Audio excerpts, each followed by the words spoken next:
give them a heads up on that. Okay. Yeah, 'cause we were headed home. Guys, stop us in the stairwell. Hello. We're gonna be redoing that podium with the. Good morning, Matt. Thanks for the sound check. Good morning. I'm Good excited. morning, Commissioner Morris. Can you give us a sound check, please? Yes, can you hear me? Yes, we can. Thank you very much, sir. Didn't know what. Vice Chairman Oh, yeah. Harrington, Go ahead, can do you it give now. us a sound check, please?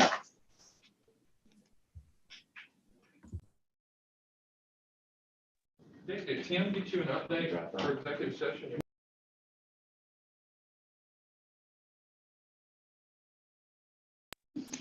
Good morning, Darryl Carver. Can you give us a sound check, please? Good morning. Can you hear me okay? Yes, sir. Thank you very much. Did he get No the, problem. Did you get the proclamation? I did get the proclamation. Thank you very much. thank you. Thank you.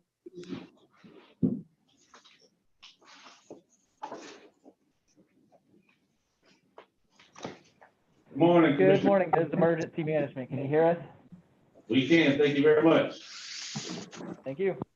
Good morning, Commissioner Carnes. Can you give us a sound check, please? Good morning. Good morning. Thank you very much, sir.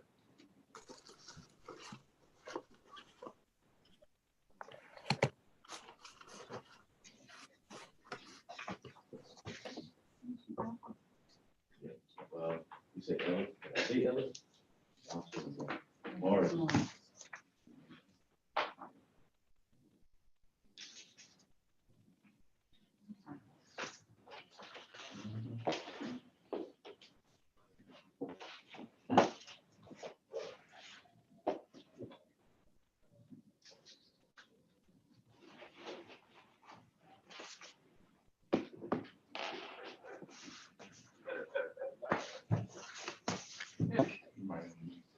What's that?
Good morning, Commissioner Hausman. Can you give us a sound check, please? This is the agenda that we have and your items in the back. Okay, thank you. Commissioner Hausman, can you give us a sound check, please? You're gonna bring Kenneth in, or you're gonna have it yourself, the information?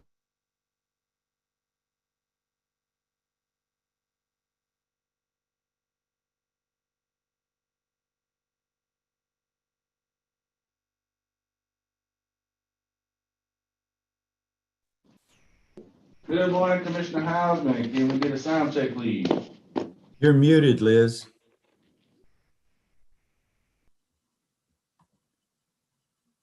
You're still muted, Liz.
Oh, She had 4 minutes. that's our Commissioner Hausman. Can you give us a sound check, please? Good morning. Hey, Can you hear me? He yes, did ma'am. have And a we question see that you your just profile didn't picture, so aware that of. worked for you, It's correct? the. I had my special assistant, my technical assistant help me. Get paid more than CFOs. Outstanding. I'm glad to see that. Yes, it's the little things, you know.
Good morning, Commissioner Ellis. Can you give us a sound check, please? Yes, can you hear me okay? Yes, sir. Thank you very much.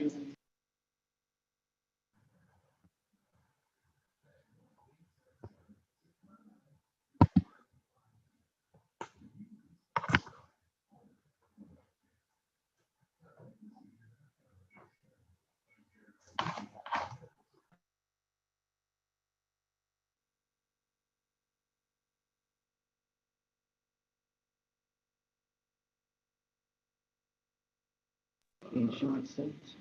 Good morning, Vice Chairman. Can you give us a sound check, please? Good morning, 1, 2. Thank you very much, sir.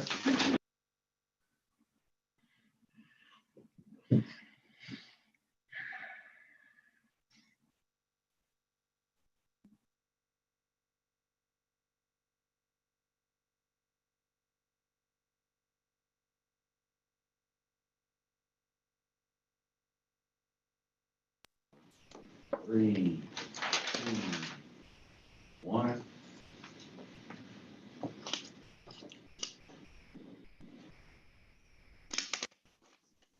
Morning and welcome to the Fulton County Board of Commissioners recess meeting. I'm Rob Pitts. I chair the Board of Commissioners. Today is Wednesday, November 18th, 2020, hour 10 a.m. Madam Clerk, will you call the roll to confirm a quorum? Chairman Rob Pitts, Present. Commissioner Liz Hausman, Present. Commissioner Bob Ellis, Present. Commissioner Lee Morris, Present. Commissioner Natalie Hall, Present. Vice Chairman Marvin Arrington Jr.,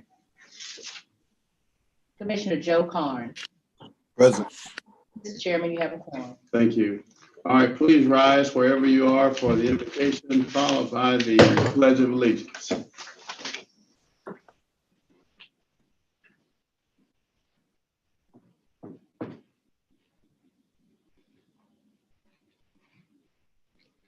For your grace and for your mercy. We pray now your peace and your power upon this your board. Guide and lead them, give them your direction and wisdom. It is in your name we humbly pray. Amen. Amen. I pledge allegiance to the flag of the United States Of America, To the republic for which it stands, one nation, under God, indivisible, liberty, justice for all. Madam Clerk, please mark me present. I didn't have my mic on. So noted, Vice Chair. All right, Madam Clerk, continue. On page 2, consent agenda, 20-0818, adoption of the consent agenda. All matters listed on the consent agenda are considered routine by the County Commission and will be enacted by one motion. No separate discussion will take place on these items. If discussion of any consent agenda item is desired, the item will be moved to the recess meeting agenda for separate consideration. Mr. Chairman and members of the board, we have one item to be removed for separate consideration as requested by Commissioner Hall. On the bottom of page 3, 20-0826, finance, ratification of the October 2020 grants activity report.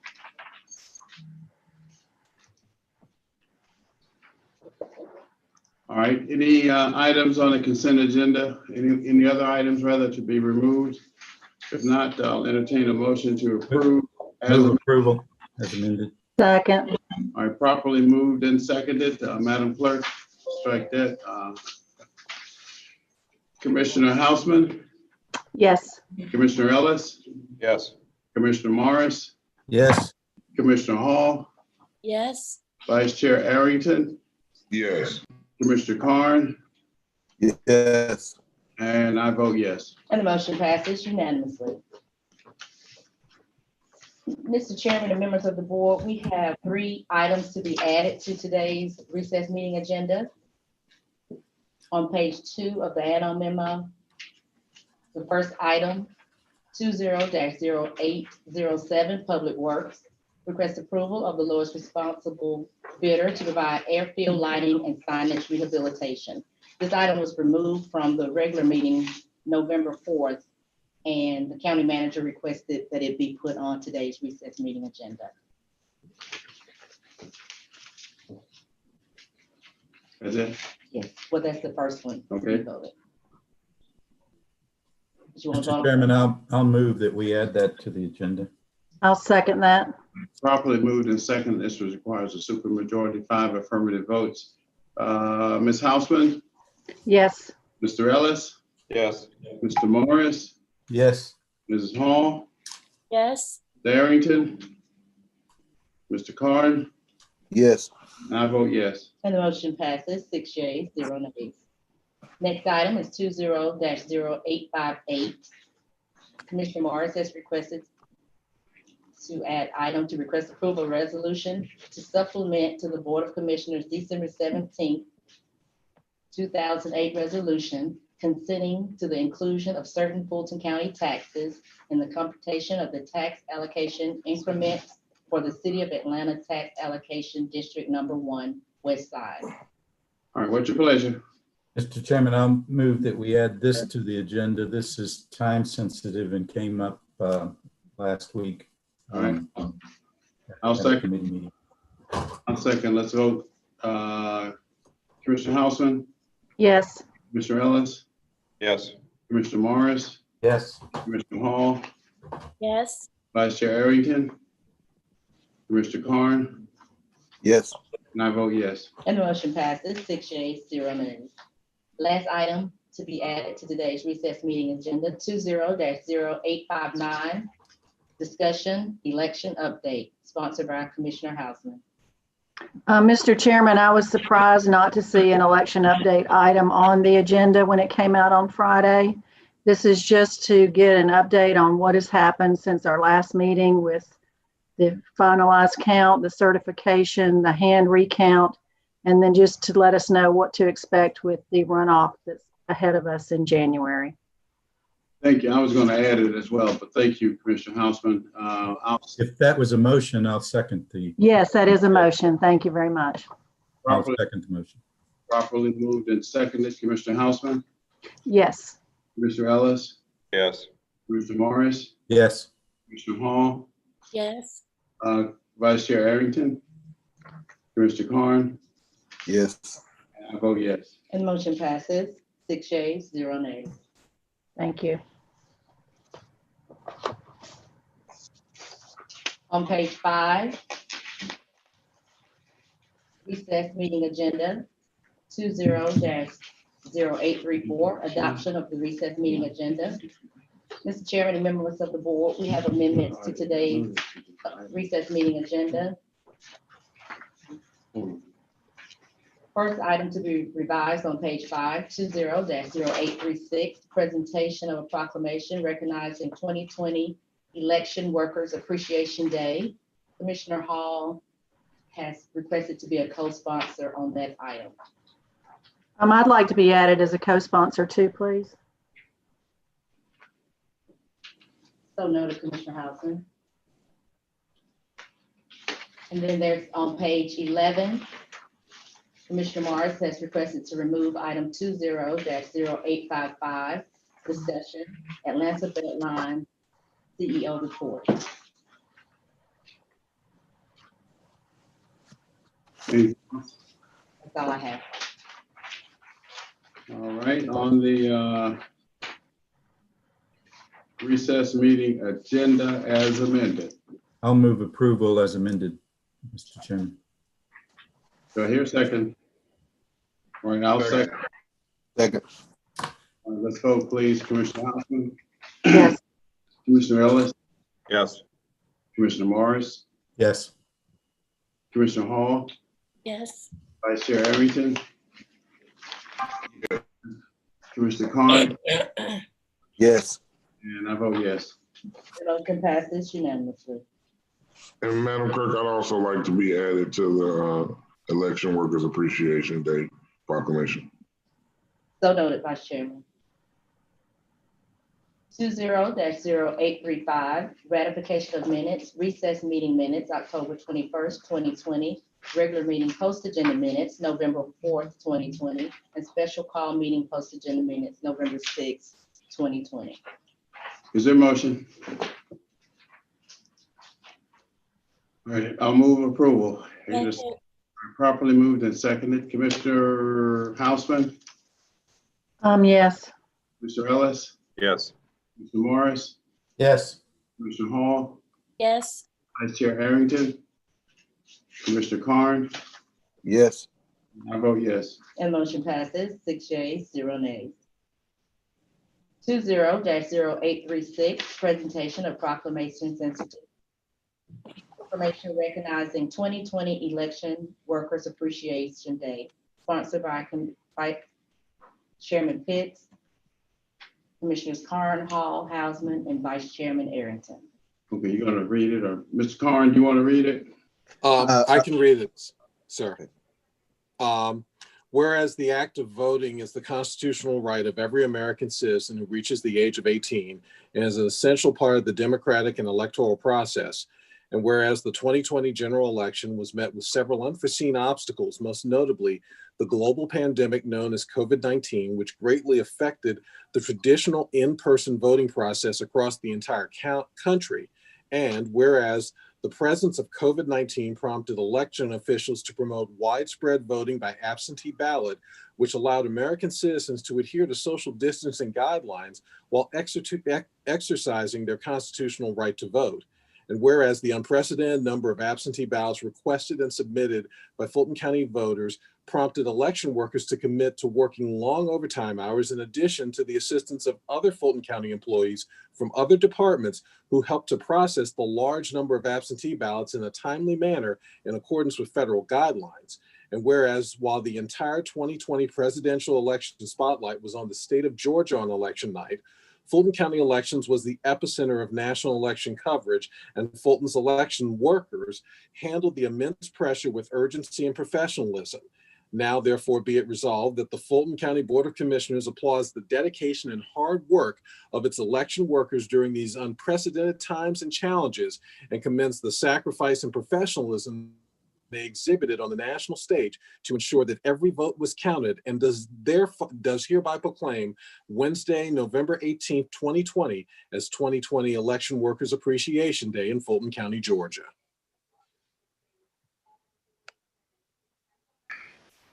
Thank you for the proclamation. I just add one thing. I personally witnessed the sacrifice and the effort that our employees put into making this a very successful election for us, in spite of what's coming out of the Secretary of State's office. I'm going to have more to say about that. But in addition to this proclamation, Mr. Manager, Mr. Herman, and others, I mean, I think that they're due something other than a proclamation, and whether that means compensation, whether it means an additional day or two off, I think we need to consider that. Yes, sir. Because they really went above and beyond the call of duty to the extent that we've had more than we needed. Yes, sir. Yes, sir. Continue, Madam Clerk. On page 6, public hearings, 20-0837, public comment. Citizens wishing to participate in public comment registered online to join the public comment portion of the Zoom call, or could submit public comment in by email or by filling out the form located on the county website, www.fultoncountyga.gov. Speakers will be granted up to 2 minutes each. The public will not be allowed to yield or donate time to other speakers. The public comment portion of the meeting will not exceed 30 minutes. We have at least 9 public comments. The first one is by Moshe John Jones of Atlanta. Unfair business practices against United States of America citizens with disabilities, disabilities with attention deficit disorder, attention deficit hyperactivity disorder, in violation of U.S. Code 42-1985, and in violation of United Nations General Assembly Resolution 61-106, concerning the rights of us individuals with disabilities that are not disabled but born with genetic disability. I've been receiving ADD, ADHD services from Fulton County since 2011, and up until October 2019, I have overwhelmingly proven that a breach of contract has occurred, but yet, and still the contract lingers on against the will and against the positive right to life of the people of Fulton County. Apparently, there's been some type of secret agreement made behind the backs of the people of Fulton County that actually have to pay for behavioral health services that have worse health outcomes than the previous totally ran Fulton County behavioral health. And surprisingly, the same horrible condition, these same horrible medical doctors are still allowed to practice and kill United States of American citizens with prescription medications by the very same medical doctors that thousands of persons in Fulton County have complained about already. I urge anyone to take a public survey of the 1 million people in Fulton County, but the secret guaranteed 5-year contract, apparently this is what has been said throughout the River Edge contractors' employees about this. My job is guaranteed for 5 years. When is this nowhere? Where is this nowhere in the contract to begin with? As you will be able to review from the last 20 recordings in public that will be released for public viewing, is the insult to my ancient religion protected by the state of Georgia Constitution established 1776 and reestablished 1983, and being severely trampled over by River Edge 2 medical doctors and the total 3 that are all former Fulton County employees. that the people of Fulton County have been complaining about for over a decade. To think that Fulton County says we're going to be guaranteeing 3 doctors' jobs again, but laid off over 300 nurses and clerical support staff is insane. And I must make sure that all the people of Fulton understand that this backroom deal making that displaced hundreds of Fulton County nurses and clerical staff employees, making them retire or making them go under the River Edge contractor, where over 70% of the Fulton County River Edge contractor employees qualify for food stamps. But the 3 medical doctors that are all Fulton County employees should be able to go. Darrell, is it 2 minutes? Excuse me, I failed to mention that we limit, I think you mentioned 2 minutes, and I will notify you, even though there's no clock here, when we have 15 seconds remaining. You're way beyond that, so let's conclude that one. Next speaker. Yes, sir. Next speaker is Quita Webb. Please honor the contract that is with Fulton County and do not allow this transition to happen with the state regarding Board of Health employees. Next public comment is from Richard Campbell. Dear Honorable Commissioners Arrington, Karn, Ellis, Hall, Houseman, Morris, and Pitts. Due to time constraints, I'm writing on behalf of myself and my fellow employees of the Fulton County Board of Health to request more critical, detailed information about the proposed transition of positions and services to the state of Georgia. We're incredibly apprehensive due to job security, lack of information concerning transition details, and overly stressed while continuously working throughout the pandemic. Please consider the following issues as soon as possible. Will Board of Health employees be given priority to current Fulton County job vacancies prior to the transition period? Will Board of Health employees' benefits and salaries remain the same regardless of new job titles and duties? There are some Fulton County positions that do not have equivalent positions with the Board of Health or the state. How will my job position transition affect the current Fulton County pension 401A and 457 conversion employee compensation plans under the state of Georgia employee retirement provisions? How will my years of service with Fulton County be transferred over to the state? How will my employee years of services be calculated and converted for retirement as a crosswalk to the state of Georgia pension plan? Will the identified departmental programs and service deliverables for Fulton County citizens and service providers be disrupted during this transition? Will my job be eliminated after the transition is complete? How will the transition affect our current sick and vacation leave that has been accumulated over the past 20 years? We request that you honor Fulton County employees' dedication and service to honor the provisions of the intergovernmental agreement between Fulton County Department of Health and Wellness and the Georgia Department of Public Health. There seems to be a sudden rush to pass this over to the Board of Health / state without attempting to discuss how this would happen. Next speaker. Yes, sir.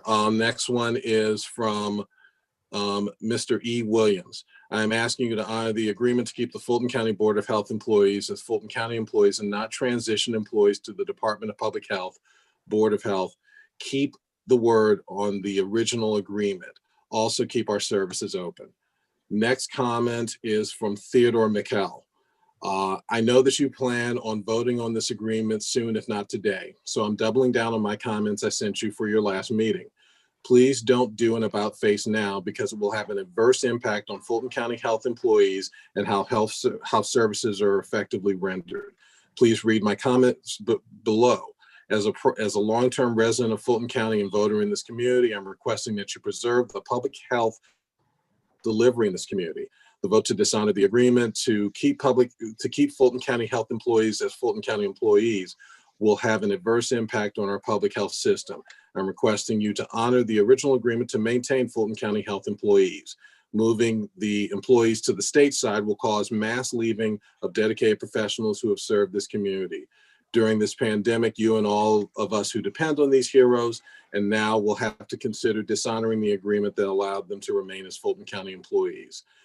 I have been following the meetings and this issue has been held. Transitioning these employees will negatively impact the community, not increase service delivery, disenfranchise many workers with lower salary adjustments, and be detrimental to our public health future. This act will create marginalization to our heroes who have been on the front lines of COVID testing, HIV, and TB prevention for our community. Respectfully honor that voted upon agreement. The next comment is from Donna Lawson. Good morning, selected, elected, and rejected listeners. County Attorney Patrice Perkins Hooker informed me that I should not contact her or her staff. This directive is another point of confusion. The open records request component falls in the legal department's category. Thankfully, and to date, I've been permitted to have requests honored and as instructed by the state of Georgia's guidelines. In addition, Forrest Evans, a librarian, has been pinpointed as one of the staff that allegedly complained about my interaction with her. And those complaints factored into CA Hooker determining that I should be expelled from library services. Who can assist me with retrieving that documentation? COO Pamela Rochelle does not respond. Library Board Chair Phyllis Bailey and Executive Director Gail Hunter-Holloman seem to believe that Dr. Rochelle is responsible for approving what the public understands to be their authoritative obligations. Mr. Arrington, can we meet? Next public comment is from Brandon Leftwich. Please honor the contract that is with the Fulton County and do not allow this transition to happen with the state regarding Board of Health employees. Comment by Lawrence Burgess. Please honor the contract that is with Fulton County and do not allow this transition to happen with the state regarding Board of Health employees. Comment by Jasmine Ryans. Please honor the contract that is with Fulton County and do not allow this transition to happen with the state regarding Board of Health employees. Comment by Kolagana. Please honor the contract that is with Fulton County and do not allow this transition to happen with the state regarding Board of Health employees. Comment by Jessica Fogner. Dear Honorable Commissioners Arrington, Carr, Ellis, Hall, Houseman, Morris, and Pitts. I am writing on behalf of myself and my fellow employees of the Fulton County Board of Health to request a more critical, detailed information about the proposed transition of positions and services to the state of Georgia. Our entire staff is incredibly apprehensive due to job security, lack of information concerning the transition details, and overly stressed while continuously working throughout the pandemic.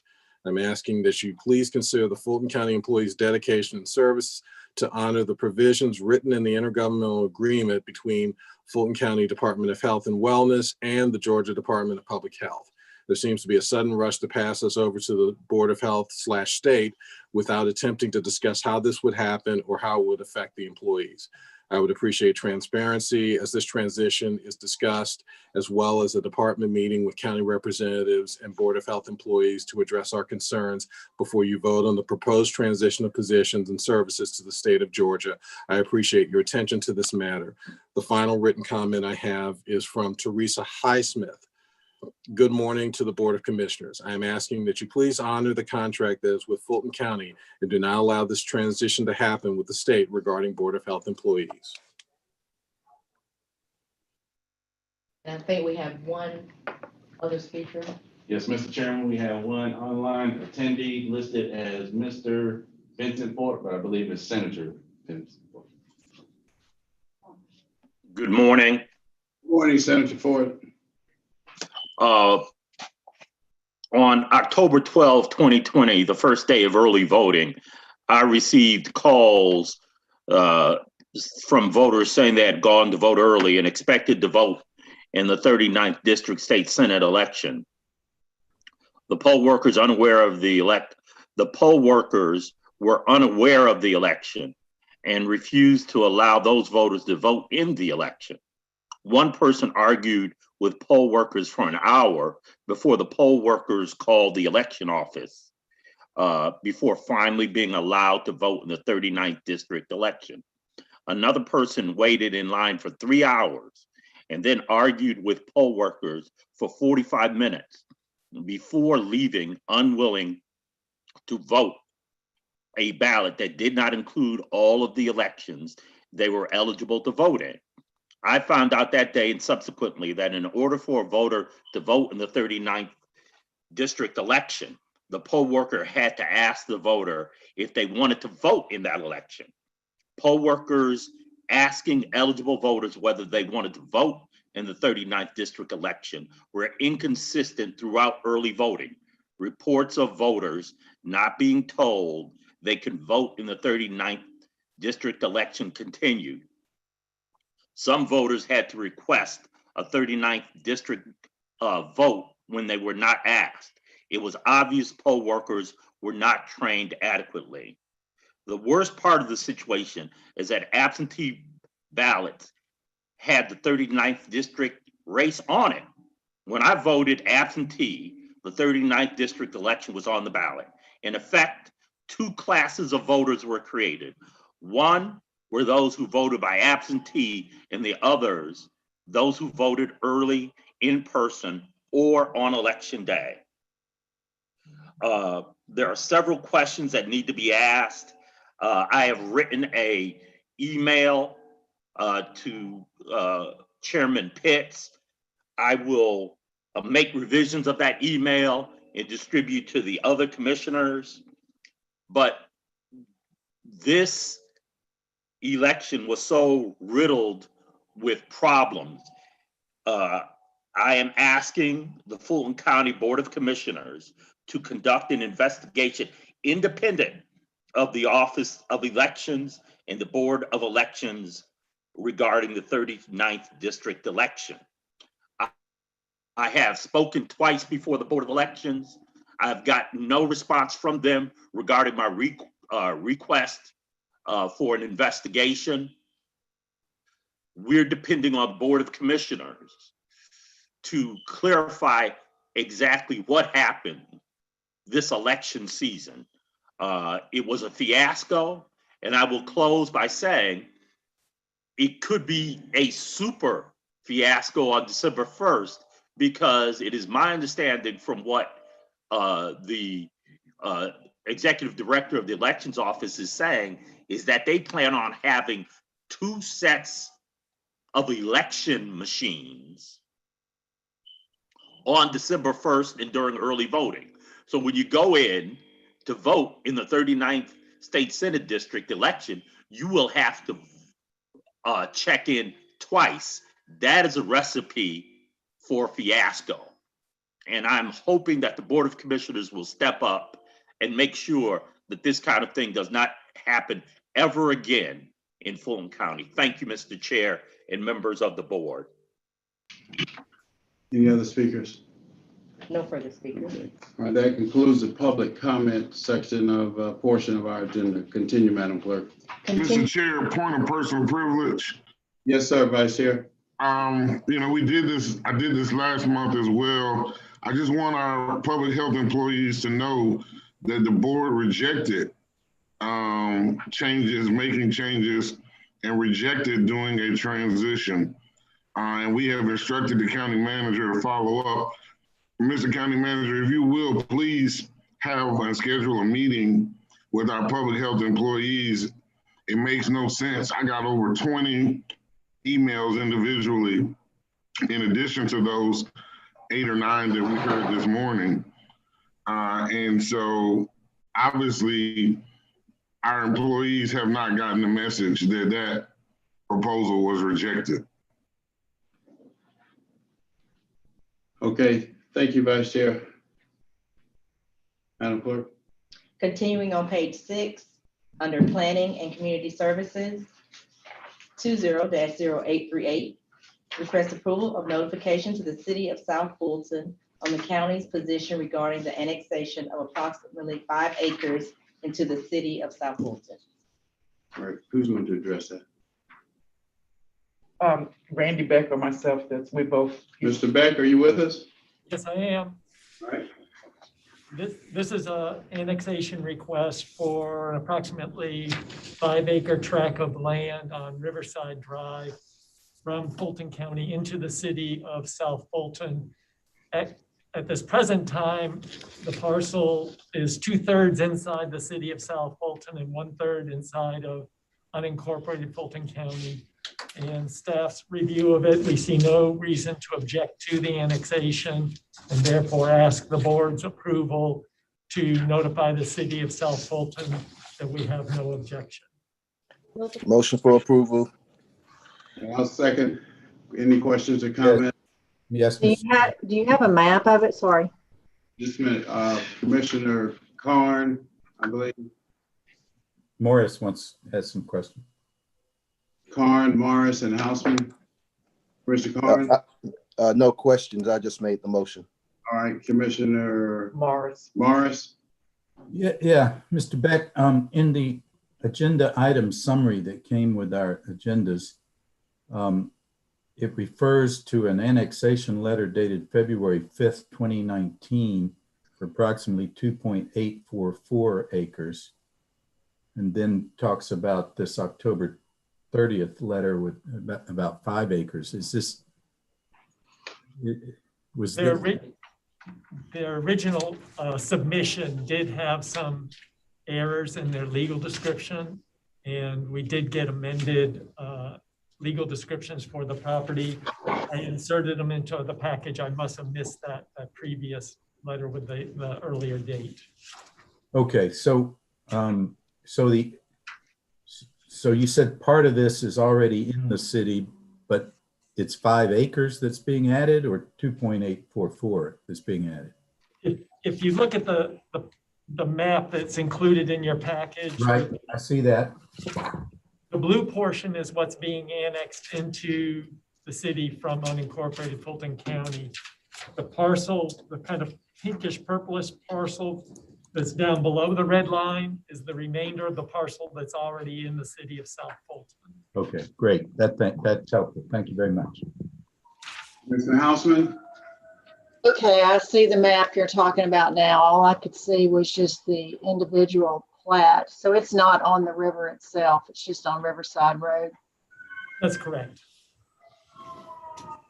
All right, thank you. Any other questions or comments? If not, let's vote, please.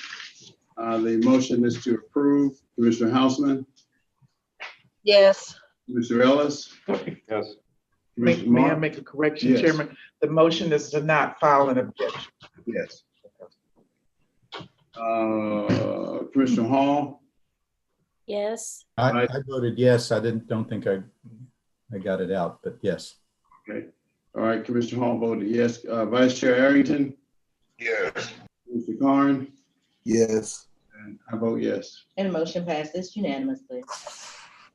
Bottom of page 6, county manager's renewal items under Open and Responsible Government. 20-0839 information technology. Request approval to renew existing contracts to provide provisioning, maintenance, and support services of network and data communications equipment countywide. Approval. And I'll second. Let's vote, please. Commissioner Houseman? Yes. Mr. Ellis? Yes. Mr. Morris? Yes. Mr. Hall? Yes. Vice Chair Arrington? Yes. Mr. Karn? Yes. And I vote yes. And the motion passes unanimously. On page 7, 20-0840 finance, request approval to renew existing contracts for employee health benefit plan to eligible employees, retirees, beneficiaries, and their covered dependents on a fully insured basis. Move approval. Second. All right, properly moved and seconded. Cast your votes, please. Commissioner Houseman? Yes. Commissioner Ellis? Yes. Mr. Morris? Yes. Commissioner Hall? Yes. Vice Chair Arrington? Commissioner Karn? Yes. And I vote yes. And the motion passes 6 yeas, 0 nays. 20-0841 finance, request approval to renew existing contracts for employee health benefit plan to active employees and pre-65 retirees. Move approval. Second. All right, properly moved and seconded. Cast your votes, please. Commissioner Houseman? Yes. Commissioner Ellis? Yes. Morris? Yes. Commissioner Hall? Yes. Vice Chair Arrington? Commissioner Karn? Yes. And motion passes 5 yeas, 0 nays. 20-0842 finance, request approval to renew an existing contract to administer employee purchase program services. Move approval. Second. Properly moved and seconded. Let's vote, please. Commissioner Houseman? Yes. Commissioner Ellis? Yes. Mr. Morris? Yes. Commissioner Hall? Yes. Vice Chair Arrington, Commissioner Carn, Yes. The motion passes. Yes for me, and on the last two, I don't know why it's not going through, but yes. So noted. 6 yeas, 0 nays. 20-0843, Finance. Request approval to renew an existing contract to administer short-term disability. Move approval. Second. properly moved and seconded. Let's vote, please. Commissioner Houseman, Yes. Commissioner Ellis, Yes. Commissioner Morris, Yes. Commissioner Hall, Yes. Vice Chair Arrington, Yes. Commissioner Carn, Yes. Motion passes. 6 yeas, 0 nays. On page 8, 20-0844, Finance. Request approval to renew existing contract for employee voluntary benefits program. Move approval. Second. All right, properly moved and seconded. Cast your votes, please. Commissioner Houseman, Yes. Commissioner Ellis, Yes. Mr. Morris, Yes. Commissioner Hall, Yes. Vice Chair Arrington, Yes. Carn, Yes. and I vote yes. And the motion passes unanimously. 20-0845, Real Estate and Asset Management. Request approval to renew existing contracts to provide quality cleaning services for selected Fulton County facilities. I have questions. Okay, Commissioner Hall, Okay. Look at packet page 355. We've had a lot of complaints about the janitorial services not being adequate in the Fulton County buildings, such as the library and such. And if you look at packet page 355, the can't see which number this is, but the rating under quality of goods and services, specification, compliance, technical excellence, reports/administration, personnel qualifications says something that is a little bit startling. It says some additional attention to detail cleaning is needed at times, and it's so small it's hard for me to read, and would benefit from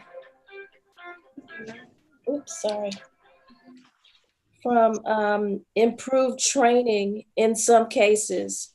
And this is under one of the contractors that's on this list. And then if you go to page 359, there are more under quality of goods and services. It says the contractor had to be, I'm sorry, it's so small, it's hard for me to see this. The contractor had to be consulted numerous times to address certain problems in the two buildings and to provide adequate equipment for in-house,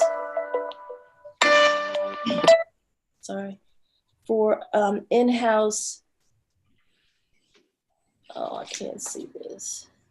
Custodians to perform their duties. Thank you so much. I don't have my glasses, my reading glasses. The contractor was placed on a PIP to improve their overall performance.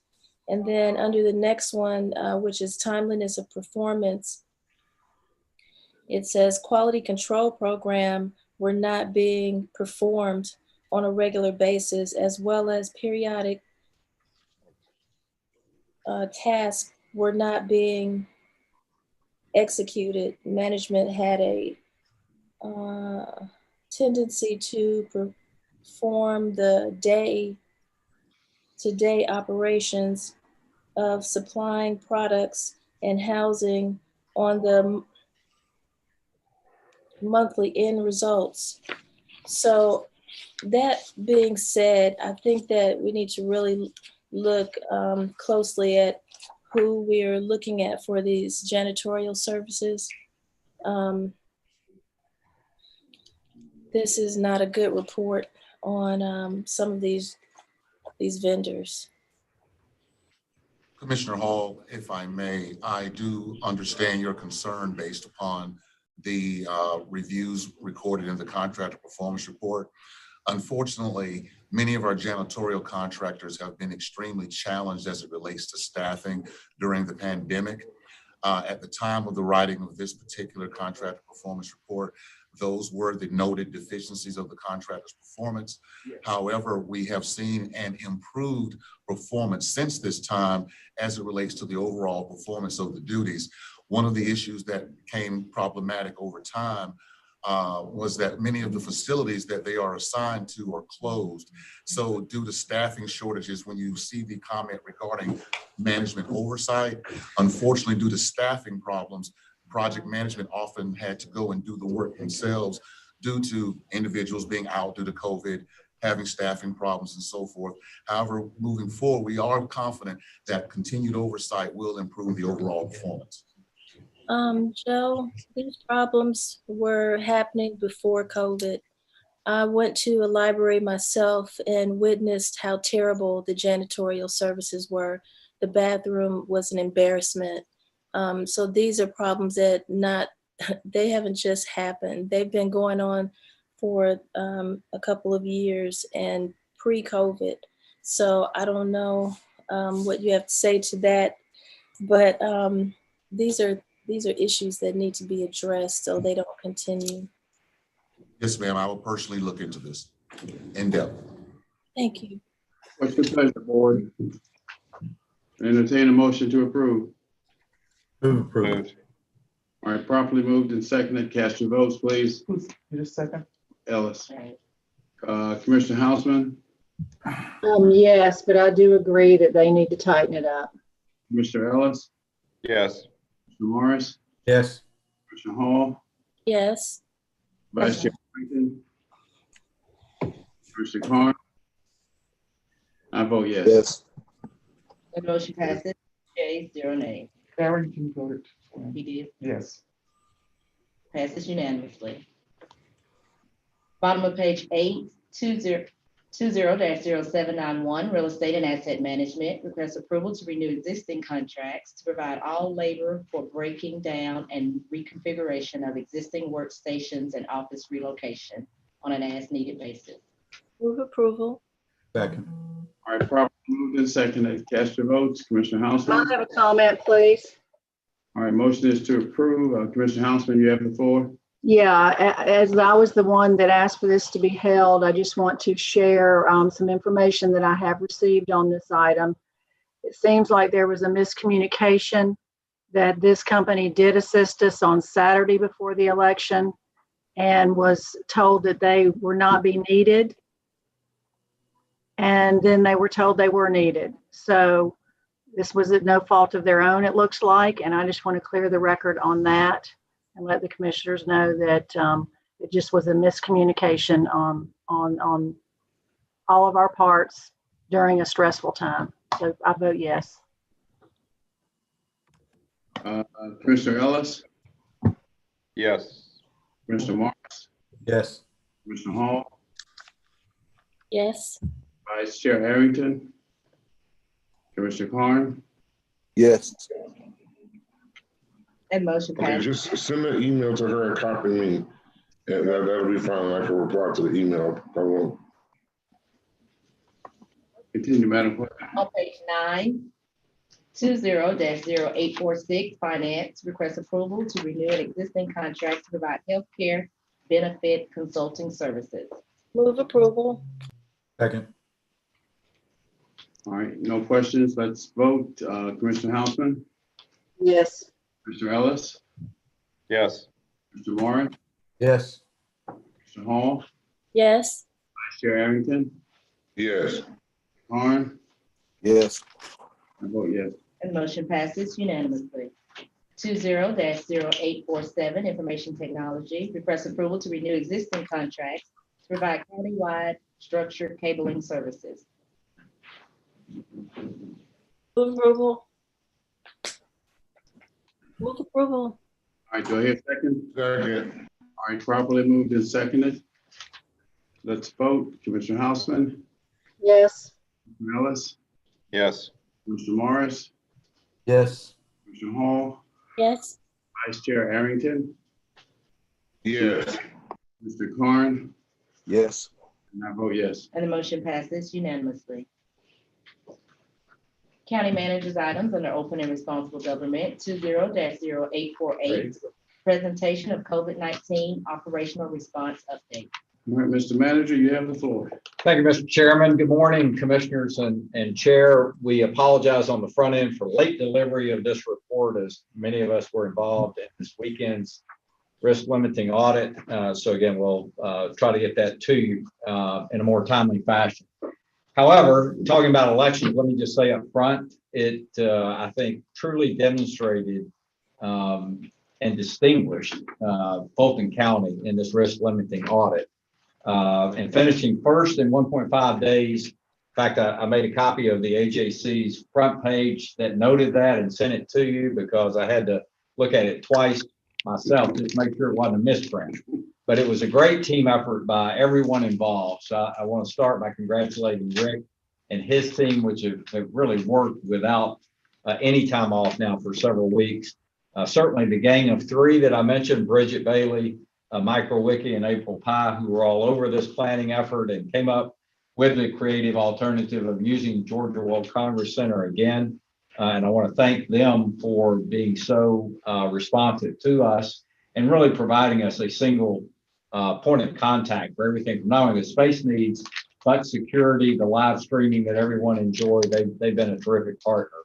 But most importantly, the 241 employees and volunteers that stepped up to this challenge. And our employees were notified late on Friday to report to work at 7 a.m. on Saturday with the expectation that they would be there potentially for 5 days. And despite, I think, some ill-advised comments by Gabe Sterling from the Secretary of State's office, we ran a terrific process and should celebrate it. And I thank you very much for the resolution that you just passed. Also, we are finalizing a plan to add additional time to the vacation bank for these employees who stepped up to this challenge and again finished this work in record time. And I can tell you from being there both days, I just saw again nothing but the best in public service exemplified by our employees. The second, of course, part of this presentation is a little bit more sobering. It's on the COVID-19 test. I won't belabor all the numbers, but you're going to see that our daily tests have now tripled from a low point of in the 60s to now above 170. As well, the death rate has significantly increased, which is not a good trend, and certainly the one that's the most troubling in this outlook. Our hospitalization is now going up from what was in the 160s to now close to 300. But as we will report today, there are no plans to reopen the Georgia World Congress Center for additional capacity. But we are making note of our projections to the state and to Grady to factor into their future planning. Testing, as we've been talking about, has been our touchstone and really now is approaching 1 million tests administered. And that's truly an accomplishment that many months ago we didn't think was possible, but we certainly stuck that flag in the ground and we're going to surpass it. However, there's an uncertain state and federal funding, and that you'll hear from Dr. Paxton this morning. So it's recommended that we continue to fund this effort, even if we have to create a reserve going into 2021, which we will recommend, because we do not think it's prudent to simply turn the lights off on December the 31st on these programs. And there's no doubt, I think, now that we've entered into a new wave of infections. So we will be doubling down on both messaging as well as, again, all of these efforts in an attempt to improve that outlook. In light of this, we will not be recommending today that our libraries or administrative offices reopen beyond where we are. However, we will cover with you a limited reopening plan which we will be prepared to implement as soon as these plans improve.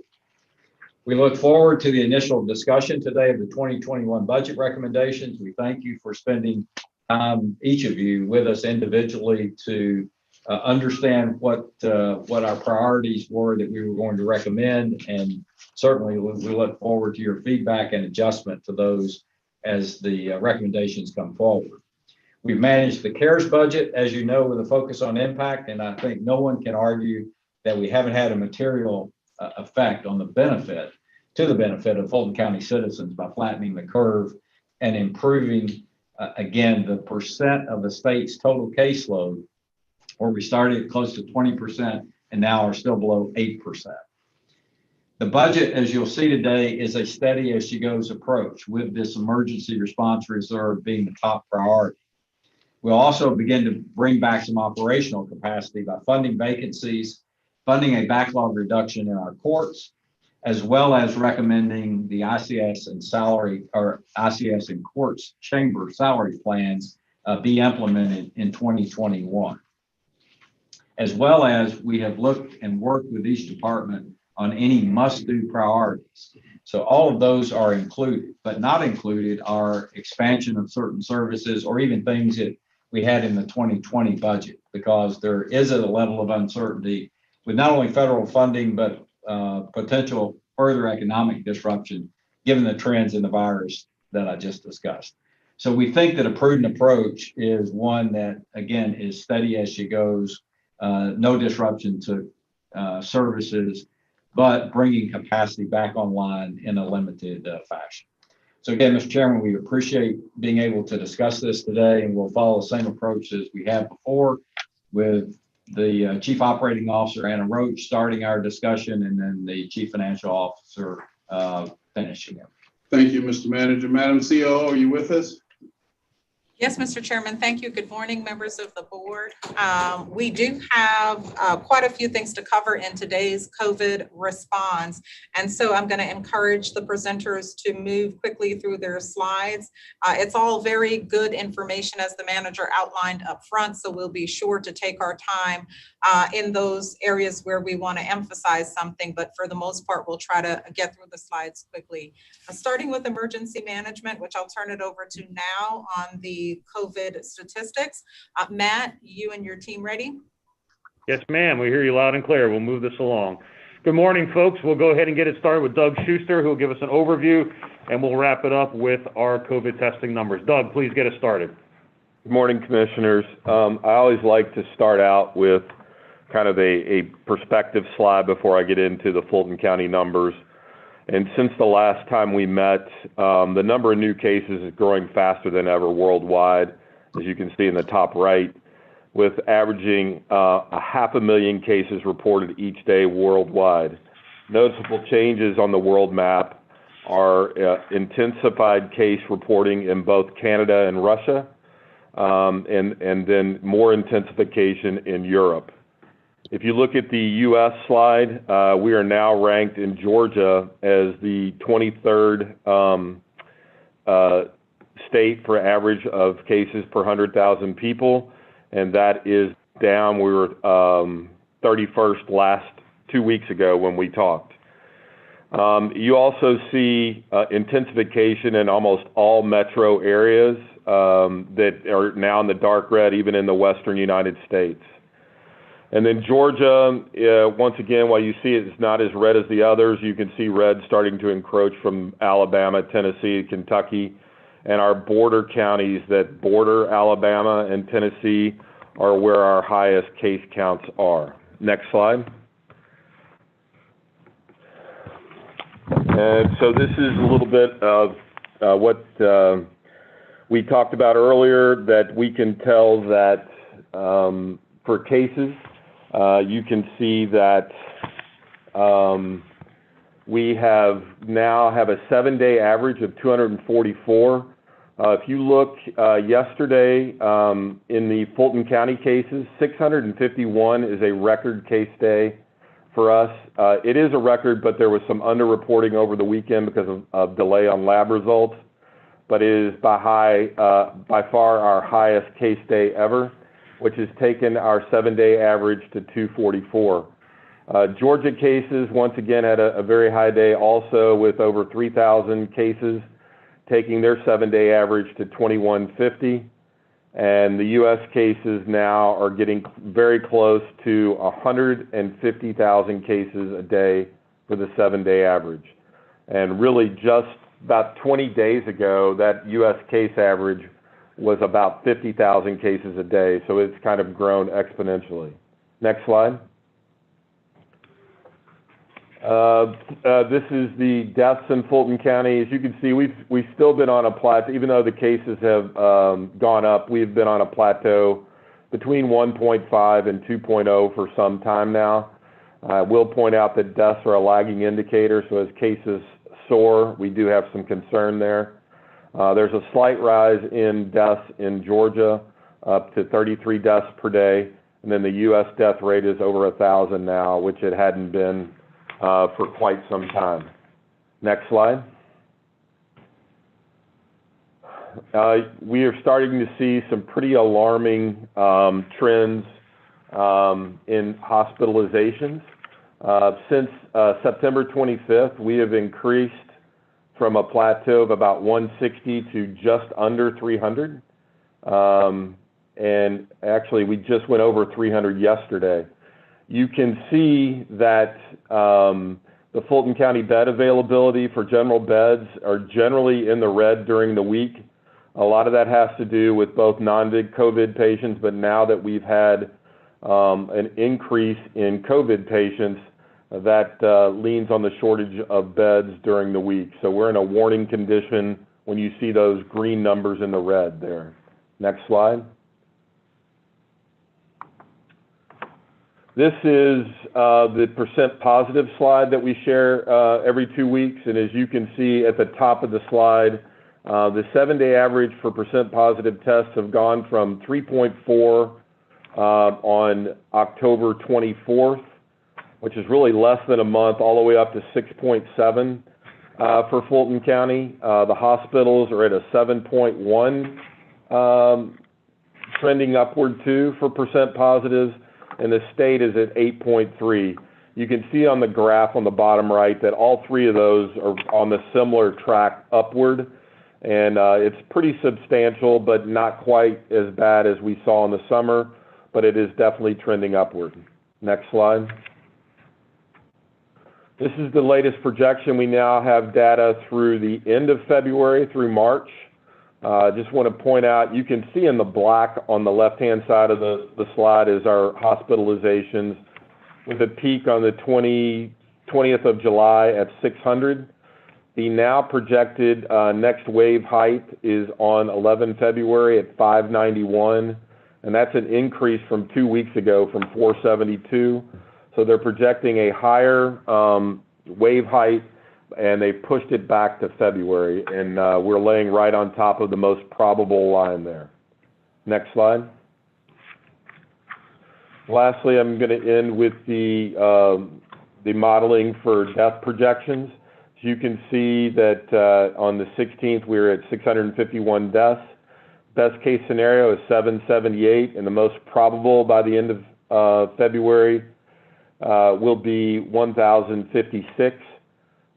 But I'm going to give you one bit of good news, is that our percentage of deaths from the state's total is now down to 7.75, and it is on a continuing a slow downward trend. So our Fulton County's deaths compared to the state is nowhere near our population percentage, and that is a one bit of good news I can pass today, is that still continues on a downward descent. Next slide. Thank you, Doug. Just going ahead and discussing our overall testing, cumulative tests. The county manager did go and start off his comments today. We are looking at hitting that million mark, million tests actually performed in Fulton County. If everything holds out, looking at the numbers that we have been pulling in, we'll look at that date being around December the 2nd. And we'll hit that million mark in Fulton County. Once again, a lot of great work from all of our partners. Georgia Tech is still doing some great testing for their university community, as well as our other university partners. And with Morehouse School of Medicine supporting the AUC partners, as well as our core team, which is going out doing contact tracing and performing testing at people's residences if they're in isolation and quarantine. Next slide, please. We are seeing an increase in the individuals taking advantage of the testing that we have at our fixed and mobile sites. Just alone yesterday, we're getting back up to numbers that we have not seen a while in our fixed sites, with Central being about 353, our northern site just shy of 800, and our our south site in the mid 250 range. So a lot of individuals are taking advantage of the testing that's going on that we have. That doesn't even include the amount of great work that's happening between the Board of Health mobile units and our core mobile units. So as the county manager said, it is not time for us to go, hey, take our foot off the accelerator when it comes to this program. It's still critically needed to go ahead and couple on with Dr. Paxton's program of contact tracing. If you'll see the trend for the last 7 days, 5,550 tests is what we've been actually accomplishing when it comes to testing. Next slide, please.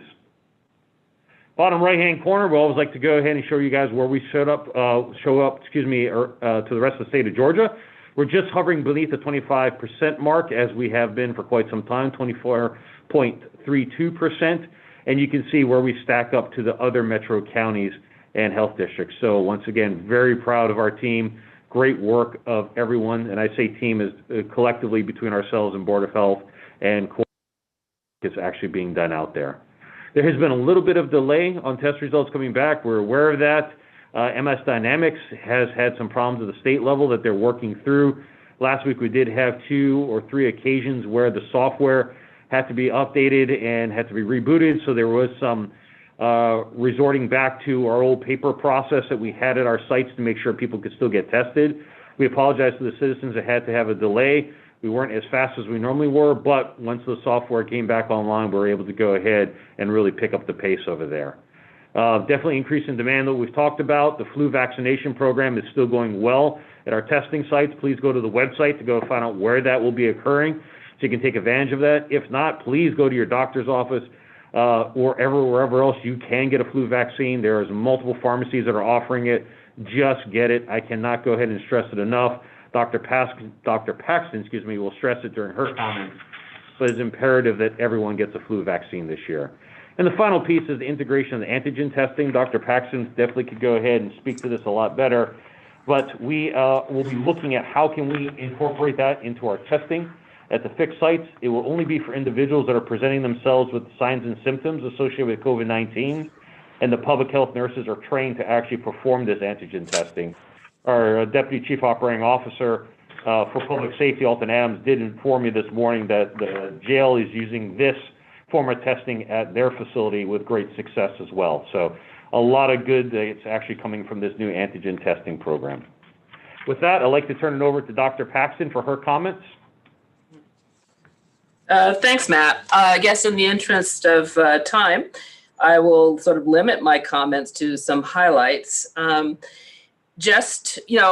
heard a litany of bad news, as we've been warning everyone over the last few weeks, but there has been still some good news, and notably the good news about 2 vaccines now having very, very strong preliminary results showing efficacy. And so that would be both the Pfizer vaccine and the Moderna vaccine have both shown upwards of 90% efficacy. Now that's fabulous. It made my day, my week, my month to hear about that. So I'll give you just a very brief outline of what the general plans are for getting the vaccine out into the population. In general, DPH has been informed that Georgia can expect to get about 30,000 doses for every 10 million of these vaccines that are manufactured.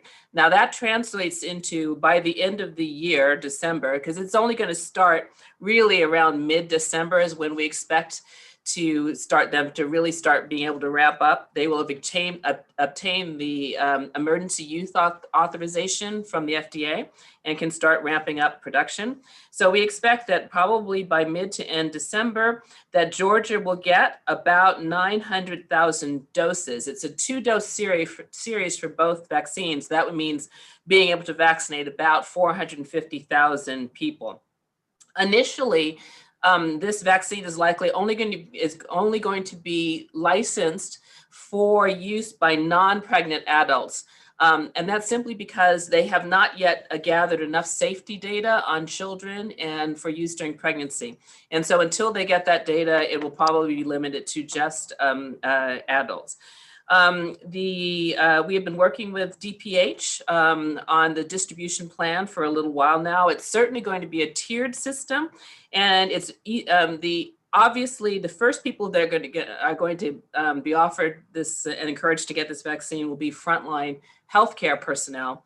And but then there's going to be there are also various tiers, after that, including long-term care facility residents, staff, and all that. So we're working on the delineation of what that tiered system will look like. It's expected that from there on out, we'll probably be getting, there will probably be manufactured about 30 million doses per month. Of course, we'll see what actually happens, but so then we're going to be able to roll out the vaccine to more of the general populace.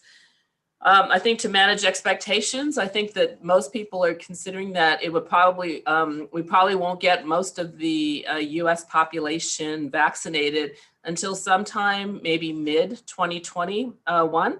So it's incredibly important that we do not take our foot off the pedal in anything we're doing in terms of testing, contact tracing, but most important, but very importantly, prevention methods of masks and distancing and all of the other things that you've all heard me talk about many times. So we have to keep emphasizing that because we're not going to get the entire population vaccinated until probably sometime into mid 2021. As Matt mentioned, we're strongly encouraging and making available flu vaccinations at our spots and elsewhere. And in addition, he did make mention of how we're integrating the rapid testing using the Binax Now cards into our Spox. And the reason we're doing that is twofold. One is that it is the Binax Now cards are relatively cheap. They're only like about $5. We have a certain amount that were made available to us for free from HHS, and even going on, they're only about $5. They have their limitations though, which I won't bore you with getting into. However, they are approved for use by people who are symptomatic. And so the way we're incorporating that into the Spox is that if somebody comes to the Spock and they are having symptoms, we will first do a Binax, a rapid test on them. It takes about 15 minutes. We have them wait. And then if that test comes back positive, then they are considered as a positive and everything proceeds the way it normally would. If, however, that test is negative, then we will perform a regular PCR test and send that off. So again, this is just for people who are coming to the Spox and are reporting symptoms at that time. If they're not reporting symptoms, then they just get a regular PCR test. So I think those were the top line things that I was going to mention. So I will then pass over to, I guess, back to Anna. Okay, Mr. Chairman, with your permission, this team is ready to answer any questions related to the epidemiology report as well as the Board of Health's vaccination summary. Okay, Commissioners, any questions? Yes, Mr. Chairman, Commissioner Morris. Morris? I guess this is a question for Matt. Can we go back to slide 5 for just a second?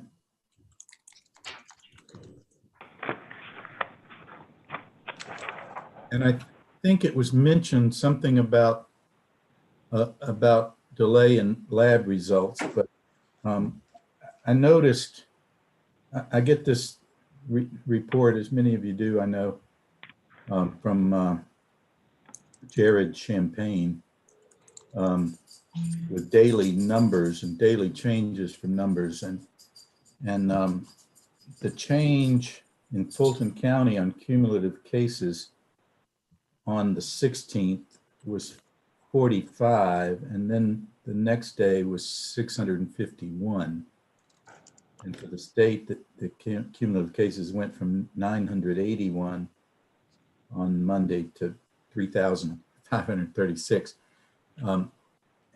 And maybe that's a delay in lab results over the weekend, as you suggested. But it seems, I'm wondering if it skews the average 7-day. I guess it doesn't unless some of the delays were from 8 or 9 days before. You see my question, Matt? You're spot on, and give us an opportunity to try to answer that, sir. Please. So you're right. We noticed a delay in reporting, and then we tied into DPH, and they were getting delays in lab results, but also they had a pipe break where they were receiving reports. So for 3 days, they did not have normal case reporting from delays in labs. The software issue that Matt talked about happened over the weekend too. So just even the hospitals were having problems with results reporting to the state. So we had a very low, generally we have low reporting day on Monday anyway from the weekend, but it was extraordinarily low and out of whack to the point where we asked questions. And then, the next day we got that high number. So if you average that number out over the last 3 days, it's pretty much in line with the track that we were on, sir. Okay. So I don't think it really disturbed the 7-day trend. Okay, great. Yeah, well, I guess that makes sense. My second question, I guess, is for Dr. Paxton. I've heard that the state CARES money was withdrawn from our Board of Health recently. Is that accurate? What's the story there? Do you know? I don't circulate in the governor's circle. So I am at a loss to understand why they have decided to not allocate any further CARES funds to DPH. I know DPH has that they have decided that. That is my understanding. And so what we have been working with now with DPH for, I guess, the past week is there is a certain amount of money that has already been allocated to us. And so we've been working with DPH to incorporate more efficiencies into our operations and to do various things, and including, for example, the use of the Binax Now cards that I had just mentioned to you, because a huge amount of our testing of our costs are related to lab tests, which are generally around $50. It costs about $50 per lab test. So if we can switch over to using the card for certain people who qualify for that, then that's a savings per test of about $45. And so we're working on various things. And so DPH feels that they're going to be able to make this, the money that they have stretch further into 2021. We in Fulton County are in a different situation, thankfully, because of the strong support of the county. Because Fulton has committed to doing testing and supporting us in all this, we don't expect to see much of an impact on our current operations. And which is important because as Dick has said, we're headed into really rough seas, and you don't want to pull back on effective strategies during that that time period. So we are working with the county. We're presenting them with our budget for what it would, what we anticipate it would cost through January through June of next year, and we're working together on that. And I presume you'll be hearing about that at the December 2nd meeting, I presume. Is this withdrawal of the state cares money in effect causing a shift to the burden for the counties? I think, yes, I think that there will, I can't speak for the other counties because I don't know. Some of the larger counties like Cobb, DeKalb, of course, Fulton, Gwinnett, do have, substantial ongoing support for a while from their own counties. Some of the smaller counties have not. So they're being encouraged. Apparently as I understand it, I'm not a budget person, but as I've been told, I guess there is a fund out there in the state in which counties can apply for reimbursement of funds that they have expended for COVID testing. So they're encouraging those other counties to apply for that. We're not eligible because Fulton already received a large CARES allocation. Okay, my third item really is not a question. It's just a comment. I've been to Central now 3 times for tests, including one that I'm still waiting on. Not quite. It's been a little over 24 hours, but no, it's been a little over 48 hours. Excuse me, but I'm okay. Just a precaution. But I have been struck by the dedication of these folks down there. They're sitting there potentially being exposed to everybody who's ill, whether it's COVID or anything else they might have. And I've just been struck by their dedication, by their professionalism, by their kindness. I try not to tell them who I am when I go. And my first name is actually Everett, so they don't know me as Lee Morris. And they're so kind, and they're so positive in their approach to everybody. I've just been struck by them and come to respect and admire them tremendously. So thank you. I always pass on praise that I hear, so I will make sure that gets passed on as well. That's it, Mr. Chairman. All right, commissioners, any other questions? I have a question, please. Commissioner Hausman? Following up on what Commissioner Marsh just said, I want to also say that I've heard that over and over again from folks that have gone through our testing, very similar recounts of their experience. So great. I echo those kind words, and we appreciate them very much. I would like to get a little more clarity, though, on the testing. And so right now, what is the time period for a typical PCR test to get your results? We're still saying we usually say to allocate about 48 hours to that. That's kind of the average. Some of them coming back a lot faster. Some of them coming back a little bit slower, but usually around the 48-hour mark. Okay. And then the rapid test in 15 minutes, the accuracy rate is about what do y'all estimate? Yeah, for a positive test, you can pretty much, okay, it's the gold standard is the PCR. So if I remember, I'll have to look it up, but the sensitivity for the Binax now for a positive test is a little bit lower than the PCR.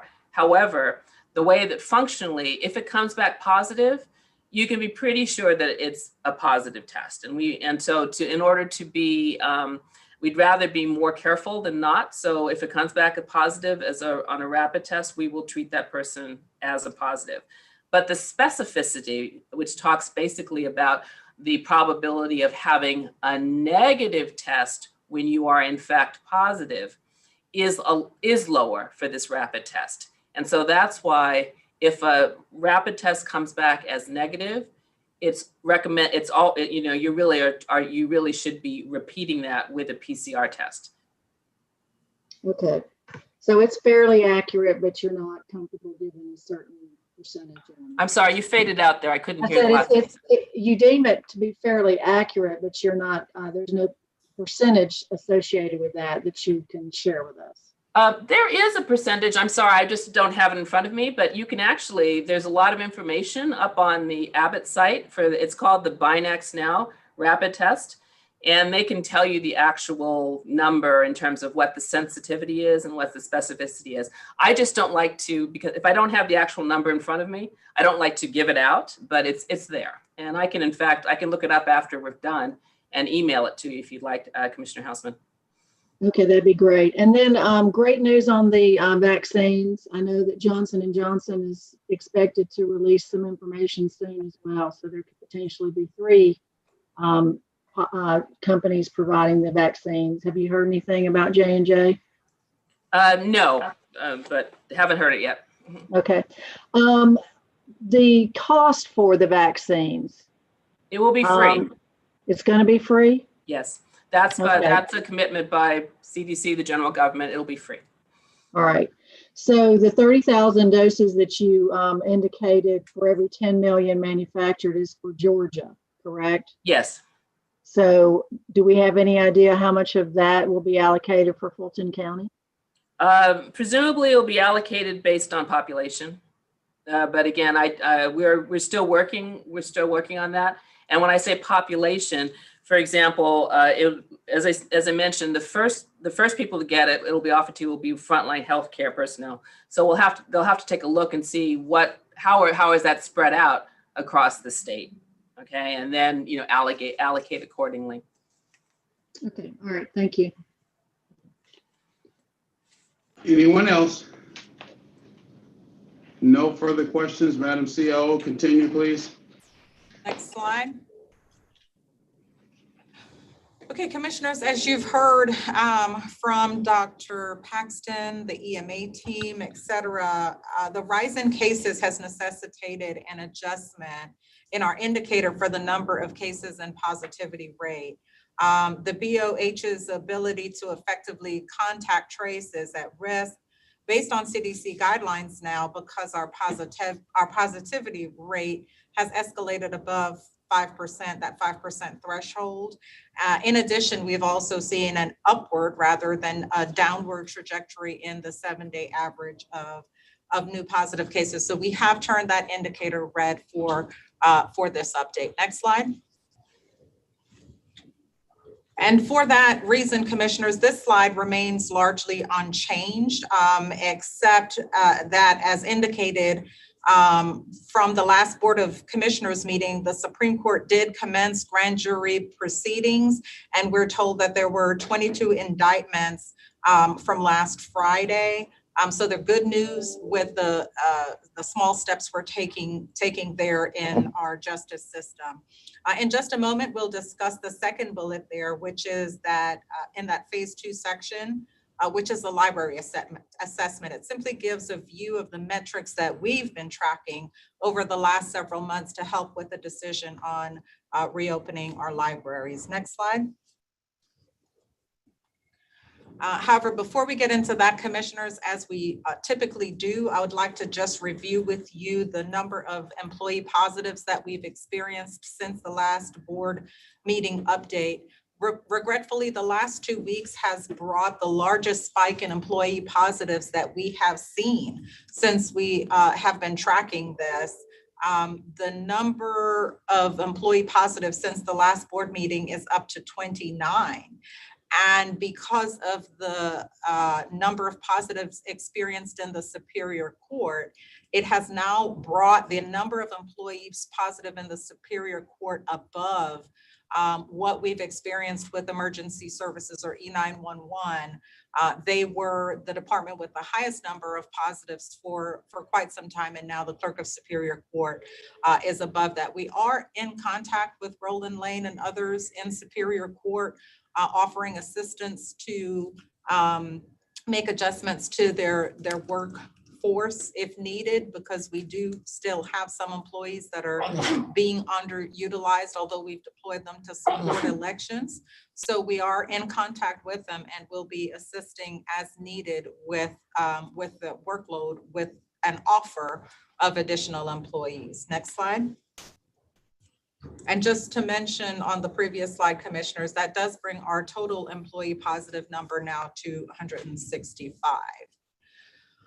On this slide, there's been quite a bit of dialogue in the last couple of weeks about reopening our libraries. And frankly, as with all other services that we have either suspended or dialed back as a result of the pandemic, we are constantly reviewing data and doing analyses to help us decide not just when the appropriate time will be to reopen or resume those services, but more importantly, what precautions need to be in place to do so safely, as well as what adjustments need to be made to the way we deliver the service in order to do it safely. And commissioners, I'd like to make sure I emphasize this one point, as I do in pretty much every meeting, is that as we look at this information about reopening any services, in this case, we'll be talking about libraries, but it's with any cases, it's with any services. The thing that we focus on as a primary guiding principle is the health and safety of our workforce, as well as the health and safety of the public. And we do that not just because it's the right thing to do, but really primarily because we know it's the focus of this board as well. So I'll walk through the three different sections in this slide and take a little bit of time to do that. The other slides I'll go through more quickly. In the upper left-hand corner, I have outlined the services that are currently available in our library. All 58 digital catalogs that have been available, are still available to anyone who wants to access them remotely or digitally. So that's still there. We also provide curbside service at all open 31 branches. We do have 2 branches that are under renovation, Central and Hapeville. Those will conclude here in short order. But all the other 31 branches are offering curbside service. The other one that you will not see curbside service delivered at is our Auburn Avenue Research Library, which does not itself have a circulation. So absent those 3, 2 under construction and Auburn Avenue, curbside service is being offered at all 31 branches. We also have the enhanced digital resources that the board provided for at their June meeting. Sharon, I'm looking at you. Ask a Librarian services, which actually is more popular than I fully appreciated, but that service continues to remain open to patrons. And as well as we've had significant online programming. I looked at the participation rates for online programming, and while they don't tell a story in that they are sort of up and down depending on the month, we do have a significant number of participants in our online programming at our libraries. The other thing that we don't highlight as much as we probably should is the fact that we do provide Wi-Fi services to all of our libraries, and that service extends to the parking lot for any constituent or patron that wants to go to the library parking lot and enjoy access to Wi-Fi. So those are the services that are currently available. And I'd say, just to highlight what is not available, is computer access, which I think is significant for a part of our population. And so there's a gap there. And study rooms. We are back in school, and students don't have access to study rooms because the physical libraries aren't open.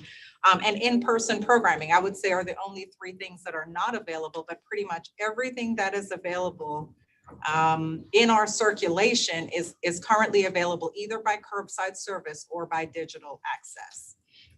Last meeting, the board requested some information on utilization. So we've provided a slide to the right there on how we have seen performance meter up and down on both physical as well as virtual circulation between January and October of 2020. You do see there is an increase there with our virtual access to our virtual catalog and services. And so we're pleased with that, but of course it could always be better. And when we introduced curbside service back in July, we do see an increase in our patrons utilizing curbside service. So we're pleased with those numbers as well. Of course, we're eager, as you are, commissioners, to get back to our performance level for a physical circulation that was present pre-pandemic. And so we are going to continue to engage in an awareness campaign about our curbside service. We had some discussion about that last week as well. And all of the information on links to how to access curbside service, that is available on the homepage of our new library website. And if you haven't seen it yet, I encourage each of you to access it. It's very intuitive and a huge step improvement from what it was before. I could also send the links if necessary, but they're all available right there on the homepage. The last section here that I'd like to go over is a satisfaction survey that is up on our library website. We've had over 2,000 responses to that satisfaction survey that asks various questions, and I can send the full survey to the board if you'd like. But what I wanted to highlight today from that service was the satisfaction in the offering of our digital services. And these are the results of the satisfaction survey for digital services. And the upshot of that is that of the 2,200 patrons surveyed, or that engaged and filled out the survey, more than 2,000 of them indicated that they were satisfied with the level of digital services and the provision of digital services at the library. And about 100 patrons said that they were not. So I think that those are remarkable results, and I would like to credit Gail Holloman and her team for the effort that they've put in making digital services accessible to our patrons. Just another highlight, the overall satisfaction with library services results pretty much mirror the satisfaction with the digital services. So the library team is knocking it out of the park in terms of delivering services and making an adjustment to delivering those services in our pandemic, even during this pandemic. Next slide. So again, commissioners, I will go through these fairly quickly. This again just represents information that we are constantly reviewing to help inform our decision about when to reopen and under what conditions. This represents the opening status of our regional libraries. As you can see, many of them have the branches open. Some of them have the branches open.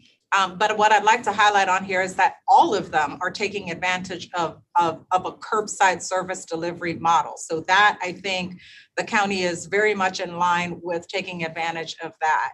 Now, the second or middle column indicates that many of our regional libraries or regional systems have opened their libraries. But I'll take you to the next slide, which shows that while they are open, there are a significant number of those same libraries that have restrictions on access to the library once the patron is there. And so while the library is open, you still don't have free roam of the library. The 4 primary restrictions that we see based on this chart that we're tracking is the limitation on the amount of time a patron is allowed to spend in the library. There's also a significant number of libraries that restrict the access to meeting rooms, conference rooms, and other spaces within the library. There are also restrictions on computer utilization, and almost every one of these libraries that have decided to open require the wearing of a face covering. I think we use the word mask there, but I think as long as you have a face covering, you're allowed to enter. So again, we do see that they are open, but it's equally important to look at the restrictions that are in place to protect the public while they are there. Next slide. This slide provides a snapshot of the same information in comparison for our national benchmark counties. And these represent systems of similar size as Fulton County. And the information is there. Some of them are open, some of them are not. And you'll see from the next slide that they equally are concerned about the restrictions that they put in place for the safety of the public that come in. And you'll see, in addition to the 4 restrictions mentioned on our regional libraries, when we look nationally, we do see that there is an additional emphasis on a 5th restriction, which is free browsing among the stacks. There are a number of these national libraries of similar size that restrict free roaming of patrons through the aisles and the stacks of books. So we do want to highlight that as well. Before I go to the last slide, commissioners, one thing I'd like to caveat both the regional as well as the national information on is the fact that we are tracking this information, and the most recent we have is October. What we don't know is whether any of these systems have made adjustments since October in light of the new infection information that we're seeing, not just locally, not just regionally, but nationally. And so we'll be continuing to look at that information and paying very close attention to whether any of them will make an adjustment to reverse these decisions to reopen as well. So again, this is just information that we are continuing to take a look at and track. And now we'll be paying a little bit more attention to whether or not any of these jurisdictions reverse course. We did get notification late yesterday that Kent County, which I believe is in Michigan, did reverse course on their opening. They were previously open. Now with the infection rates the way they are, they have made a decision to close their libraries. Next slide. Well, commissioners, this is the final slide, and I'll spend a little bit of time walking through this. As you can see, we've presented the reopening plan in sort of 3 stages, 3 sort of intuitive stages that we would take toward reopening. We've had extensive discussion, myself, Dr. Rochelle, Gail, her team, about what the right approach would be. There are many variations. We've talked about opening just some libraries versus another. But after extensive discussions and obviously vetting with the county manager, this is where we land on the most prudent approach to reopening our library. And this would be the way that we would move forward. The first step would be, as with many of our services that have closed, is to meet the gating criteria. At this point, we again have turned the indicator for the number of positive cases to red. This does not represent a good time for us to move forward with our plan to reopen. So we'll be looking at these indicators to ensure that they are green before we move forward. Once they are green, we believe that we can open our libraries with the following limitations and still maintain a safe environment for our patrons to enjoy our library facilities. The first is access by reservation only. At this time, we are working with the CIO to put in place a reservation system that will allow us to have patrons make reservations. That will allow us to control by size of the library the number of patrons that would be allowed in at a time. We also believe that limiting access to an hour will help us provide access to the maximum amount of patrons. In other words, if we leave people there all day, then obviously we'll be limited in the number of patrons that we could allow to access the library once open. Face covering required is a no-brainer. It's been one of the primary preventative measures that's been endorsed by the CDC and everybody else, and it's a huge effort on our part to get all citizens to wear face covering, and so requiring it in our libraries is sort of a no-brainer. We would, as other systems, we've seen other systems do, refuse or limit access to our study rooms, conference rooms, and meeting rooms.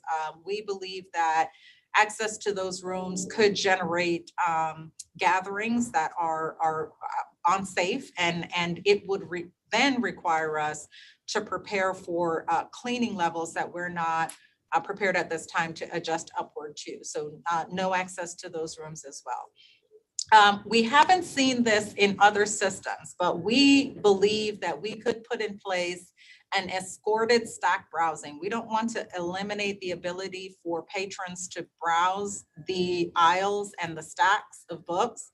So Gail, Pamela, and I are thinking through how we can do it with some sort of escorting with distance in place.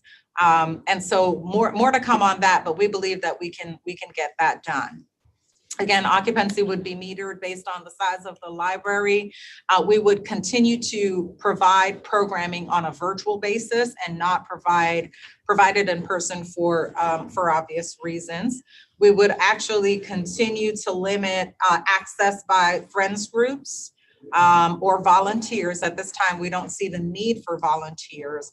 And then finally, that walk-up reservations bullet, which is at the bottom there, all that means is that we are taking into consideration those patrons that do not have access to a computer. We'll provide a way for them to walk up and we'll assist them with making a reservation to come in and visit the library. The third phase of this will be a full opening of the library with access to everything. And of course, we would only move to that mode when the CDC and or the Board of Health approves us to do so. So that's our overview, commissioners. Hopefully we've answered some of the lingering questions about reopening of our libraries. And Mr. Chairman, with your permission, I am ready to answer questions about this section of the presentation. Thank you, Madam COO. Commissioners, any questions? Just a comment, Mr. Chair. Yeah, I appreciate the detail on it. And I guess what the research does show here is that we have been behind the curve in terms of relative to our peer group, whichever way you want to define it, in terms of opening up, what is a valuable asset for so many of our citizens. So I hope that the staff, the library board of trustees, everybody looks at this and realizes that, we've missed the mark in terms of trying to be smart about giving our citizens physical access to the library. So, because other folks are able to do it. I'm glad we're marking out these plans and hopefully we'll start to execute on them. So, I understand all the points made, but hopefully we're going to take this and develop our own smart plans and start opening the facilities up versus continuing to be in a defensive posture on them. So, thanks. I have a question too, please. Commissioner Hausman? Yes, again, I want to thank you for putting this together, Ms. Roach. It did strike me when I looked at it that so many others have been opened. And again, I want to just say that it's a service that people continue to ask about. And I am surprised to see that so many others have been open and we have not. I get that right now is not a good time to start since we're not open. I understand the trends are going up and that we should be cautious. So I'm not suggesting that we act rashly, even though we're not open and a lot of our peer groups are. Some of the things that you outlined, though, I do have some just questions about. The escorting of folks as they browse seems actually a little risky to our employees, more than helpful to the process of letting folks come back in the libraries. I think if we're limiting it to an hour and they want to wander around as people like to do in a library, they may not know what they're looking for. They just want to look. It just seems like that might be something that we don't need to do.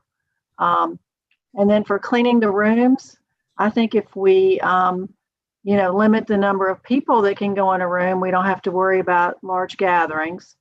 I also feel like if we had supplies out for folks to clean up before and after themselves, they would take advantage of that. I know when I go to the grocery store, I know they've cleaned the carts, but I still clean the handle myself. And so I think if you make those supplies available, people will use them. But again, I appreciate very much you giving us this information. I think we all look forward to the day when we are back 100% at our libraries, but I do strongly still hope that we'll find a way in the interim, when the numbers come down a little bit, that we can once again offer this service, because people really, really, and that's a good thing, they really miss our libraries. So thank you. They do, and thank you for that input. I think we could for sure explore the meeting room with limitations, especially using our reservation system, with limitations on the maximum number, with provision of cleaning supplies. So we can certainly explore that one. What makes me very cautious, and the library staff very cautious about allowing folks to roam the library, is this notion that they will pick up books, handle books, not put them back, which then puts the staff at risk to reshelve those books in the right place, but more importantly, puts the next set of patrons that are coming in the hour after at risk if they are handling that book and they are positive.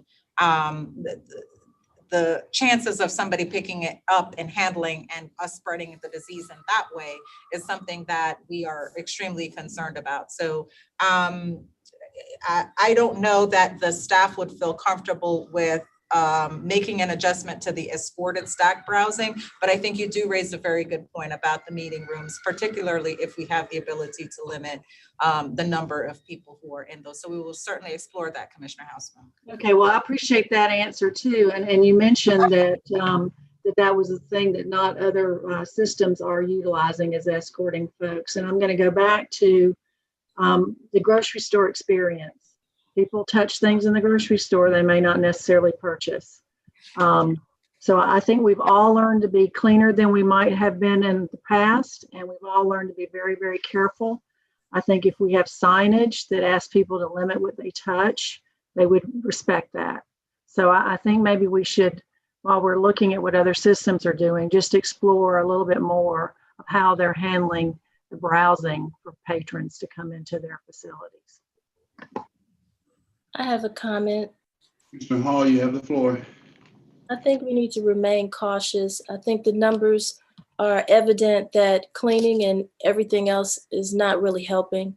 I have been impacted by COVID-19. My own son has contracted it from working over in the courts. So I was really glad to find out that you're going to be trying to assist them a little more in their practices. And that's why months ago, I asked the question of, are we actually communicating across the board throughout Fulton County that everyone should use the same processes for handling COVID-19 cases? Because in the courts, they were literally having people go test for COVID-19 and come back to work when they found out that someone actually had it.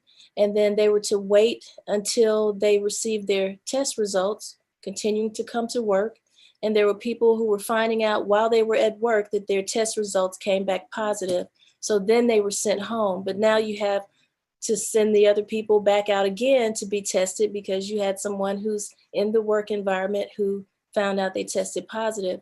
And I think it defeats the purpose of testing and quarantine. So I think that we need to really have some common sense about this in looking at the numbers and the reports that are showing the increases, and we need to remain cautious. We don't need to put people in harm's way. Thank you, Commissioner. Anyone else? No further questions. Continue, Madam CEO. I hand it over to the CFO at this point, Mr. Chairman, to go through the CARES Fund update as well as the municipal distribution report. Thank you. Whitmore. Good morning, Mr. Chairman, members of the board. Sharon Whitmore, Chief Financial Officer. The report that we have today is the same basic report that we've been providing to the board each board meeting. Today we can report out that we have paid out $78.3 million of our $104 million allocation. We have made a few adjustments to the allocations within our primary response area. And I'll show you those on the next slide. Next slide, please. The adjustments that we made to our allocations for this reporting period are on the left side of the screen. We have moved the funds that we had held in reserve for a second wave. We've gone ahead and moved those up into operational stability and set them aside for public safety purposes. That will allow the county to charge a portion of its public safety costs to the CARES Act. In addition to that, we have moved about $2.3 million from community relief into operational stability as well for the same purpose. The funds coming out of the community relief allocation are coming out of the contract that we entered into with Goodwill for job training. We are seeing, based on the utilization of that contract, that we would not fully utilize the full amount of the allocation. So we have begun to deobligate and unencumber funds, and this was the first major step in that regard. So on the right-hand side of the screen, you'll see where we actually made the changes on the commitments. We reduced the job training purchase order by $2.3 million and moved that into the set aside for our own public safety costs. Next slide, please. This next slide is the view of our open and partially paid purchase orders. To date, we have issued $45.5 million in purchase orders, and we have paid and closed out $30.8 million against those purchase orders. What's listed in front of you are the purchase orders that remain open, and you can see the amount of the PO issued as well as what's been paid against it. A few items to note: TSG Solutions Recovery. We entered into since the last report, we've entered into a purchase order with them for an additional order for gloves. They were able to indicate to us that they could supply the gloves. So we issued, I believe it was about 1.5 or 1.6 million in total to TSG for the acquisition of gloves to add to our PPE inventory. I think that's the largest change as far as increases in our purchase orders. We've continued to reach out to all of the vendors to ensure that we're receiving the goods and services that those purchase orders are tied to, and that the invoices are being sent to accounts payable so that we can make payment against those purchase orders. The finance and purchasing staff will continue to work through this throughout the end of the month as we try to ramp down our activities under this program so that we can ensure that we meet the deadline at 12/31 of having all of the funds either fully incurred or expended. Next slide, please. This slide is the view that we share with you to show you placeholders and commitments that aren't attached to a specific contract or purchase order. In the placeholders category, that amount is $3.8 million. The largest component there is the balance that remains to be encumbered by the Board of Health for the testing plan. We had some conversation with the Board of Health yesterday, and their finance person, district administrator, will be working with the finance department on looking at what is remaining in the budget associated with that testing plan to see whether or not there are funds there that we could go ahead and deobligate at this point and move into that public safety reserve. Down on the bottom half of the screen on the left-hand side under commitments, You'll see that we, in the green highlighted section, we now have 3.9 million that we have set aside and allocated for that public safety reserve. The next largest component that remains in the commitments category is the balance that's remaining to be paid to our municipal partners, and that is 1.5 million. And then over on the right-hand side of the screen, you'll see the total of payments that have been made outside of the purchase order process. It totals 47.4 million. The largest component of that is the 23.4 million that's been paid to our municipal partners, as well as the 16 million in payments that have been made under our community needs program. And that amount does not include the portion of the community needs program, that's the job training program with Goodwill, because that's under a separate purchase order. So when you take the 47.3 from this page and the payments made under purchase orders from the previous page, that gives you our total amount paid against our 104 million of 78.2. Next slide, please.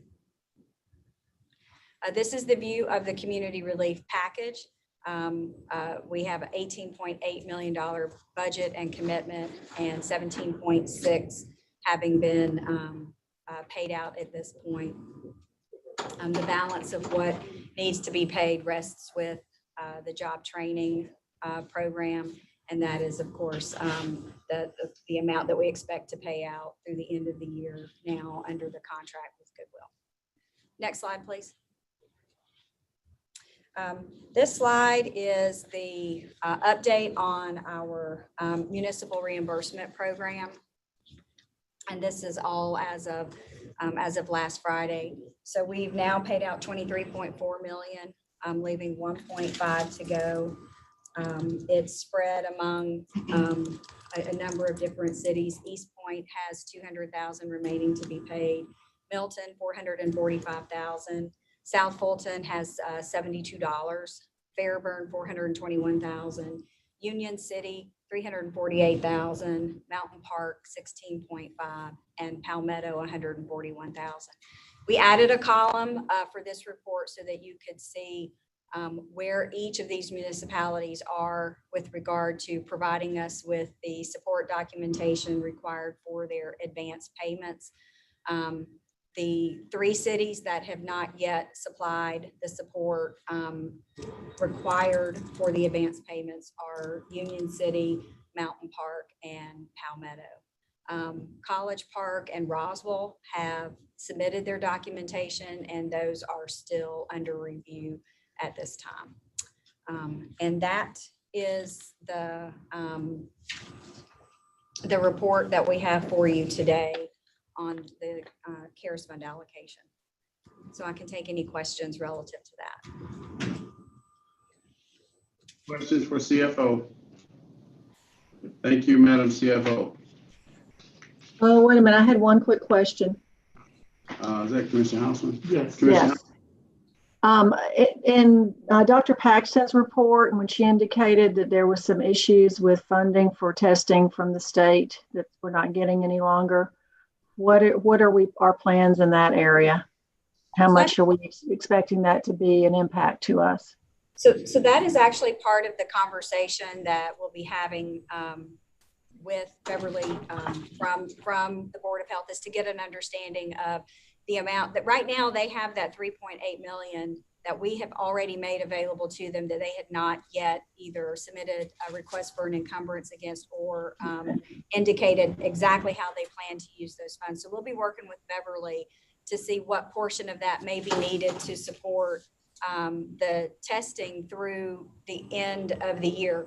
We still have a significant amount encumbered with Baco Labs for the actual laboratory services associated with the test. So we tend to talk about what it costs per test kit, but it's really the laboratory services that you're paying for. So we still have that encumbered, and that's entirely for the Board of Health's use at each of the specimen collection sites that the Board of Health has been operating, as well as their mobile testing unit. So we'll be working with Beverly to work that out. At this point, our initial plan was any additional needs that they may identify as a result of the loss of funds from the state. We would look to redirect from within either what they already have available to them, or those same funds that we set aside under that public safety category. We could take those funds and redirect them as well for testing. So at this point, we really need to have that conversation with Beverly to get a better feel for how that current 3.8 million they have will actually be utilized through the end of the year, to know if we need to move any additional resources over there. Mr. Chairman. Mr. Chairman, Yes.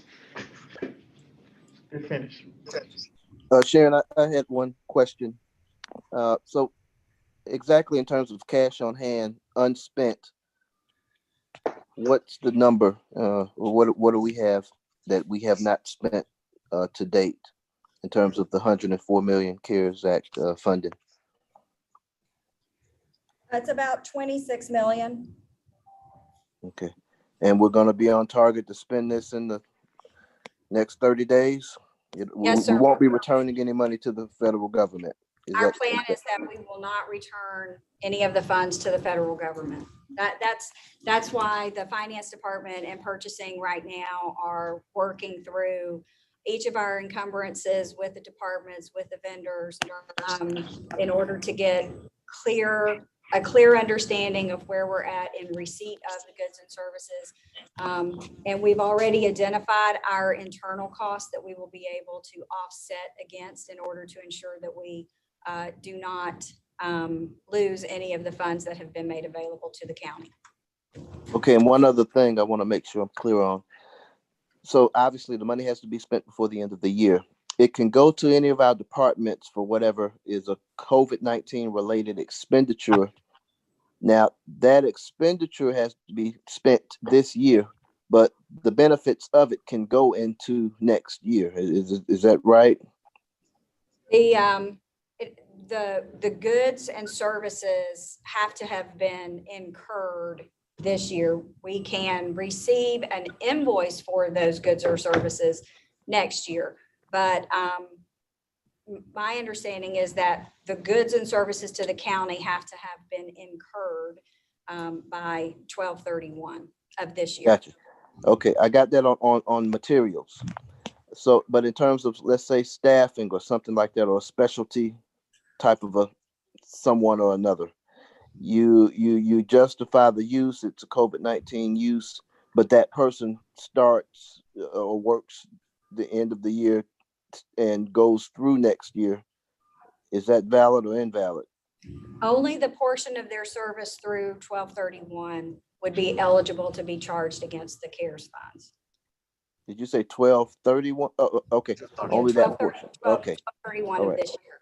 Mm-hmm. So after next year, if someone does have a COVID-19 related staffing issue, none of that none of that employee or temporary employee's pay can go into next year. Not out of the CARES fund, that's correct. Okay, got it. All right, thank you. Anyone else? Not Ms. Corbett? External Affairs.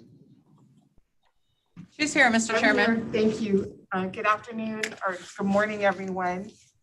This is Jessica Corbett, Director of External Affairs. We're here today to give an update specifically about a campaign that we have worked on that this board approved earlier this year. Next slide, please. You all may recall that earlier in 2020, we came to you to initiate 2 marketing campaigns. One of those is kind of a top line general market campaign to reach Fulton County residents as a whole with a message of prevention and testing. And the second of those is a campaign specifically targeting people of color in Fulton County in recognition of disproportionate health impacts of COVID-19 on African-American and Latino community members. This has been borne out through data that we've seen locally in our epidemiology reports and has been reported nationally in terms of disproportionate hospitalizations, disproportionate deaths, economic impact, educational impact, and kind of across the board effects of this pandemic on these communities. This campaign is also in alignment with the work that we have done historically at Fulton County to address health inequities and health disparities. What you will see in just a moment, and I will introduce the team that we have worked with, which is the Black Cross. Their principals are on the line and will kind of take over the presentation in a moment. You'll hear from Gail Brooks and Andrea Villa, who are the principals with the Black Cross, and they have a wonderful team that has put this together for us today. You will see a very strong research component that was the first phase of this project and kind of led to the campaign that they will show you. I have emailed you, commissioners, some of that research so you can review it at your leisure. We didn't want to take up too much of your time today, but did want you to have that information for your review, and we would be glad to brief you on that at another time. Two things about this campaign I'd like to highlight. One is that you will see here, it is not a Fulton County first, meaning this is a campaign that was designed to be a community first approach. We recognize that unfortunately there are people in our community who have low trust of government, specifically when it comes to health information. And there are some historical factors, of course, leading to that issue. It also is really highlighting and addressing misinformation. And after 20 years as a government communicator, I have to say that this year has brought really unique challenges in terms of misinformation and intentional misinformation, which can be used to really used in harmful ways to create mistrust, to create misunderstanding, and keep people from doing things they need to do to keep themselves and their families safe. So I hope that you take that away as Gail and Andrea go through the presentation. I believe they're both on the Zoom now. Can you both hear us? And are you able to speak? Yes. Yes, ma'am. Thank you so much. Well, I will turn it over to them and we can go to the, Gail, just say next slide when you need to move on.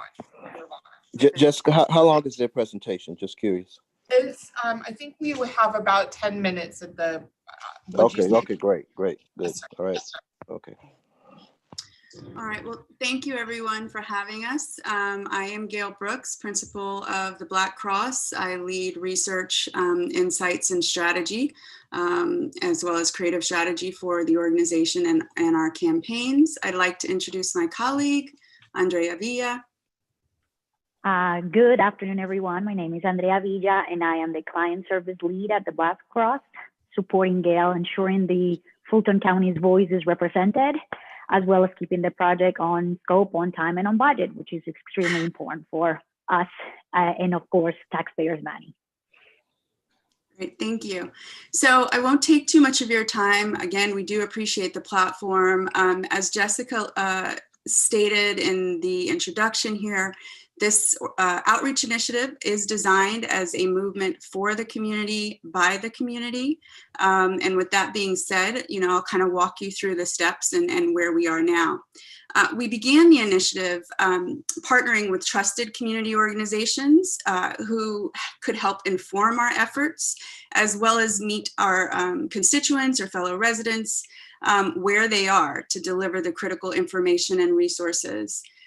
We spoke to key stakeholders and public health stewards. That include people from Fulton County government, the Board of Health. I think Dr. Paxton is joining us on this call. The Georgia Department of Health, Fulton and Atlanta Public School Systems, Morehouse School of Medicine, and many others. We also engaged community-based organizations who serve our residents every day. Those include the Coalition for the People's Agenda, Mercy Care, Chris 180, Latino Community Fund, and a host of other organizations. We then turned to hear directly from our fellow residents. So we partnered with the University of Pennsylvania to analyze Twitter conversation. And we've been tracking kind of changes in psychological well-being. You should know that the state of Washington uses this same technology in their situation reports to report on kind of the changes of mental health, mental and behavioral health in that area. We also fielded a Qualtrics study of approximately 600 Fulton County residents. We wanted to better understand their attitudes, their behaviors as it relates to COVID-19, such as its origins, its the impact on our communities, attitudes around testing, risk mitigation behaviors, are they practicing them, all the way through to vaccine hesitancy. And then through our partnership with Morehouse and Dr. Akintobi, more specifically, who's the Associate Dean of Community Engagement and the Director of Prevention Research Center there, we're happy to inform you that our survey and the efforts that you have funded will be informing the Georgia SEAL Task Force as well, and the ongoing research that they'll be doing around COVID-19. Next slide. I'd like to get into the implementation. So as you can see, it's a bit of an eye chart. We've got a lot of moving parts, but a systemic challenge requires a systemic solution. The backbone of this initiative is our playbook, our COVID advocacy playbook, which is a robust tool of information and resources. First, we provide health information. It's organized under kind of 3 categories, such as train, which is about practice and prevention, everything you might want to know about testing, as well as vaccination for flu, which is critical. And then of course, treatment, and that's treatment both for medical in the area of physical health, as well as mental and behavioral health. And then also treating the resources that are treating the need in our communities related to economic hardship that the pandemic has brought about. We include key facts, we include information on how to assess risks, and then we provide guidance on how to mitigate that risk. We'll also include a care and resource directory, which includes those resources from community-based organizations, as well as where to get care for COVID-19. There are amplification tools that are provided in our playbook for social media assets that will be used to spread the word, as well as to educate the public through that channel on key risk mitigation behaviors. And there are conversation guides that are included that are targeting our specific 5 at-risk segments. Those segments include groups such as the elderly, urban youth, key gatekeepers of the household, such as Hispanic women and moms, and the like. Additionally, we've put together a program of what we call COVID community conversations. There are 8 topics. Thank you to Commissioner Arrington. I'm not sure if he's in attendance here, but he actually participated in our kickoff conversation around civicking safely, where we provided information on how to vote, both remotely and in person safely, as well as guidelines on how to send your children back to school safely, which is around the same time. We have one tonight. Please join us at 7 p.m. where we'll be discussing testing, diagnosis, symptoms, flu shot, and we're fortunate to have Kenny Burns, V103 personality, moderating that panel. And joining us will be Lisa Gooden from the Department of Health, as well as Dr. Frank Jones, who's the head of the Atlanta Medical Association. To support the extension of this campaign and its information, we're building a branded destination that will house all of that. So we're providing the playbook to be downloaded by these organizations, individuals, advocates.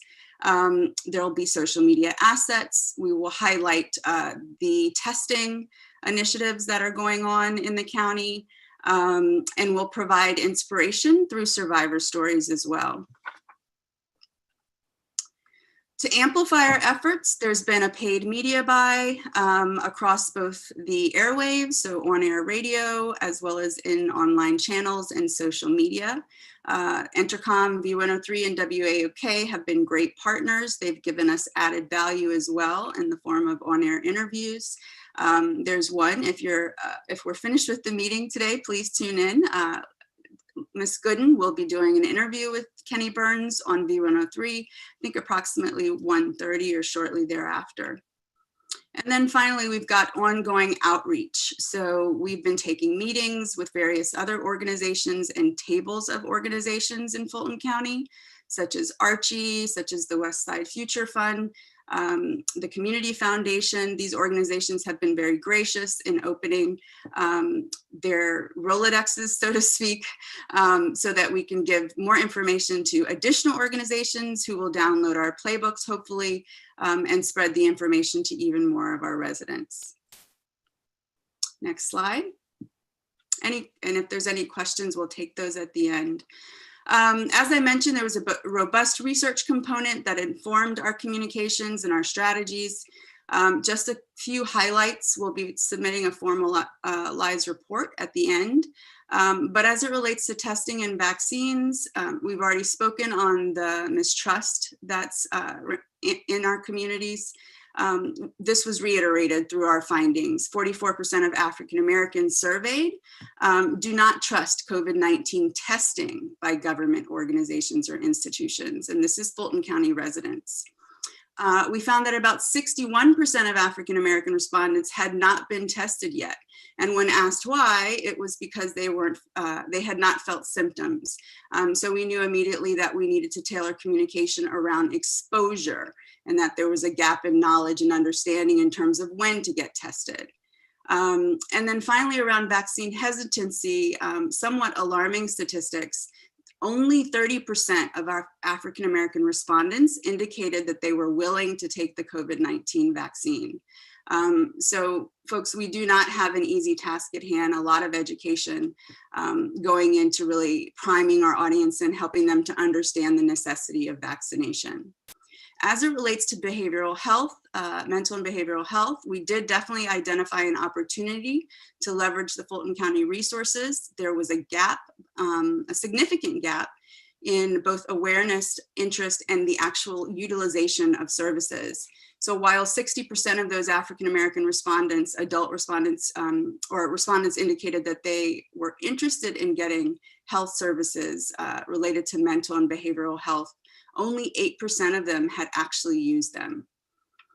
And then finally, as it relates to access into information, we'll get more into that in the final report, but there were some enlightening findings around kind of the key gatekeepers, the typical channels or traditional channels that we really rely upon to get information out. Faith-based leaders, while they are still very important in communicating to our audience, are not as trusted as we might have thought in terms of the information. So yes, respected, but in terms of actually getting information out that people will act upon, it was not as high as things such as medical experts, and fortunately, the Department of Health came in as a trusted authority as well. In terms of channels, the online or digital space and local news were really more effective and most trusted. So getting the word out, again, local radio, local television is a key channel. And then of course, through our search engines such as Google, and then Facebook, which I think was actually #1 or #2 in terms of resources to get information related to COVID-19. So now, we'll take you over into our creative executions, just a couple of pretty pictures on a page, but we'll talk you through how those things are coming to life through the campaign. Next slide, please. So the strategy behind Alive and in Color, which is the campaign, is to arm the community, like Gail was saying, as well as Jessica, with the knowledge to make their smarter choices, because as you see on screen, we just don't survive, we thrive.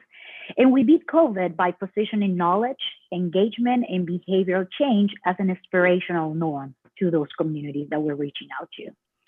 The creative assets that you see on screen are just a small representation on how the Alive and in Color campaign aims to inspire Fulton County residents to stay informed, knowing what matters, engage and get involved, as well as being empowered and grow. So that being said, if we start from the bottom left, we created, as Gail said, how important it is to have a presence in social media, create creative assets to promote the COVID conversations that are happening virtually at the gathering spot. In addition, we created radio spots that are just regular 15-second and 30-second spots. But additionally, as Gail mentioned, Intercom gave us 6 slots, 1 on V103 and 5 on WAOK, for 5-minute on-air interviews to promote the conversations and the topic of the week. This week's is no use status, symptoms, diagnosis, and testing for COVID-19 and the flu. Kenny Burns is moderating. That's a big deal. It's important. He's the voice. He's part of the people. He's part of the community. And he will also, as Gail mentioned, be interviewing Lisa Gooden, which we're very excited about it at 1:30. In addition to promoting the conversations and the radio spots to promote them, the campaign, if you start moving a little bit to the right, it has additional digital imprint, which is inclusive of digital banners, homepage takeover, and other assets to invite residents to go and find more information at aliveandincolor.com. Aliveandincolor.com is the branded destination, is that campaign infrastructure that aims to centralize all the information and the access to care. We're aiming to launch the first week of December, which we're very excited about it. It will have 3 components, particularly for visitors to find care and resources, everything at one space and one place. Has a very important section for partners, which of course Fulton County, the Board of Health will be part of it. And it has an area for people to express and connect with their communities via social media assets. There's a place for the playbook, and the playbook, which Gail mentioned, is our connection, is our tool that created to provide organizations with the information necessary to connect with their audiences. So whoever wants to become an advocate will go to the landing page, will register, and will provide information that are related to the areas of impact, areas that they are working on and they are interested in. So what we're doing, collectively speaking, is creating a community engagement of profiles that are going to be shared with Fulton County for future usage. After they register, they can know the playbook and utilize the information provided. So those organizations are going to be connected. Those organizations will continue the conversation about beating COVID. And the last piece that I want to leave you with is we're still having discussions with organizations and important people in the community in an effort to keep Alive and in Color alive beyond the end of the campaign, which ends at the end of the year. That's, as Gail mentioned, Archie and their 100+ organization partners are really interested in connecting. So what they will do is register, download the playbook, and continue the conversation and connecting with the community. So that's what you see all on screen. Again, very small representation of the 70+ creative assets that we have developed so far in all your areas of paid, own, and share media.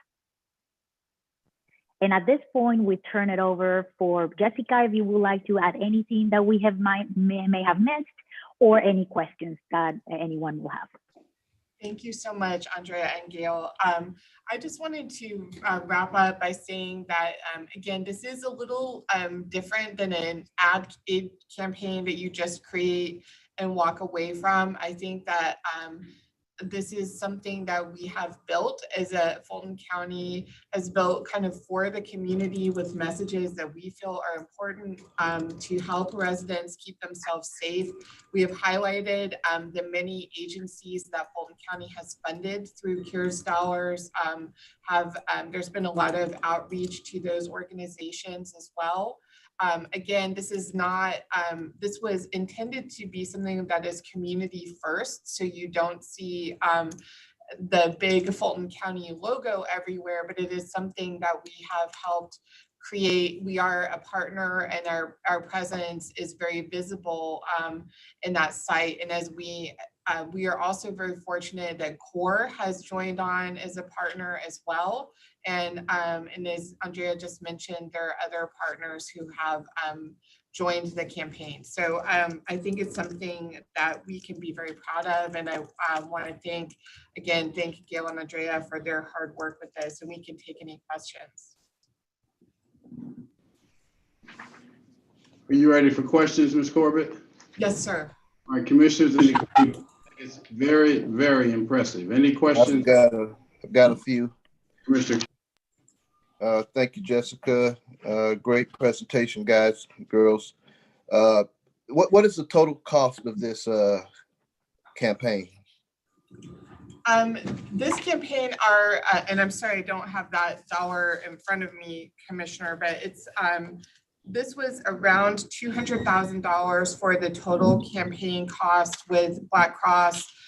We also used a portion of an advertising buy that we supported in addition to that through a different ad agency that we were working with. So roughly about $250,000, and that included all of the research components, conversations, and asset development, creation of the site. So we feel very positive about the impact that we've had. Okay, one of the things I heard you all mention in terms of outreach, I guess that's what this is the name of the game here. You guys are going to be reaching out to the local community outfits, community-based organizations. I was hearing. I also heard you were going to be using some of their databases, not only ours, to get the word out. Is that right? That's correct. Good. Jessica, in terms of our database, I know we all as commissioners have, a database of public database, residents, emails, whatever have you.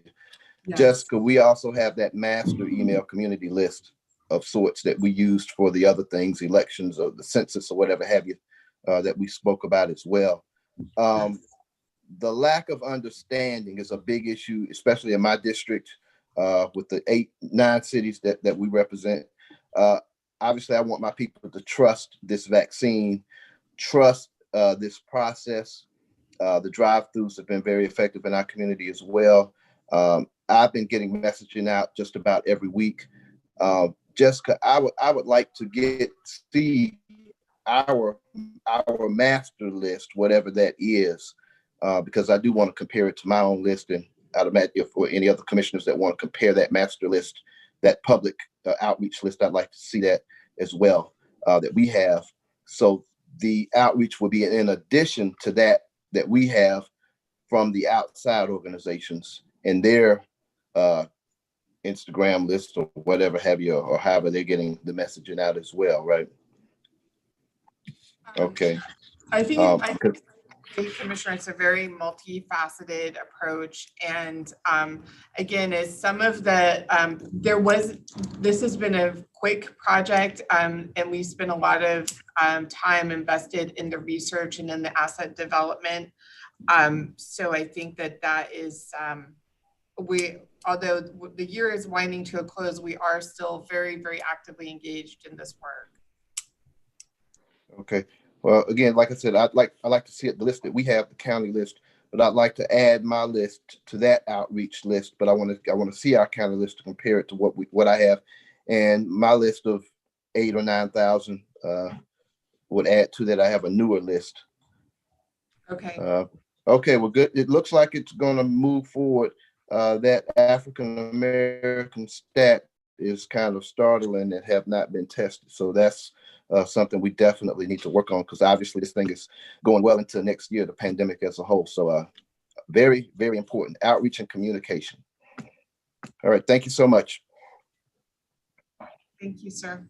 Anyone else? Anyone else? All right. Thank you, Ms. Corbett. Thank you, everyone. Is that I believe that's Madam complete. CEO? Mr. Chairman, thank you. That is the end of our COVID update for today.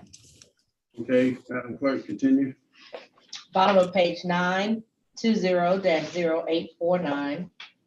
Request ratification of countywide emergency procurement. All right, is there a motion? I move approval, Mr. Chairman. I'll second. Any questions or comments? All right, let's cast your vote, please. Commissioner Houseman? Commissioner Ellis? Yes. Mr. Morris? Yes. Mr. Hall? Yes. Vice Chair Arrington? Commissioner Carn? Yes. I vote. The motion passes 6 yeas, 0 nays.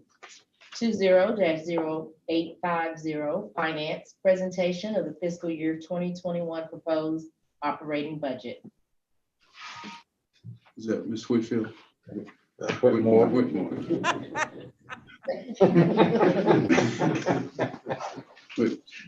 Good afternoon, Commissioners. Sharon Whitmore, Chief Financial Officer. We do have a brief presentation, which we've covered with each of you individually, but we'll make it publicly today. You can go on to the next slide, please. Mike, can you move that for me so I can see the whole screen? Thank you. Minor Zoom adjustment here. Commissioners, the proposed 2021 budget was submitted to you on Friday afternoon electronically. A hard copy was made available for you, as well as a copy being placed on file with the clerk's office. And the proposed budget is also posted to the county's website. For 2021, we are recommending a total proposed budget of $1.1 billion for all appropriated funds. The general fund being the largest component of that at $785.4 million. Followed by the water and sewer system, the water revenue fund of $156 million, and then the water renewal and extension fund of $104.8. There are a number of other funds included as well. I'll highlight the Fulton Industrial District, where we will continue to provide municipal-like services out on Fulton Industrial Boulevard in the corridor that remains unincorporated in the county. And that budget is $43.1 million. Next slide, please. Today, most of today's presentation will focus on the county's general fund. Previously, we have shared with you what the 2020 outlook, as well as what the 2021 outlook was looking like in meetings earlier this year. So this slide sort of summarizes that. Looking back at the end of 2019, we ended with a $205 million fund balance, which we brought forward to 2020. In 2020, we are projecting that we will have revenue of $713 million on expenses of $721 million, which will have us draw down that fund balance by about $8 million, leaving us with roughly $197 million in fund balance to carry forward and use as part of our 2021 projected budget. For 2021, from a revenue perspective, we have projected revenue of $719 million. The basic assumptions that we use for the revenue projection include a flat tax digest in 2021, a 94% collection rate, and then essentially maintaining a conservative view of our other revenue sources, keeping them at our projected 2020 levels. On the right-hand side of the screen, on the continuing down on the left-hand side of the screen, actually, for an expenditure footprint, we have determined our expense footprint to be $785 million. And that is related to the fund balance carry forward with the revenue projections, and then making sure that we leave our fund balance reserve at the required 16.67%. So when you factor the fund balance carry forward, what we think we're going to get in revenue, that left us with, and leaving a fund balance of 16.67%, that left us with the ability to fund about $785 million in budgetary expenditures. On the right-hand side of the screen, that just sort of gives you a visual of what that looks like. The fund balance, adding in the revenue of 719, showing you the 785 expenditure footprint, and then showing you where our fund balance requirement is at 131 million. Next slide, please. As we developed the 2021 budget, the first thing that we did was we looked at what would we need to have in a base budget in order us to continue to operate in 2021 as we have operated in 2020. And so for the base budget, we landed at 708 million for a base budget. And that amount included funding all of the things that are listed to the right, all recurring filled positions, the recurring operating budgets for each of our departments and agencies. We funded the debt service associated with our Fulton County Urban Redevelopment Agency bonds, tranches 1, 2, and 3. The first 2 tranches have been issued. The third was scheduled for 2020, and we delayed it as a result of the pandemic. We've programmed it back into the budget for 2021. We would estimate completing that somewhere towards the end of the second quarter next year. And that will be the funding that's needed to construct the animal shelter, as well as the public safety training facility, a offsite emergency operations center, as well as fund the remaining building improvements that are needed here in the government center and the courts associated with the facility, the faithful facility condition assessment that was done a few years ago. We've also provided for a pay-as-you-go capital set-aside for facilities of 5.4 million.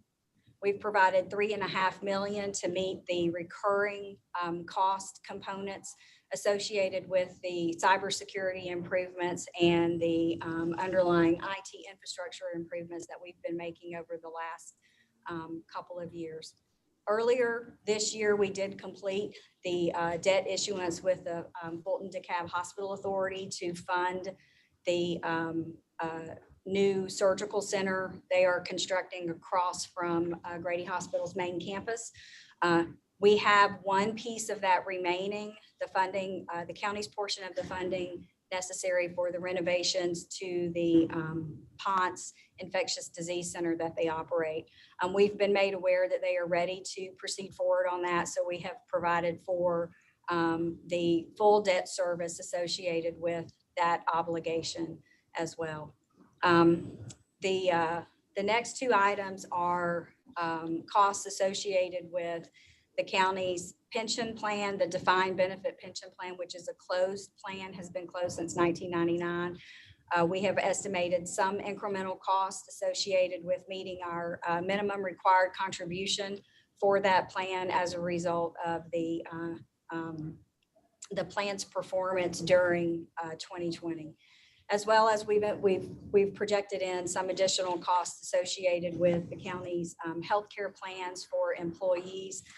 We do expect to see some cost increase next year as the pandemic hopefully begins to wane and employees are more comfortable returning to their physician's offices for routine medical care. In addition to those items, we also provided for the contractual increase to the inmate medical contract that we have with NAFCare, and that was a little under $1 million for that item. So with all of those things, again, we landed on a base budget of 708 million, And knowing that we had 785 million that we could expend and stay within our fund balance reserve policy, we began looking at what are the other items that we needed to contemplate and consider for funding in the budget. The first item that we considered was how would we continue to respond in the current pandemic environment that we're in. And we developed a plan for maintaining an emergency response reserve.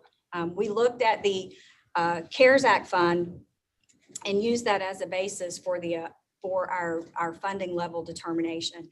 If you take the CARES Act fund and you back out the amount of funds that were provided to the cities and you back out some of the operational funds that the county incurred that we would not intend to carry forward into the future, we landed on about an $85 million spend figure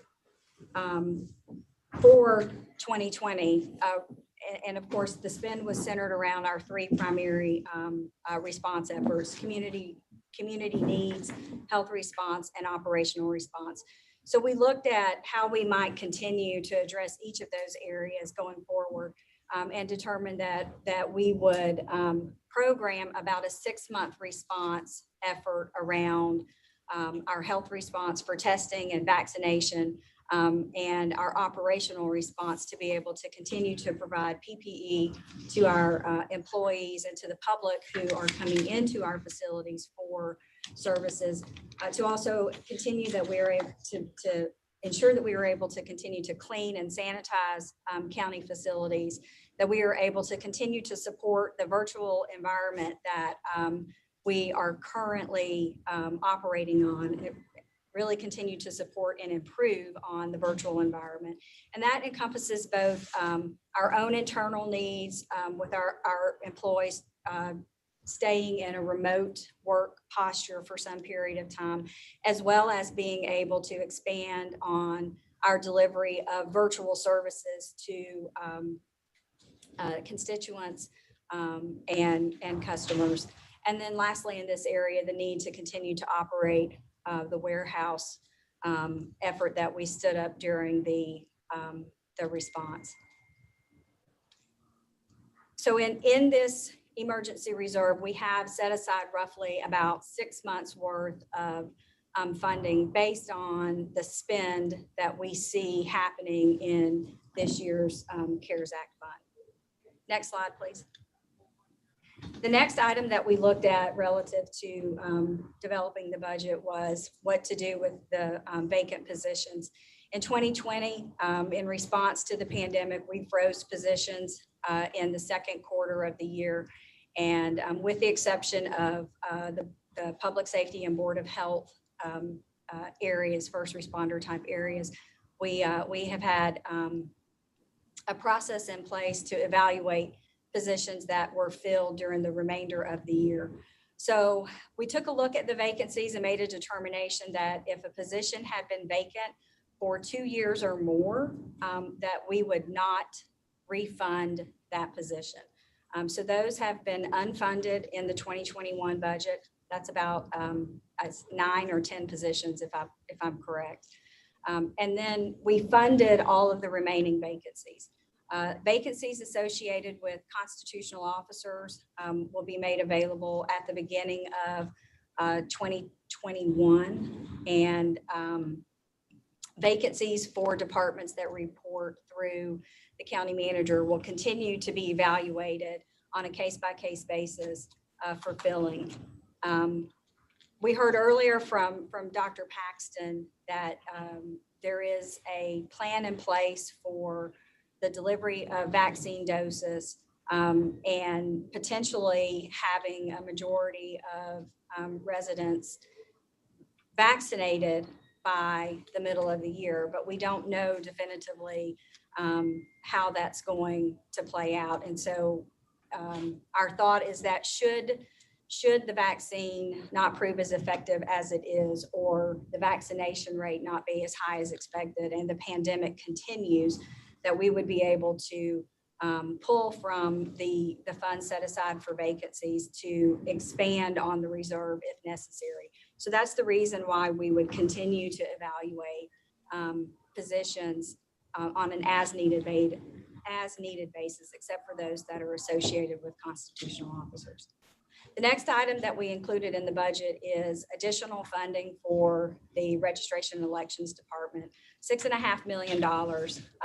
1 million of that is for the incremental costs that will be associated now with the department on a permanent basis for the additional license fees, software fees, some facility costs and other operational costs that are just related to the sheer number of devices that we acquired in order to facilitate the November general election.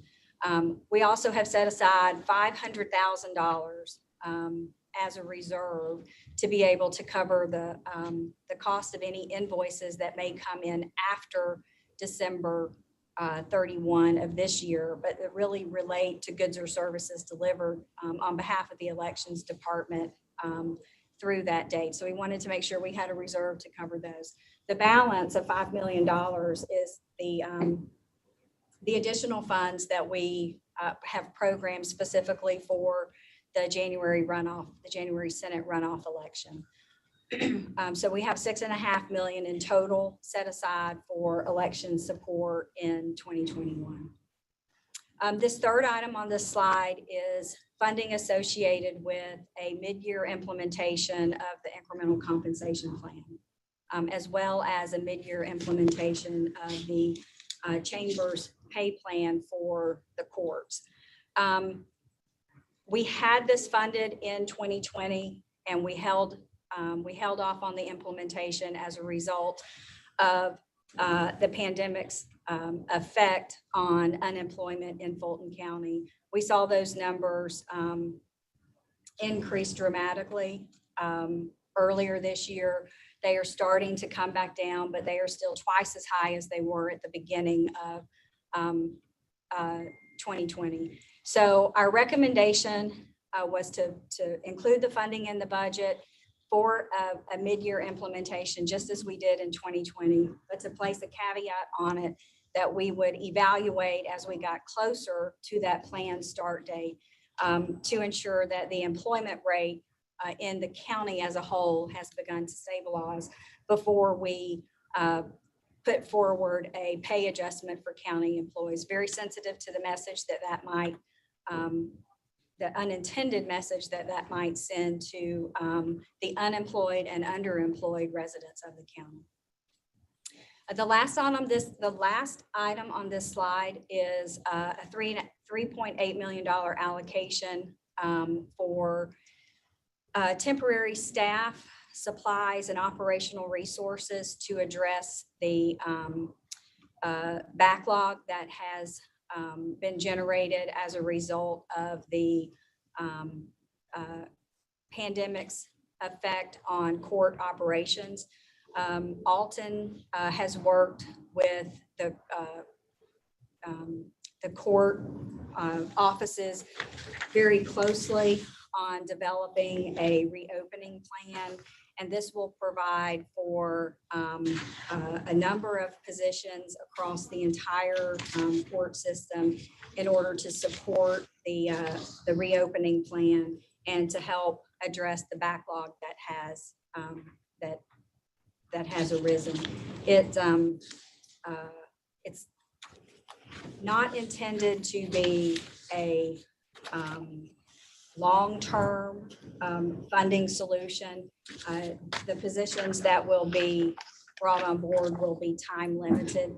We also had requested that a detailed plan be provided around how these funds will be utilized and how they would expect to see the backlog reduce over the course of time during the year.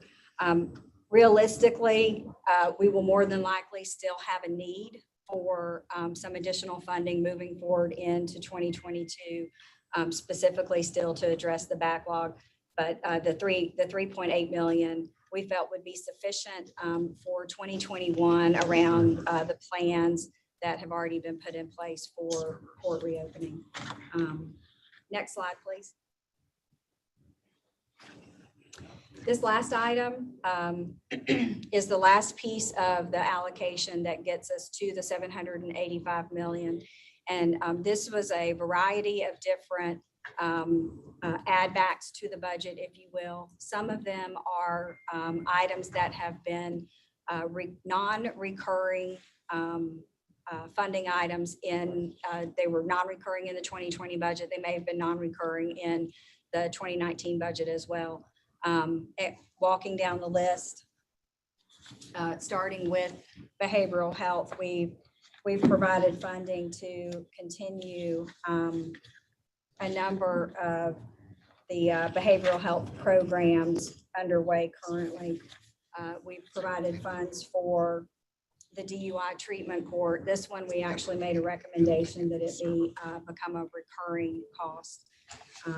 We also provided funding for the Emerging Adults Reentry Program, the Permanent Supportive Housing Program, and the School-Based Therapy Program. Those three items combined total about 3.1 million. Under community development, we have identified some additional needs associated with match funding on grants, and we've provided about 325,000 in total for additional match requirements on 3 grants: the coordinated intake and assessment match, the ESG 21 match, and the home match. Under contractual increases for facilities, this is specifically for the Department of Real Estate and Asset Management. And it's to address some contractual costs associated with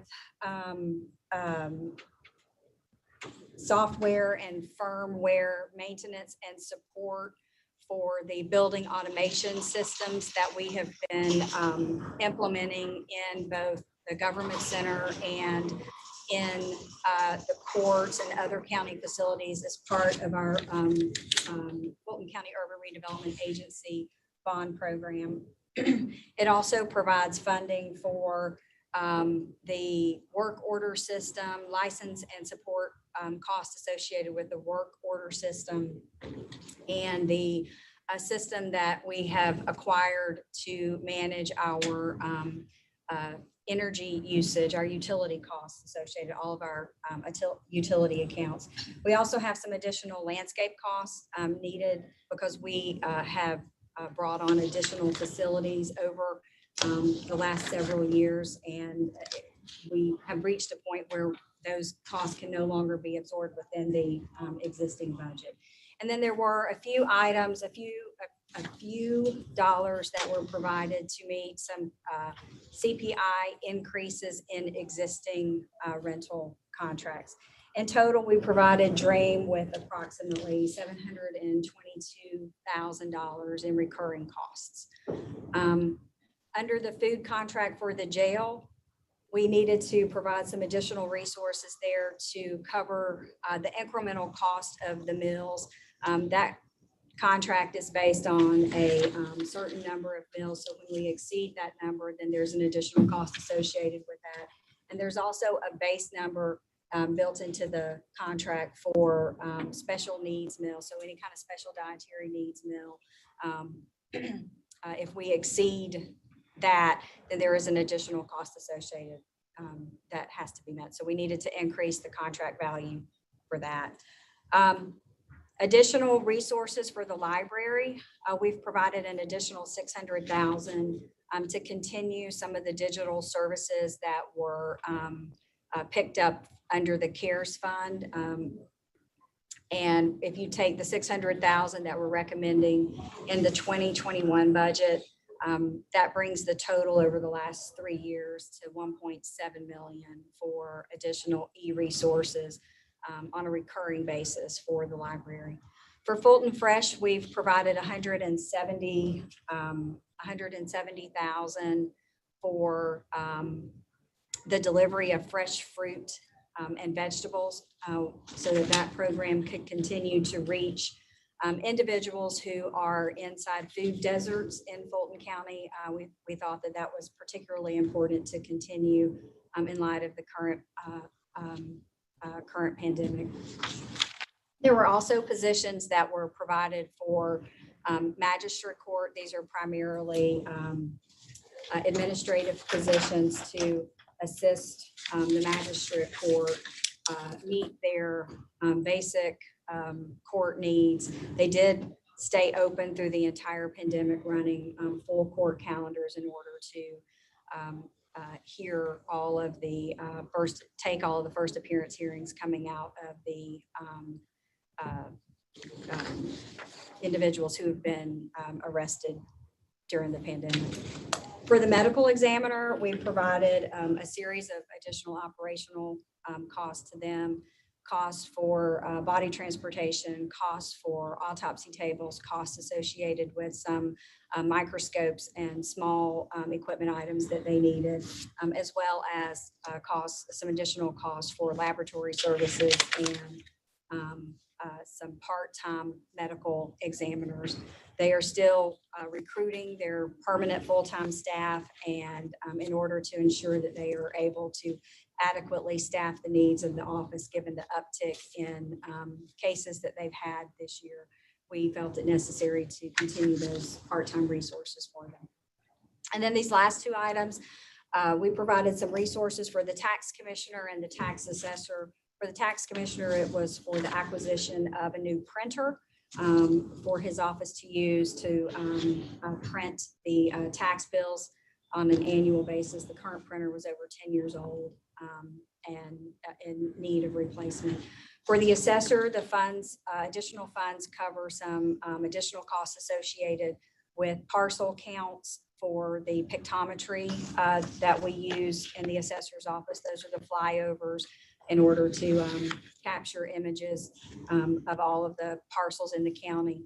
And as that parcel count changes, then the cost of the contract changes. And then lastly, in the other category, there are a number of small items for a number of different departments across the county that are included in that category. And the last item on this slide is essentially more to address the idea that the budget was developed knowing that we are still in the process of reimagining and determining what our future service delivery models are going to look like, particularly in those forward-facing customer service areas. Anna has been leading that reimagining process with those agencies, and it involves libraries, arts, senior services, behavioral health, particularly in the area of developmental disabilities, as well as looking at what our workspace strategy is going to be in the future. I talked earlier specifically about funding the virtual environment as part of the emergency response. And the thing that we have had a lot of conversation around is when we are able to see the light at the end of the tunnel from the pandemic, and we begin to return to more of a normal in-person service delivery model, what that may look like, what things we may have learned from this experience from a service delivery perspective that will inform how we will return. Specifically, in a workspace area, will we return 100% of employees back into county facilities? And as it stands right now, we will be working on a plan that does not do that. We'll be working on a plan that provides for partial return of employees back into county facilities with a certain number of employees continuing to work remotely 100% of the time, as well as some being in a hybrid setting. And so we felt like we needed to make mention of that to the board so that you would know that we developed the budget essentially based on a status quo of our current programs and our current service delivery. But we will bring back to you some recommendations around how that will change as we progress through 2021. Next slide, please.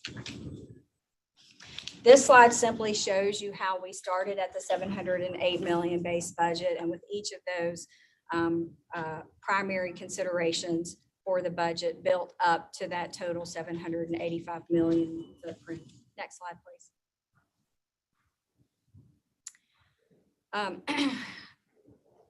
The 42 million that we built in our emergency response reserve, if the federal government or the state government provides some additional resources in order to allow local governments to continue to mitigate and respond to the pandemic, then we felt like these the emergency reserve resources can potentially be redirected to some other areas. And we just wanted to identify what those other areas are. And we came up with 4 kind of strategic initiatives, if you will. We did not fully build out business cases around each of them, but rather wanted to identify them to you. The first one is to look at doing a deep dive on the elections process and to bring forward improvements to our elections process, including potentially the need for identification and acquisition of a elections central facility, where many of the things that we had to spread out this year among various different county facilities, we would be able to, with a central elections facility, we would be able to keep those all together and build a much more efficient process without the need to continually move people and products around. We also thought that if the resources are not needed for the emergency reserve, that we could look to use some of them to continue to enhance our court services. We feel like the pandemic did offer an opportunity for us to make changes to how court services are being delivered, and that there is a certain degree of momentum that has been gained really during the pandemic around those changes. And with the newly elected sheriff and the newly elected DA, this may be present a very unique opportunity to actually build off of that momentum and bring in the newly elected constitutional officers and make some additional changes. So we wanted to present that as a potential strategic initiative. Again, I've talked a little bit already about enhancing the virtual environment. And this again is twofold. It's to continue to build off of the enhancements that we've made during the pandemic in order to be able to stand up as many of the virtual services and support them as we did. But this would allow us to expand upon that, and both from the internal perspective of what the county needs and what our workforce needs, but also potentially to identify how we can assist county residents with being able to tap into and utilize the virtual services that we are providing. And then lastly, there's been discussion at several previous board meetings around the Board of Health transition, and there is a potential cost associated with that. The cost of the fringe benefit package for the state is much more expensive than what the cost of the fringe benefit package is for county employees. So in order to facilitate a transition that would allow for the existing employees to retain their salary, moving over to the Board of Health, it would require some additional resources from the county for the Board of Health to be able to cover that additional fringe cost. And there are most likely other items that would need to be considered as part of that transition, but we felt like because it had been brought forward and there has been previous discussion around it, and we knew that there was a potential cost associated with it, that we should identify it as potentially an area that the reprogram funds could be used towards. Next slide, please. Quickly, just some highlights from the other funds that are presented in your budget booklets as well. The water and sewer system has a slight increase on the revenue fund, and that's mostly associated with the incremental debt service requirements from the bond issue that was done earlier this year to support the Big Creek wastewater treatment plant. In the Fulton Industrial District, the budget that's been presented provides for a robust resurfacing budget for the Public Works Department, as well as equipment and vehicles for the police department. And it also provides for a decent reserve to be used for the continued blight remediation program that we have ongoing in the Fulton Industrial District area. For Wolf Creek, this is specifically the amphitheater, the enterprise fund for the amphitheater. A transition of that to ownership and operation of that to the city of South Fulton is expected to be finalized by the end of the year. However, we wanted to make sure that we had a budget available to us in 2021 should any straggler invoices come in that would need to be paid relative to the period of time in 2020 or earlier that the county owned and operated the facility. And then lastly on this slide, the airport fund, we just wanted to highlight that the budget that's presented for the airport fund is sufficient to allow the continued current level of operations, allow us to move forward with some of the expansion plans that we have, and deploy the firefighting apparatus there at the airport. Next slide. As for next steps related to the proposed budget, we will hold the one legally required public hearing at the next board meeting on December 2nd. And then be ready in January at either the first or the second meeting in January for the board to take final action on approving the 2021 budget. For the meeting on the 2nd and for the meeting on the 16th, of course, we will have a budget discussion item for the board should there be any questions or concerns that the board has around the proposal that's been submitted.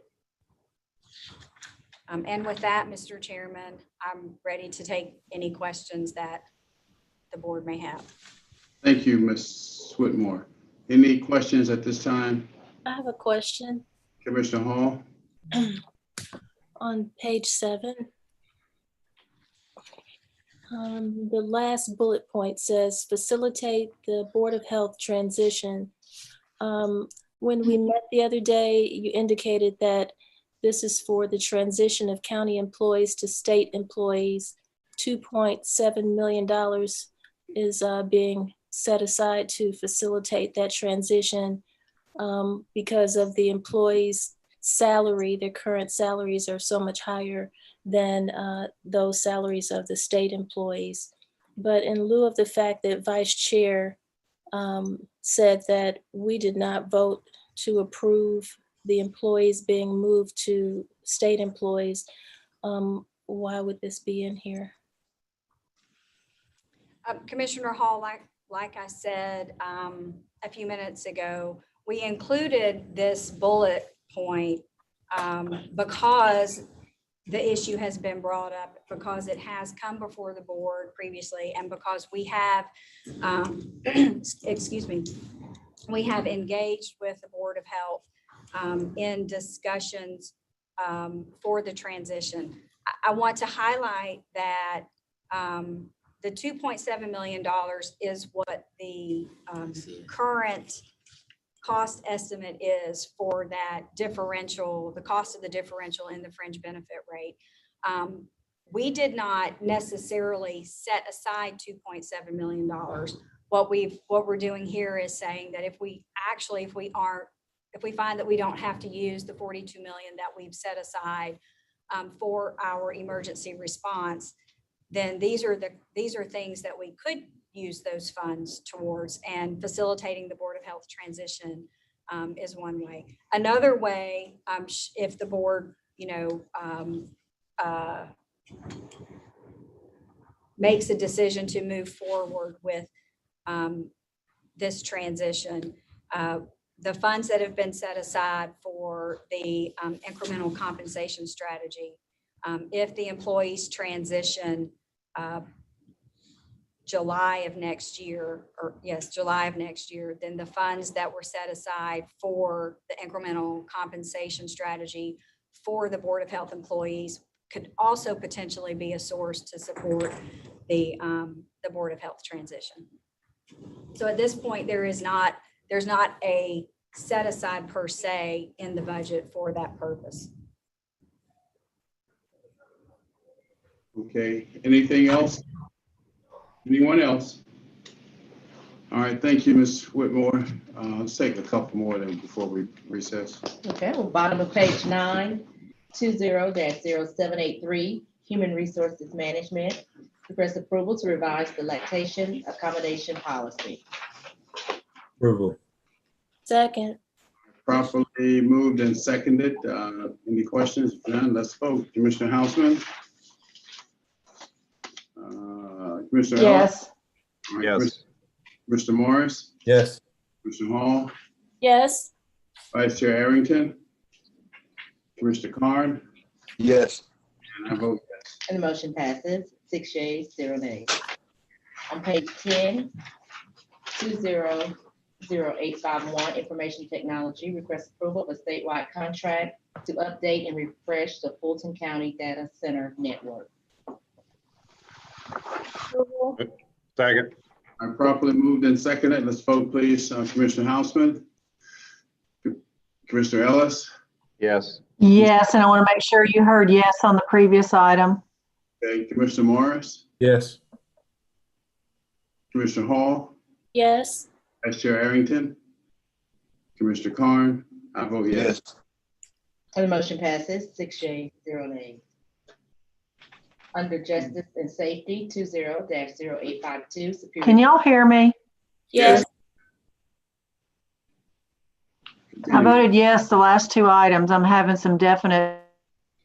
Okay, we got it, Commissioner Houseman. 20-0852, Superior Court Administration, request approval of a statewide contract to provide drug testing instruments and supplies for accountability court programs. I'll move approval. Second. Properly moved and seconded. Cast your votes. Commissioner Houseman? Yes. Commissioner Ellis? Yes. Mr. Morris? Yes. Commissioner Hall? Yes. Vice Chair Arrington? Commissioner Carn? Yes. And I vote yes. And the motion passes 6 yeas, 0 nays. Full board appointment 20-0856, Atlanta Fulton County Recreation Authority.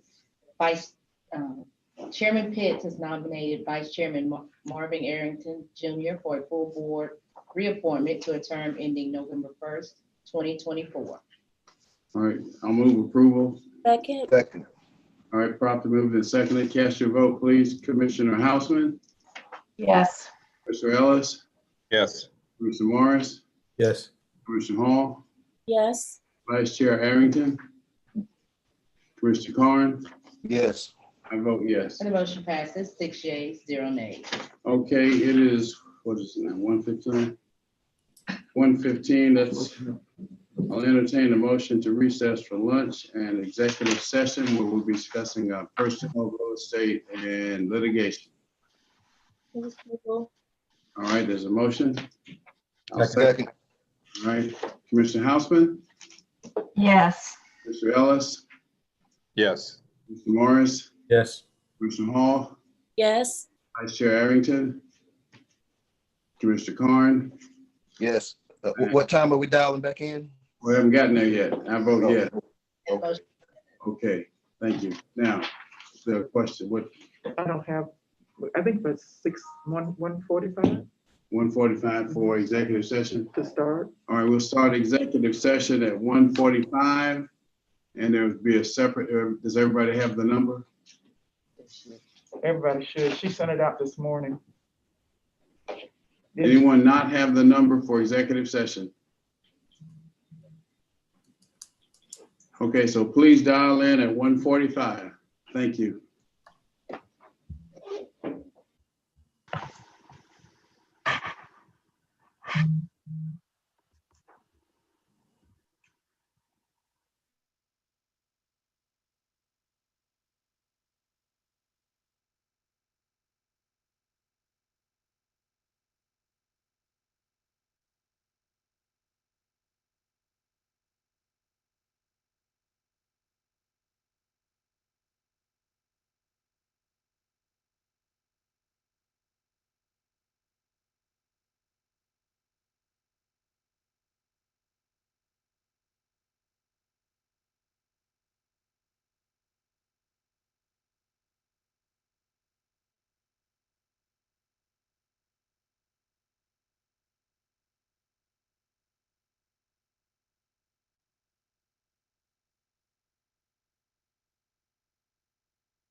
I know you can guarantee it. Entertain a motion to resume the regular order of business without objection. All right, Madam Clerk. You wanna Check, call the the roll roll. to make sure we. Welcome back, commissioners. We're calling the roll. Chairman Pitts. Present. Commissioner Hausman. Commissioner Ellis. Present. Commissioner Morris. Present. Commissioner Hall. Present. Vice Chairman Arrington. President. Commissioner Carn. Present. 6. 6, yes. Continue, Madam Clerk. Bottom of page 10, under County Manager's presentation and discussion items, open and responsible government 20-0853, external affairs. Request approval of the 2021 legislative agenda. Ms. Corbett. Good afternoon. Yes, sir. Good afternoon, Mr. Chairman. I will ask that the clerk's office please pull up the presentation. And we will go over that. We've had an opportunity over the last couple of weeks to meet with most of you individually, along with our lobbying team. So we've had a chance to get your feedback on these. I will ask the team who's managing Zoom. Ms. Calhoun was going to try to join via Zoom. We were having a couple of technical issues. So she may be in as a participant. So commissioners, as you're aware, the legislative session will begin in January. It's unclear exactly how that session will occur. There is some discussion of having a split session as occurred this year, where they may take a lengthy break. But we are preparing for the session as typical, and we'll ask for your approval today of the proposed legislative agenda. Next slide, please. So as you see here, there is a summary of the legislative priorities. I'd like to add that some of these will be mirrored in the federal legislative priority package that we expect to bring before the board in the coming weeks. This will allow us to also be prepared as additional federal actions take place regarding our priorities, and particularly with COVID-19 response. I won't go over these, as we'll go over each of the items individually. Mr. Chairman and board, in years past, the board has opted to vote individually on items in the legislative package. Please let me know if that is your preference, or if you would prefer to vote as a group.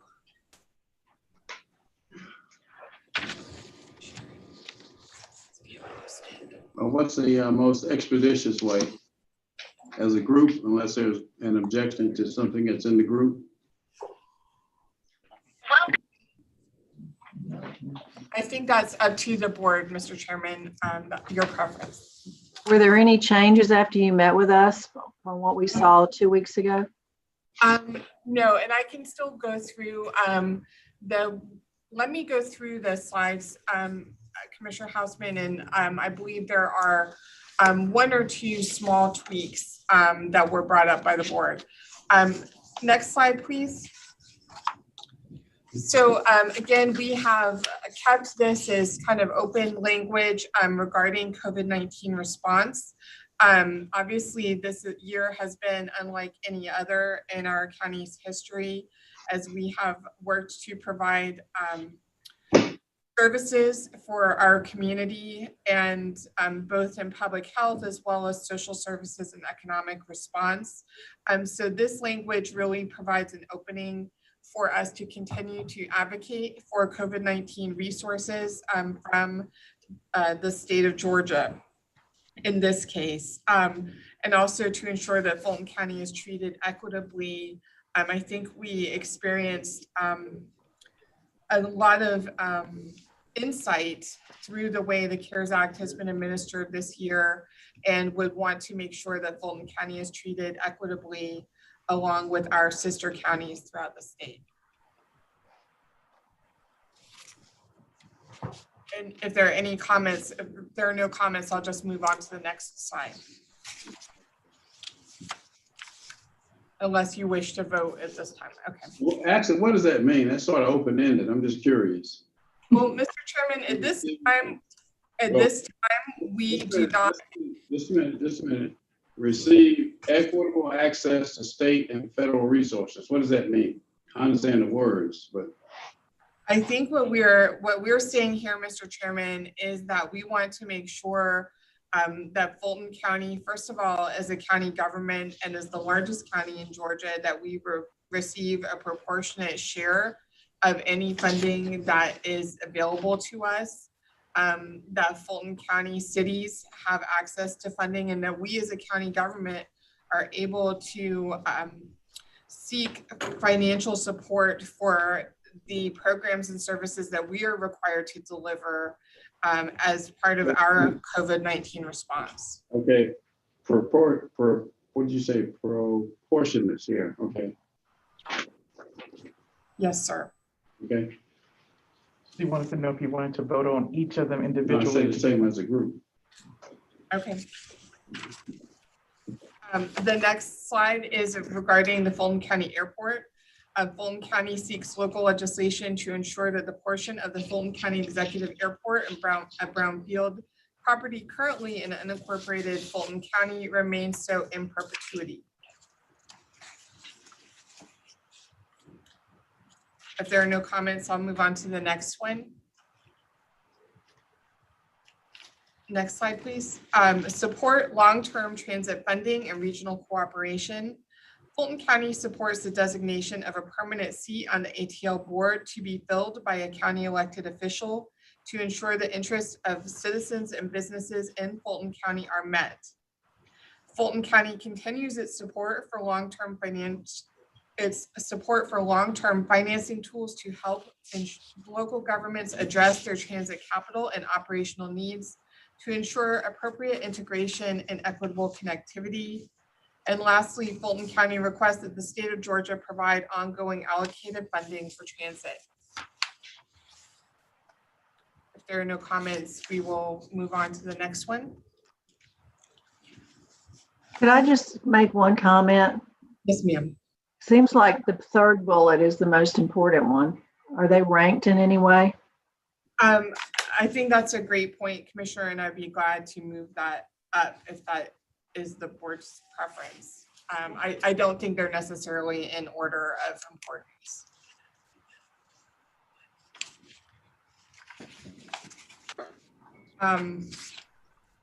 Next slide is behavioral health. Strengthen behavioral health model and funding for substance abuse prevention. Fulton County seeks $1.5 million in annual funding to support behavioral health services for formerly homeless individuals in permanent supportive housing.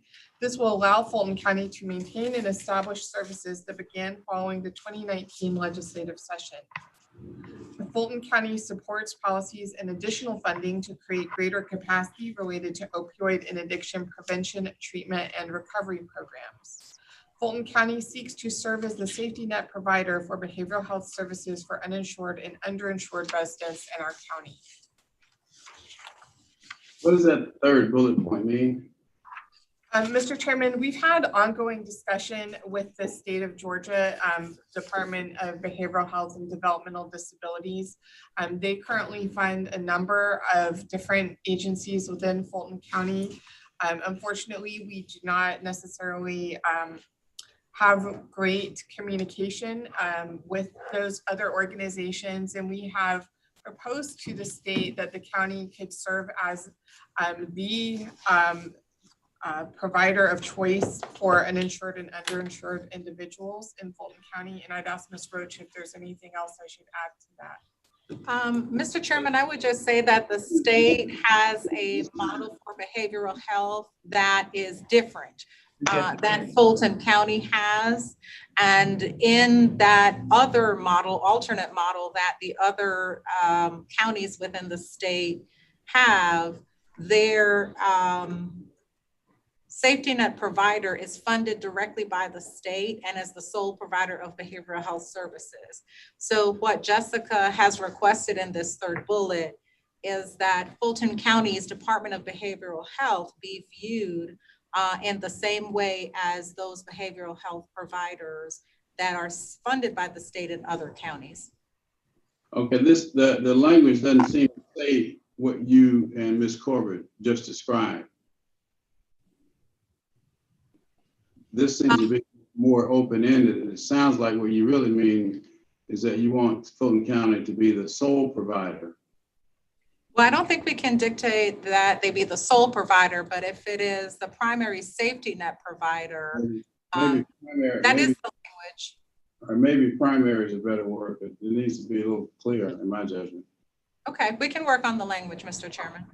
Isn't it more about the state recognizing us as such? That's also a good observation. Well, we could insert that language. It's more important that they take a step beyond recognizing us as the safety net provider. And fund us accordingly. Fund us accordingly. That would be the thing that I would add to that is that not just recognize us, but also fund us accordingly. Thank you. Where does the $1.5 million come from? What is that a limit or? So the $1.5 million represents the amount that we have discussed in our partnership with the City of Atlanta for permanent supportive housing supportive services. That would be the amount that is necessary for us to provide those services. So that is distinct from recognition as the safety net provider. This is just targeted for our homeless program that we are in the middle of partnering with the City of Atlanta to deliver. And so the City of Atlanta is going to put in 1.5 million too? I mean, or there'll just be 1.5 million for the entire effort? So thank you for the question, Mr. Vice Chairman. It is a partnership where the City of Atlanta is investing funds to provide the housing, the permanent supportive actual housing, and then Fulton County's component would be to provide the supportive services in the way of case management services for those homeless individuals that Atlanta is housing.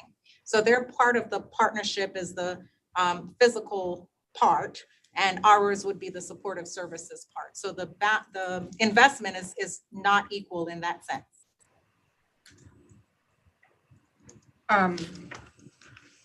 Thank you, Ms. Roach. So I have one comment. So we're just asking for money to cover the City of Atlanta portion? No, sir, we're asking for funding to support our portion, which would be to provide the supportive services. The City of Atlanta has already secured funding for the building or acquisition of the houses or homes. Okay, thank you. I believe may I ask a question? Yes, Commissioner Houseman.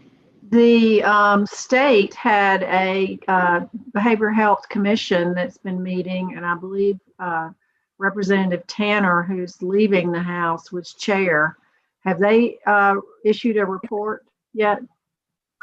They actually have another meeting tomorrow, Commissioner Houseman. I noticed. So we have been monitoring those meetings, but they have not yet issued a report. I think that is a very important observation.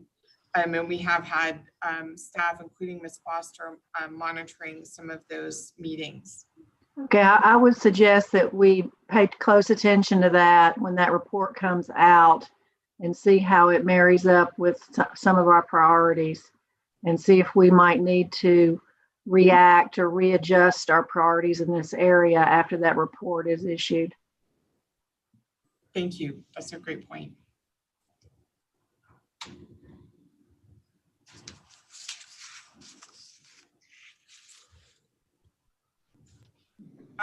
So what I heard was some changes in particular to the last bullet, some proposed changes to say Fulton County seeks to be recognized and funded as the safety net provider. Is that correct?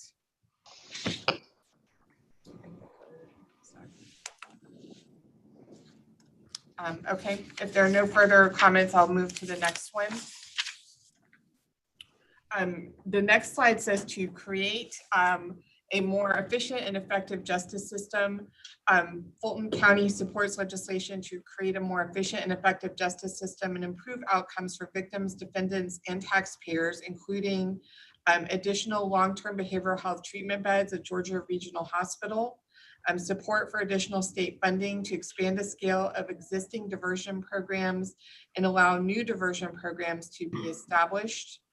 Authorization for prosecutors to divert detainees to accountability courts prior to indictments, aligning with current procedures for pretrial diversion programs, and the establishment of a state-supported transition center to help offenders successfully re-enter the community, providing employment preparation, access to healthcare, access to housing, addiction treatment, and case management.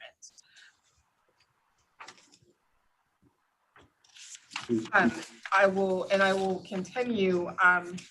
There's also in the area of the justice system, judicial proceedings via video conferencing. This has of course occurred under the emergency orders of the pandemic and of the courts, but seeking some ongoing opportunities there. State funding for local law enforcement and agencies, justice agencies to provide gang prevention training and appropriate intervention. Excuse me, Jessica, is that another slide? Yes, sir. I'm sorry. I moved to the second slide in this series. Okay, it's not. Yes, I'm sorry. Whoever's doing the PowerPoint, could you please move to the next?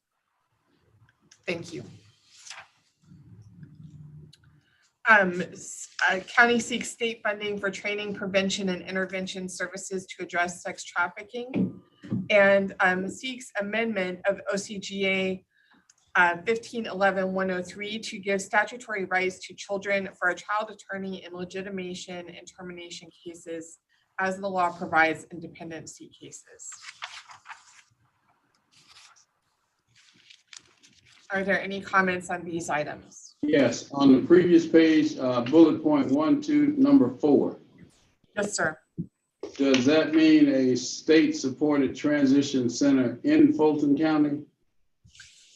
That is an excellent point, Mr. Chairman. Yes, that is the desire that that inmates returning to Fulton or formerly incarcerated individuals returning to Fulton County would have some support as they re-enter the community. All right, let's spell that out if you don't mind. Okay.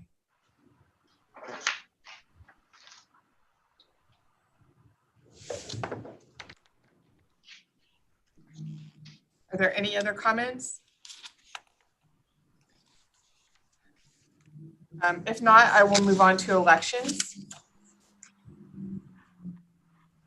And this says ensure secure and accessible elections, which has of course consumed a lot of our attention lately. Fulton County is committed to providing secure elections in compliance with state law and requests additional state funding for the implementation of new voting machines and associated costs borne by counties. Fulton County supports legislation to allow electors within the county to vote at any precinct in the county on election day in a primary, general, special or runoff election, excuse me. Fulton County supports expanding early voting locations to include non-governmental buildings, which would equalize with voter access currently afforded on election day. Fulton County supports the submission of absentee ballots at polling locations on election day. Next slide, please.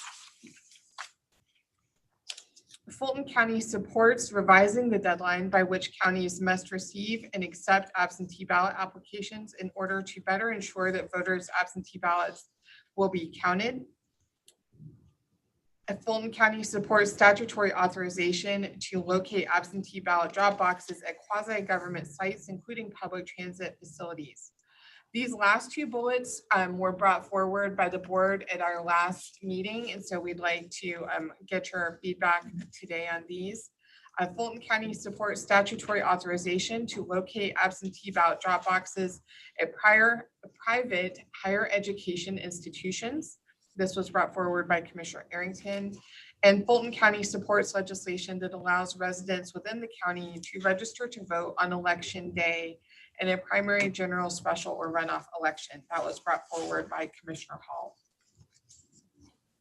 Would appreciate your feedback on these, commissioners. Okay, Mr. Chairman.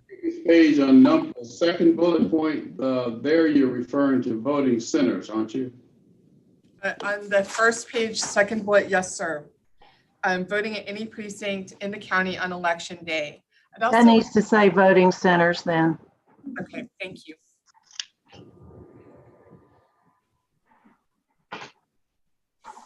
So that would read Fulton County supports voting centers or supports legislation that allows electors within the county to vote at voting centers or any precinct within the county on election day.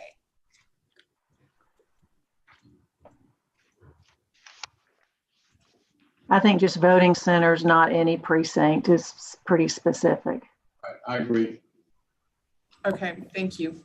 What's the difference between a voting center and a precinct? To me, a voting center implies that we wouldn't need 255 precincts on election day. This last election specifically spelled out that with 3 weeks of early voting, the need for that many precincts really what didn't materialize. I still don't know if I know what the difference between a voting center and a precinct is. The voting center, that legislation, I've been working with Representative Bruce for the past several years on voting centers, which some almost 20, at least 25 or 30 other states have, and they designate places. It's almost like early voting, but anyone can vote at any one of them at any time, no matter where you are, as long as it's one of our official voting centers. And precincts are given a geographical proximity to the person's house and established based on the Board of Registration and Election, based on that geographical reference, Vice Chair. And if I could just add that very similar to the way early voting works, where any voter can go to any location, you have not as many, but they may be larger facilities that are set up to accommodate more people. This would be a similar concept. As Ms. Perkins Hooker mentioned, it would not be you would not be geographically bound to your specific precinct, but would have the opportunity to vote anywhere on election day, just as you can during the early voting period.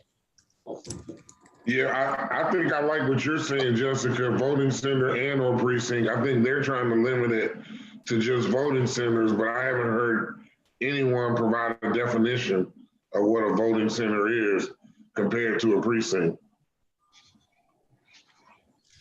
Although I've asked at least twice.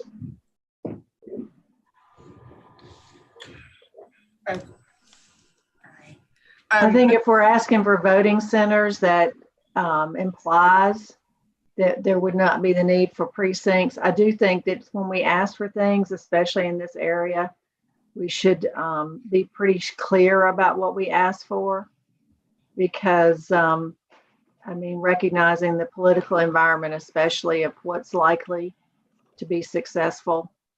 So I think it needs to be very clear. Thank you, Commissioner. On the next page, if we're ready to go to the two items. Yes, sir. I have no problem with the. Oh, Rick is saying he can answer the voting center thing. Oh, I'm sorry. Okay. Well, hi, Rick. Hey, Rick. Hey there. What a vote center is on election day, it would be a countywide polling location. So anyone can vote anywhere on election day, the same as during early voting. What it does is it eliminates the probably 90% of the need for provisional ballots, because most of provisional voting is done by people that are voting out of precinct.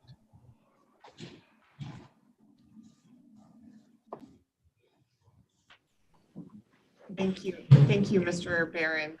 Welcome. Commissioner Morris was, I think, trying to ask a question. Yeah, well, on the two added issues, I don't have a problem with drop boxes at any place, including private higher education institutions. I do have a problem with folks registering to vote on election day. So I would not be supporting that. I think we probably ought to take votes on those two items.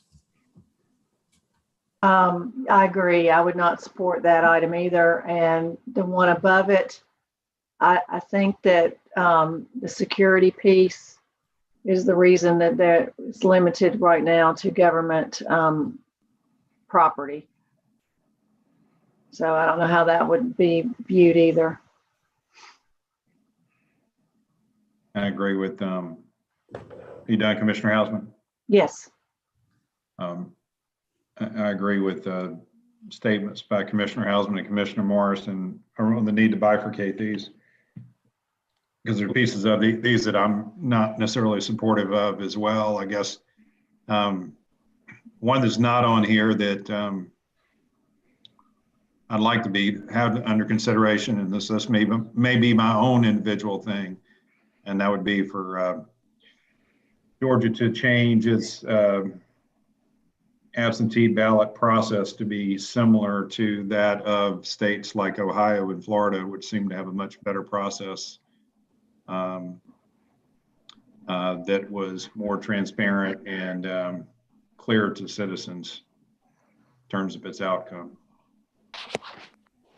Commissioner Ellis, I'm pretty sure you will see some sort of legislation along those lines in the upcoming session, whether it's part of our priorities or not. I would just need more information on exactly what you're proposing, Bob, or exactly the differences between their absentee ballot and ours, or the processes.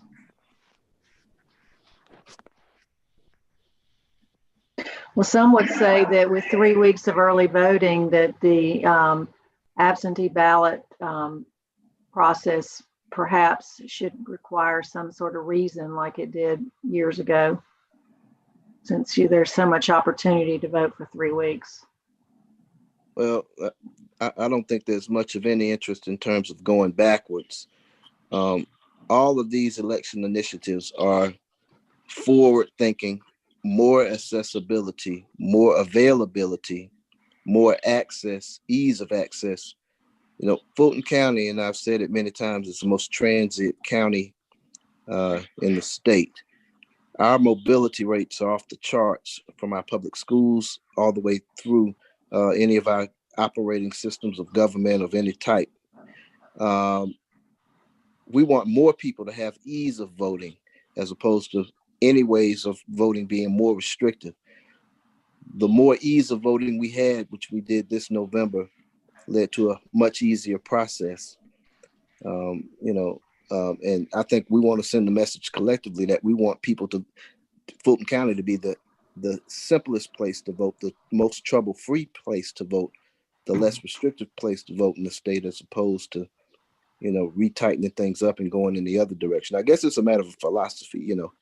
You want more access so that more people can vote easier, especially transit folks that come in and out that won't have an interest in the process if there are a few more hurdles or a few more restrictions there. So I think this goes in the right direction. I support everything on here. And hopefully the state, I'm hoping there's interest in some of this stuff from other counties. I don't think those issues of accessibility and transparency and voter integrity are mutually exclusive issues. And I think there are ways to potentially resolve those. And certainly having a process where you can have ample means of opportunities to vote and having a date certain whereby, absentee ballots are effectively counted first as opposed to last, might do a great deal to improve the transparency and integrity of the system, which I think we saw within states like Ohio and Florida versus what we saw in states like Georgia and Pennsylvania. I agree with that. Absentee ballots first. Yeah, absolutely. That's that what would I'm be good. speaking to Yeah. On that. So Okay, let's do this. That I agree with. In this section, 1, 2, 3 bullet points, 1, 2, 3, 4, 5, and 6. There seems to not to be any disagreement on those 6. But on number 7, let's take a separate vote on number 7. In the page number, page 552. What says page 10? Page 10. The Fulton County supports statutory authorization to locate absentee ballot drop boxes at private higher education institutions. What's your pleasure? I would say yes for that. Or do I need the motion for that? Is there a motion to approve to add this one? Approval. No motion. Second. Is there a second? Second. All right. Second. All right, let's vote on that then. Commissioner Houseman, I'm gonna say no. Commissioner Ellis, no. Commissioner Morris, Commissioner Hall, Yes. Vice Chair Arrington, Yes. Mr. Karn. Absolutely yes. I vote yes. The motion passes. All right, 4 next yeas, one 2 nays. would be bullet point number 8. Fulton County supports legislation that allows residents within the county to register to vote on election day in a primary, general, special, or runoff election. What's your pleasure? So moved. All right, there. Properly moved and seconded. Let's vote. Commissioner Houseman, No. Ellis, No. Mr. Morris. No. No. Vice Chair Arrington, Commissioner Morris. He said no. I was a no. All right, Commissioner Hall, Yes. Commissioner Arrington, Yes. Mr. Karn. Yes. I vote yes. And the Next. motion passes. So, Let me, may I, Mr. Chairman, I think it's important, Jessica, when these are presented, when these are split votes like this, that ought to be presented to the legislature as well. I No. agree. no objection. So all of these then are approved as a part of the package. Now, the one that Commissioner Ellis was talking about, Commissioner Ellis, I didn't hear a lot of opposition to it. It seems like there's just a request for some additional information on it. Mr. Chairman and Commissioner Ellis, if you'd like, after today's discussion, we could meet with Commissioner Ellis to try to develop some more specific language and bring that back as an amendment if that's something that would meet your needs. No objection. Okay, no objection. I continue then, Ms. Corbett. Chairman, real quick, just one thing I do want to say, Chairman, and I want to just advise, if we indicate to the legislative delegation what are split votes, this is something that we did not do last year, and I haven't seen us do ever. I believe we've always done it. You know. Yes, we have. Yeah, we've done it before. I didn't see that happen last year. It did. Continue. Ms. Corbett. I just don't think that's sending the right message, you know, but And I don't know that the majority of the board has indicated that that is how they want it done either. It doesn't make sense to me. I mean, if we make a decision on something and then we say, it sounds like we got 1 foot in and 1 foot out of the decision. I mean, either we make a decision and we vote on it and that's the decision of the body, or it's not. Exactly. Which one is it? I think it would only confuse the delegation. There's already enough factioning and splitting with the state legislature.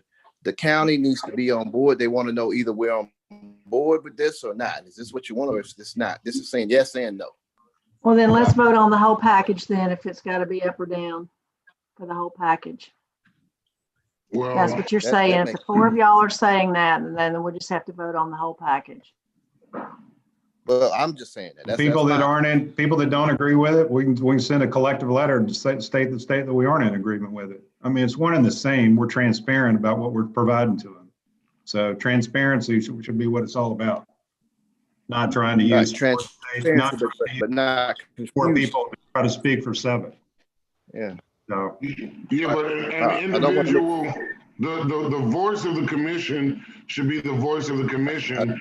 If one or multiple commissioners want to disagree, then that's fine. But the voice of the commission should be what the voice of the four votes are. you share what the vote is, though, that's transparent. That's all that was asked. Okay, well, let's take a vote on whether we want to do that or not. I don't want to mix transparent. Let's take a vote on whether we want to do that or not. So you can record that 4-3 vote? Well, I mean, if we don't have a vote, then we don't know if we have a majority of commissioners that are in agreement with your proposal.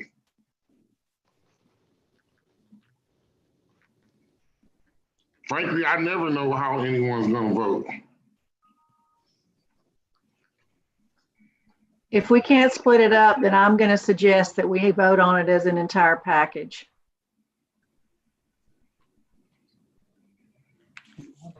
Entire package.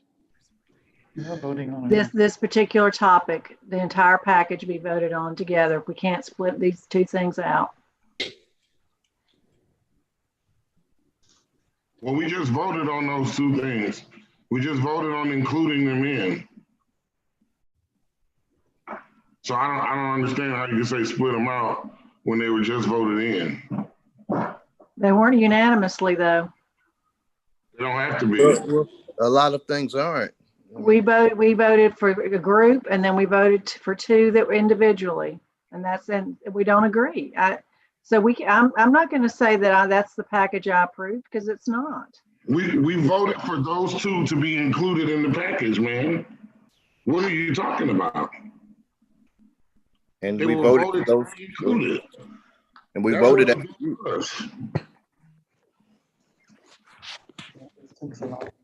Okay. What did we do last? I don't remember. That you have on time to time indicated the fact that different people supported different. Yes, we have. You have done that, Yeah. and you have also sent letters to different at different times. I've been on the losing side of some of them, voiced my own opinion. So, what's your pleasure, commissioners? I just don't want to mix transparency up with confusion when it comes under the gold dome. That's all I'm saying. If they want to look at individual votes, I guess they're more than welcome to, but giving them that kind of minutia just doesn't make a whole lot of sense. They got 158 other counties that they're getting opinions on. They want to. It's an allegation. Yeah. Sounds like you're talking down both sides of your mouth when you make that statement too. Let's vote it up or down. No, I'm not. All right, let's do this. Hold it. Let's do this. Does anybody want to so right now, these last two were both approved, correct? The last two, that would be 7 and 8, were both approved. The discussion now is whether or not to show the actual vote. And there seems to be a division as to whether to show the actual vote. So give me a motion one way or the other. Motion to show the actual vote. Second. All right, properly moved in second. Let's vote. Commissioner Hausman? Yes. Commissioner Ellis? Yes. Commissioner Morris? Yes. Commissioner Hall? Commissioner Arrington? No. Mr. Carn? No. All right. No. All right, I vote yes. Show the vote. It doesn't matter. I'm for it. Continue. Thank you, commissioners. Next slide, please. This is an item that is a carry forward from our last session. Says to create equity in the appeals process for commercial property assessments. Fulton County proposes changes in the appeals process for assessment of commercial properties, including requiring mandatory reporting of all income and expenses associated with the commercial property at the time an appeal is filed. Amendment to OCGA 485299C to clearly defines significant or material change in existing law to include changes in income, vacancy, and cap rates. third bullet, updating appeals forms for commercial properties to require declaration of recent fee appraisals. And then limiting appeal rights on development authority parcels during all or part of the 10-year ramp up period. Any feedback on this item, commissioners? Any questions, any disagreements? All right. Yeah, Commissioner Carr? I agree with it.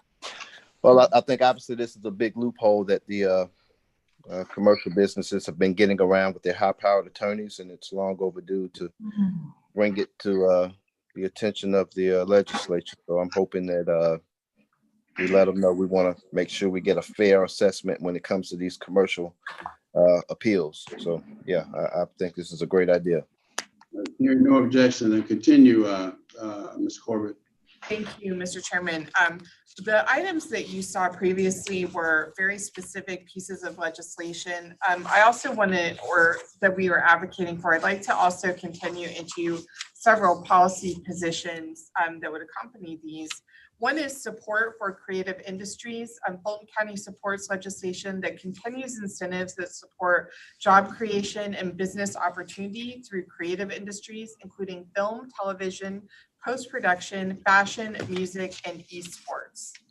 Does that slide need to be advanced there, Jessica? Yes, sir. I apologize. Next slide, please.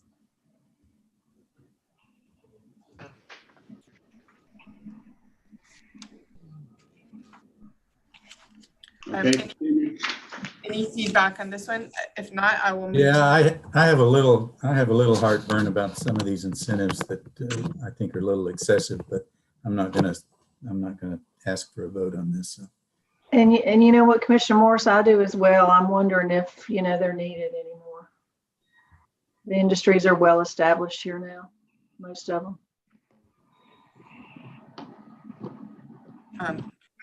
Commissioners, do you all wish to vote on this specific item, or would you like us to move forward?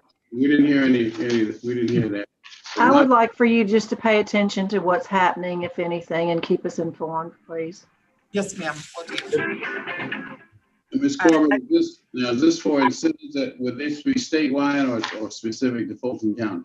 These would be statewide incentives, Mr. Chairman, and as we know from our own information and from our research, Ms. Corbett. Okay, that's moving on. Next slide.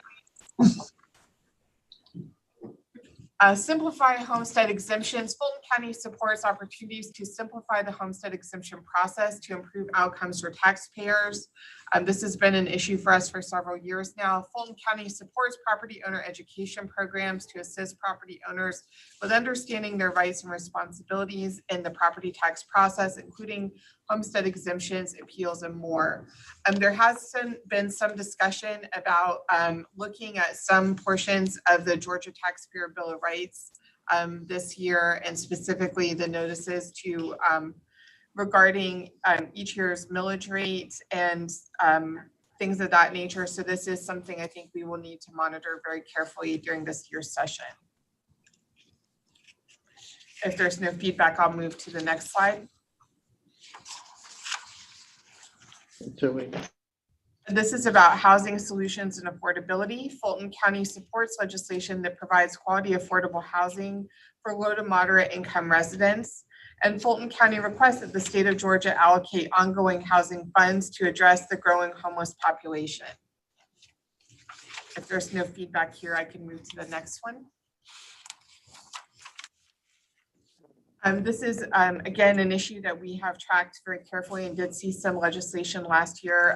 Fulton County supports statutory changes that will provide for community association protections and transparency to include equitable best practice requirements for governance and financial management for homeowner associations and protection for individual homeowners.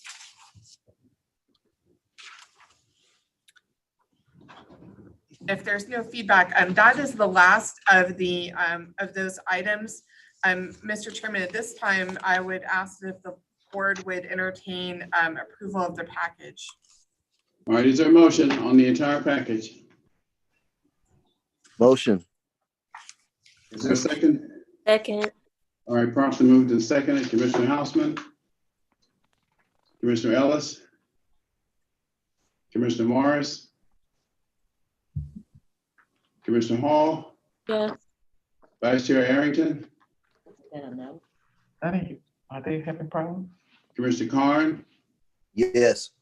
Yes, yes for Arrington. Yo, I love this thing. Ms. Arrington was yes, Mr. Carnes was yes, and Chairman was yes. The others were muted, Motion abstained. passes. Yes. Motion passes, 4 yeas, 0 nays. Thank you, commissioners. Really quickly before I go, I just want to give you a very quick update about the delegation. You see on your slide here, this is the Senate. As you know, we have a runoff December 1st for Senate District 39, which is currently Senator Williams' seat. We do have one, so that will make 2 new members of our delegation on the Senate side. Next slide, please. We also in the House have a new member in District 52, as you see. Representative Roberts will be joining our delegation. Next slide, please. And here you will also see 3 additional members, Senator Maynor, Representative Maynor, Representative Evans, Representative Thomas, who will be joining our delegation. So we look forward to meeting them and having an opportunity to go over the county's package with them as well. We will be looking to set up an opportunity to present to the delegation in December. And with that, thank you all very much. Ms. Corbett, on that note, would you poll the board, you and I have talked about this, whether or not we want to have an in-person reception with respect to the delegation. So if you would poll everybody and let me know what the decision is and the date, I would appreciate it. Yes, sir, Mr. Chairman. Thank you all. Thank you. Continue, Madam Clerk. On page 11, 20-0854, discussion, Invest Atlanta Board of Directors meeting summary, sponsored by Commissioner Morris.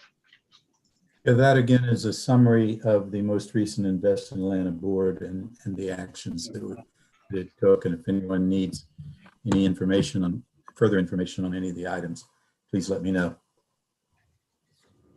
And we have one item from executive session.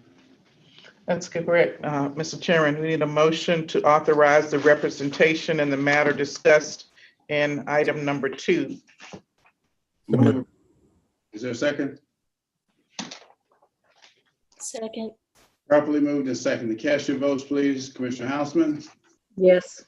Commissioner Ellis, Yes. Mr. Morris, Yes. Commissioner Hall, Yes. Vice Chair Arrington, Commissioner Carn, and I vote yes. Yes for Arrington. Yes. And the motion Yes. passes Yes. unanimously. Thank you. All right, continue, Madam Clerk. Back on page 3 of the consent agenda. We have add-ons and the consent. Yes. Item removed for separate consideration by Commissioner Hall. Page 3, 20-0826, ratification of the October 2020 grant activity report. Commissioner Hall. This is a really good item. I just wanted to have a little more update from, I'm assuming this is Dr. Rochelle. This is a finance item, Commissioners. All right. I think she wants us to explain what the grant Yes. is. Okay. Right. So, yeah. Yeah, because I noticed that it's also going to be available to City of Atlanta. So if you could just give a brief overview of it. Good afternoon, Commissioners. Pamela Rochelle, Deputy Chief Operating Officer.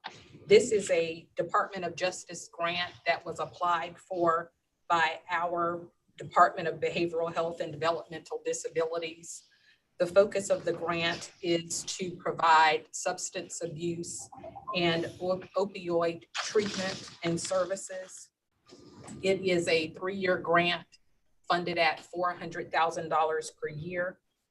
The goal is to serve 50 unique individuals in the first year with housing, treatment, and diversion from the justice system, 100 unique individuals in year 2 and 3, with a total goal of 250 unique individuals. And this is also available to City of Atlanta, correct? Yes, Atlanta Recovery Center, Grady Medication Assistant Opioid Treatment Program, and PAD are partners. Thank you. Thank you so much. You're welcome. Is there a motion to approve? Move approval. All right, second, cast your votes, please. Commissioner Houseman, Yes. Commissioner Ellis, Yes.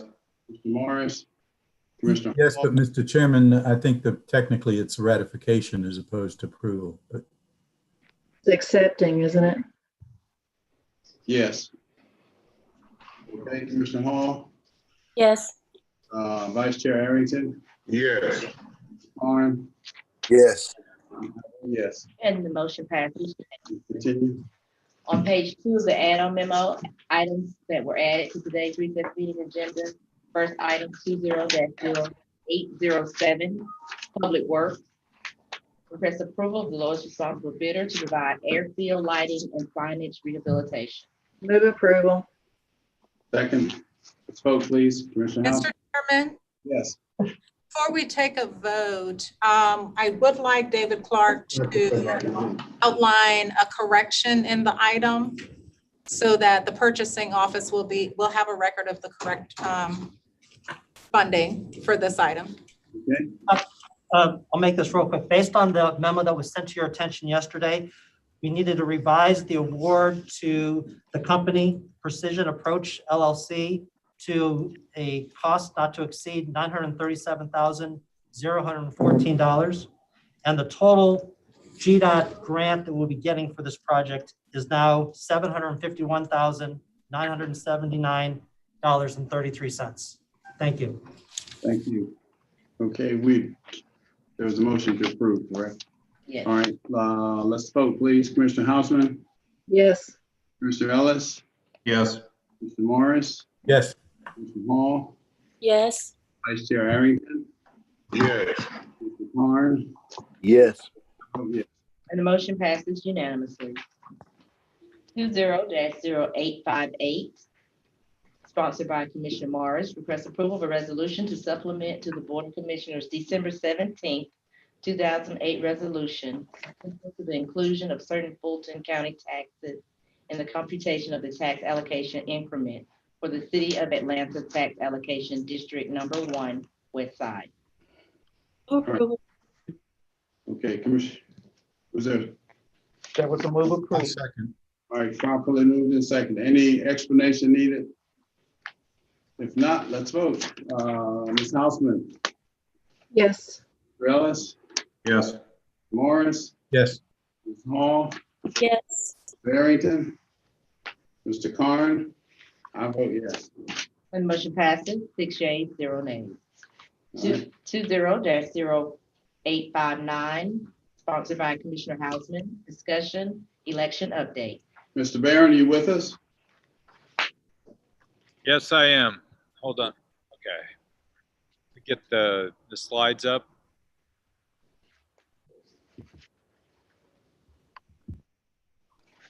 Next slide, please.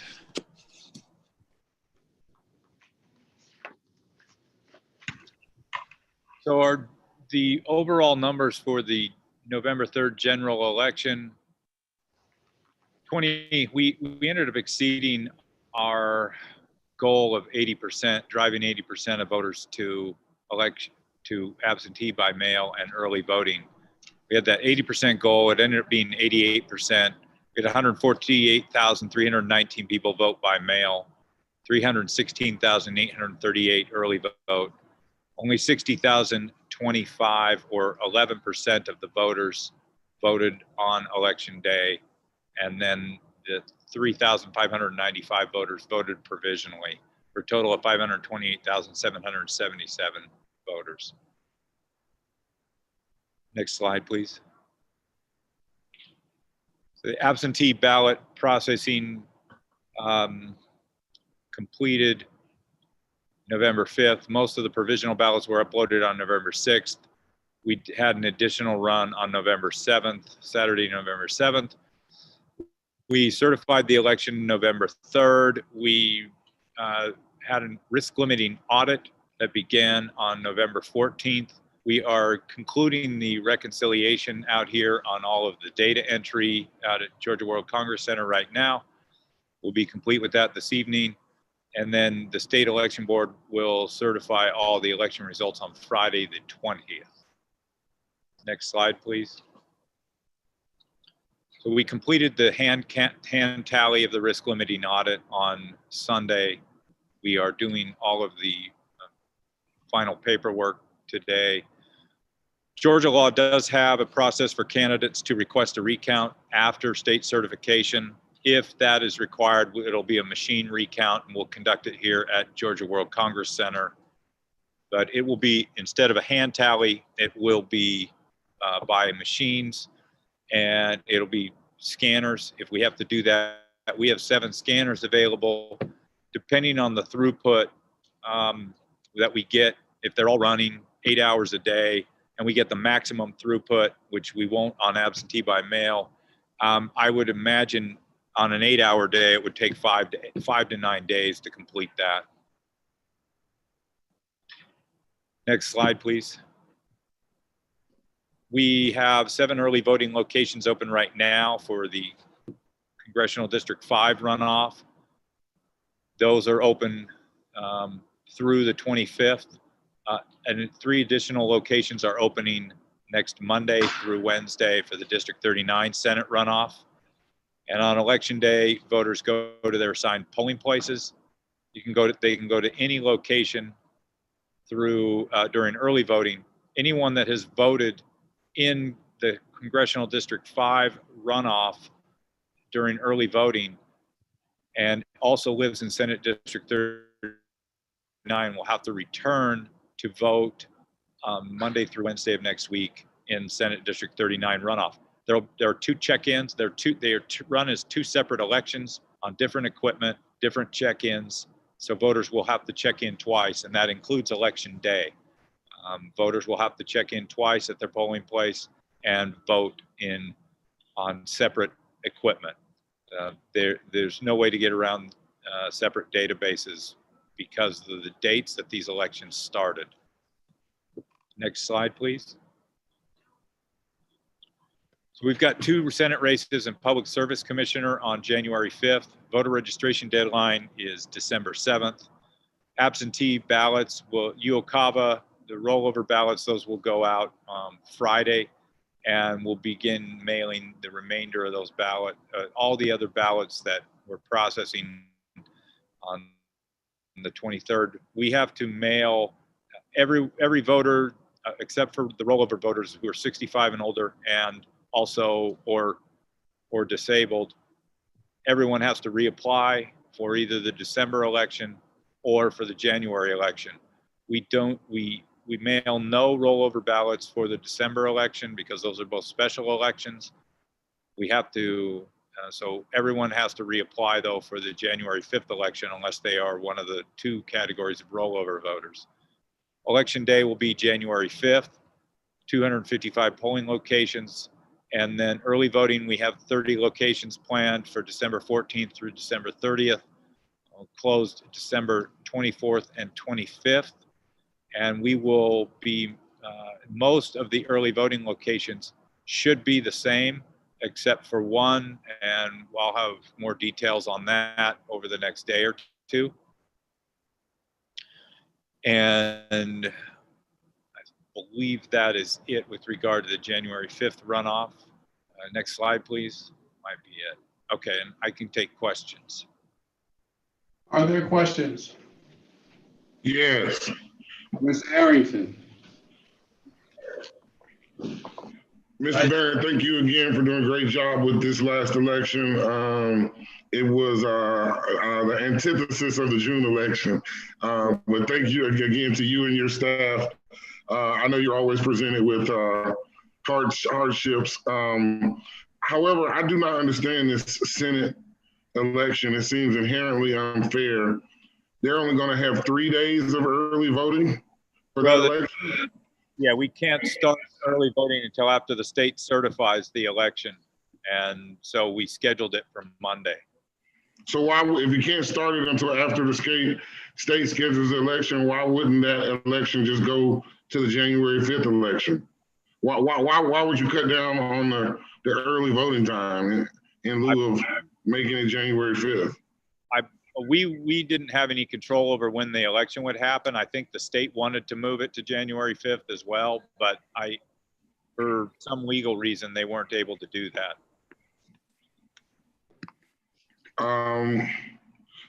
Madam County Attorney, can we find out from the Board of Elections why they're trying to force this election to take place on December 1st, not allowing voters equal time? It sounds like an Equal Protection Clause Act waiting to happen.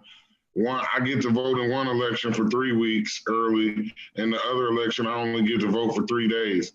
That doesn't provide equal protection under the laws for those candidates nor for the voters in that precinct. And the idea that voters will have to register twice is befuddling at best. So you're telling me an 80-year-old lady's got to wait in line to vote once, and then she got to get back in another line and wait again to vote again? That's not right, Mr. Barron. We got to fix that. That's not right. Yeah, it's unfortunate. I wish I could do something about it. Well, who can do something about it? The Board of Elections and Registrations? No, I believe I think because the state was going to try to move all of the elections that were the September election or the CD5 election. That's a runoff from September 29th. Right, that one has to go forward because the new person will be seated on January 3rd. So if you have that election on January 5th, it's a nullity. Yeah, it's, yeah, you're correct. With regard to Senate District 39, the state looked at all the races that they could move to January 5th, and Senate District 39 was not one of the races that they could move. And what's the problem with having them on the same ballot? Will they be on the same ballot for, if I do absentee ballot, will they be on the same ballot? There's no way to do that with the voting system. We've already started one election and that database gets locked down. This is going to be similar to, I think in 2017, we had 3 different elections on the same day for, I think that was Congressional District 5, where we had a Johns Creek election that was on its own database. We had to run an election for Congressional District 5, and then we had an election in Roswell and the city of South Fulton. And we had to run all 3 of those elections separately and at the same time. And so we had different sets of machines and different check-ins at each in many locations throughout any overlapping locations for that election as well. I mean, I understand people having to vote in different cities, maybe voting for different things. When you're saying that in that time in 2017, people had to stand in one line and then wait to go get in another line? Yes. Yes, it's not less than ideal. All right, something doesn't sound right. Madam County Attorney, can you give us an opinion on why this is happening, or why the state is doing this, or why Fulton County Board of Registration Elections is doing this?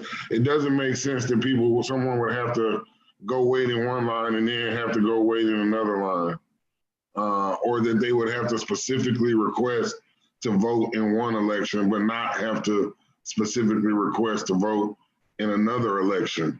I mean, who's to say, oh, this is this race or this is that race? Why would I request to vote in 39 or request to vote in 5? And I guess we probably need to have some signage up so that people know. And we probably need to print some mail and mail out so that people know that they will have to do that. Otherwise, how would the average voter know that they would have to vote twice?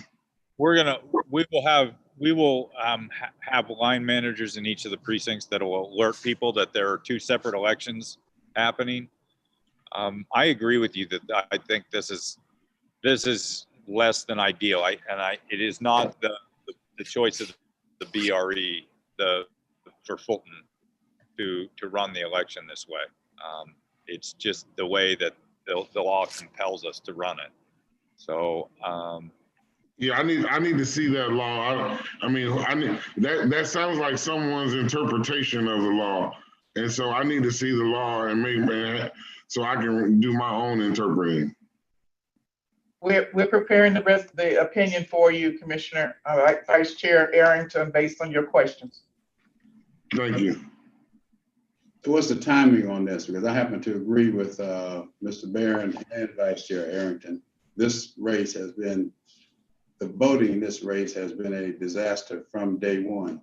So what's the time? We're going to have to research the regulations of the law, but Mr. Barron is correct. I too agree that it didn't make sense, but the regulations were established by, and the process was established by the state. And Commissioner Arrington, to add more for you to the fire, if you do vote by absentee ballot and you happen to be a resident of both of those races, it's already on your ballot. So there is a ballot with both races on it? Yes, sir. I thought you had to do it by absentee. no, with absentee, no, you have to, and in fact, if somebody wants to vote in both races, we have to get a separate application for each race. Wow. So how are we going to inform anyone of that? We've got, I mean, if that is in fact the case, we have the obligation and the duty to inform the voters that that is the process. Otherwise, no voter would ever know that that is the process. No voter would ever suspect that that would be the case. Yeah, and that's what's the tragic part about all of this is that we, you know, it would have been nice to be able to move this to January 5th. That's what I'm just saying, Mr. Barron, is that I don't think that having poll workers on the day of is enough, that we need to take affirmative action to send out a mailer to the people in Congressional District 5 and in State Senate District 39 to inform them of what is transpiring. That's only fair, to give them notice. Absolutely. We can look at sending out a mailer. I think with the Thanksgiving holiday, it's going to make it difficult to get the mail to everyone before the election, knowing the way the mail is now. Then that's another problem. So. Is it a financial issue? I mean, you can start early enough to get whatever mail you need to get out. We want people to be as notified and less confused as possible. I'm assuming everybody wants that, right? What were you saying, Mr. Barron? You have to get what? We'd have to get a mailing out to put that together for us.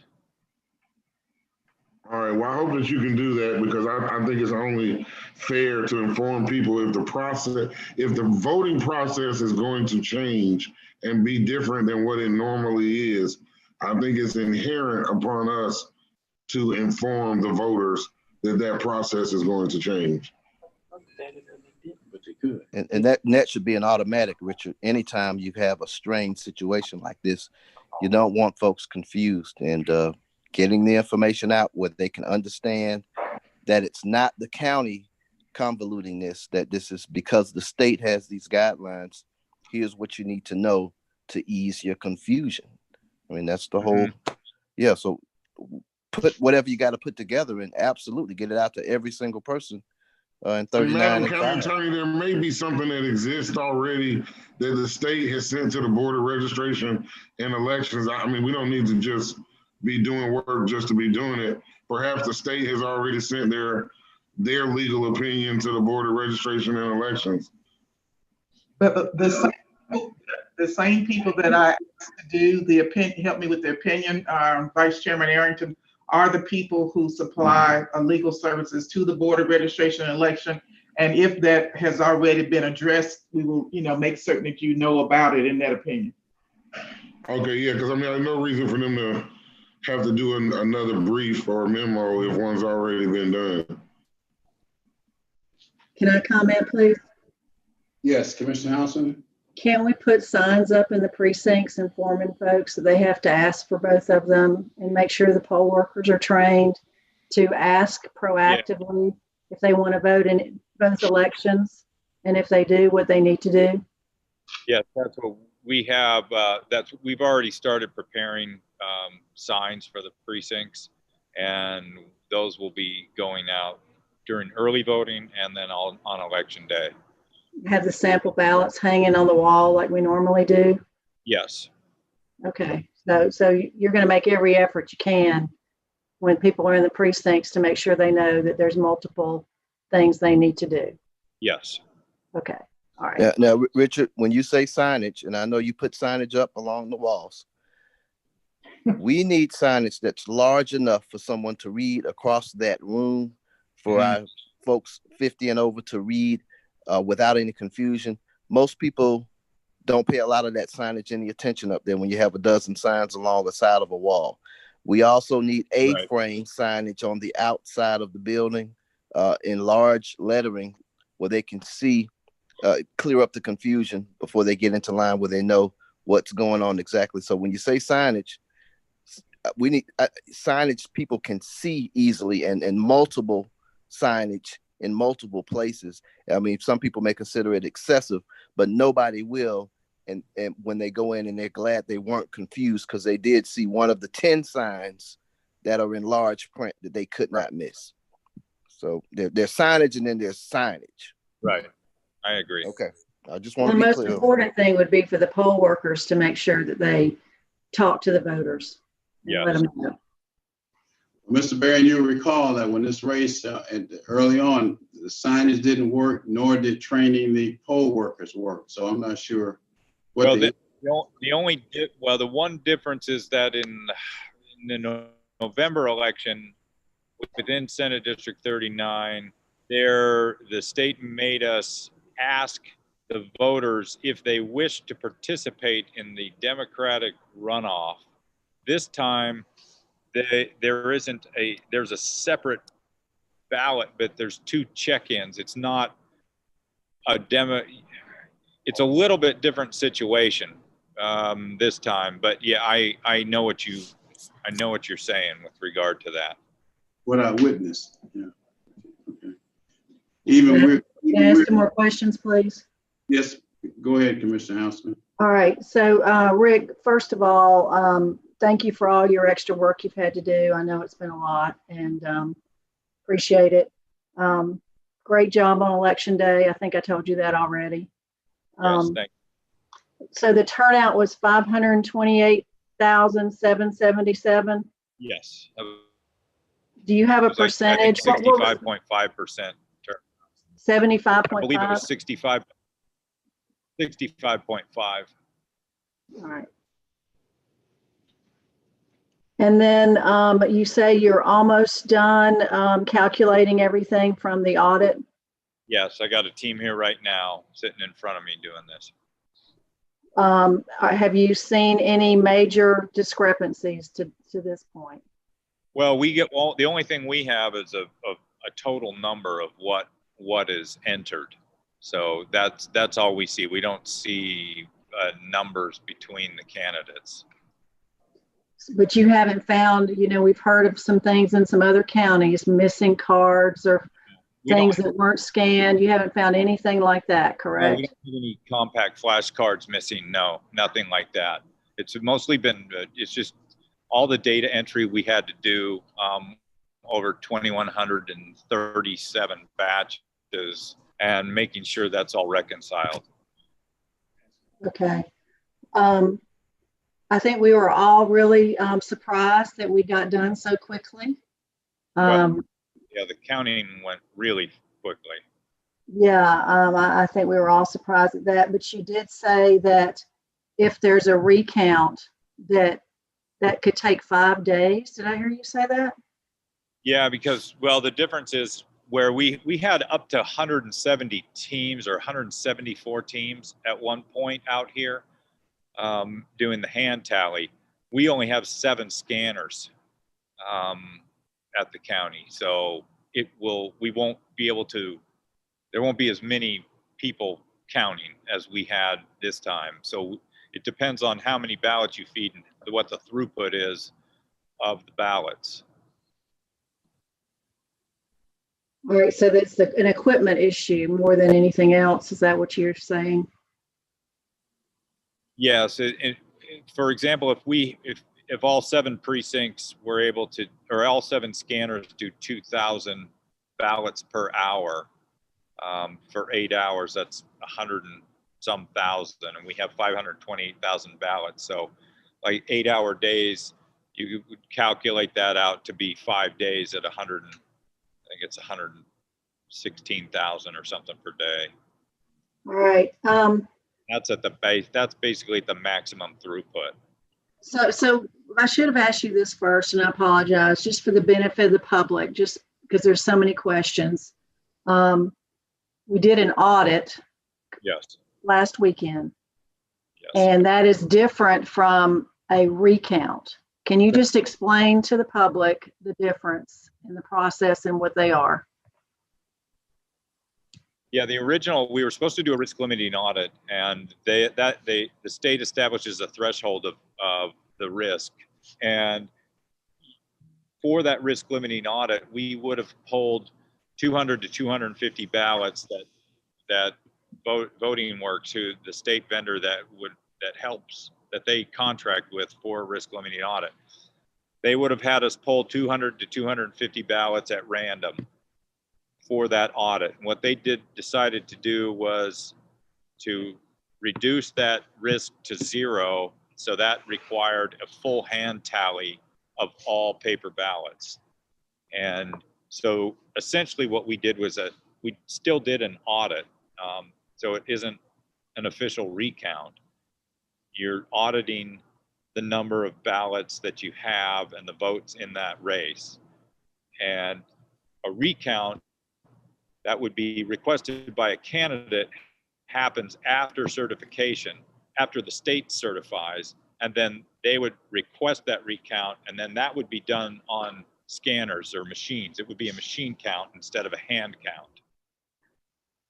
So when the state issued the directive for the audit of everything, they gave us a deadline. Yes. Would you expect a deadline as well if there's a machine recount? I would think that there would be a deadline. So your 8 hours a day may not work depending on what that deadline is. No, and it's possible. Yeah, it wouldn't work. I had done something at my desk originally, thinking that when we did the hand before the hand tally, I thought we would end up doing something with the scanners, and so I figured an 8-hour day how long it would take.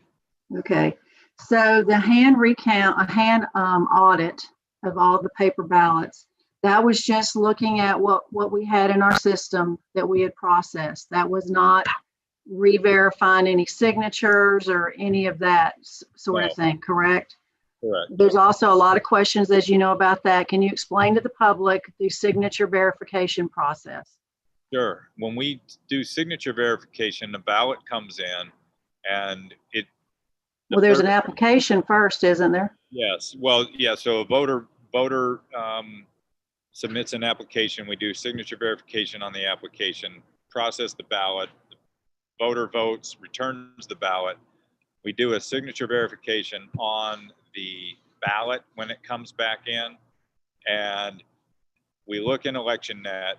ElectionNet has the Department of Driver Services file in it. If the signature matches at that point, then it moves on so that it can be processed to be opened and scanned. If it doesn't, if there's a mismatch or if there's no signature in ElectionNet, then we have the images of all of our original voter registration applications. Any ballot that needs to be looked at further, but then moves on to our rocket file images.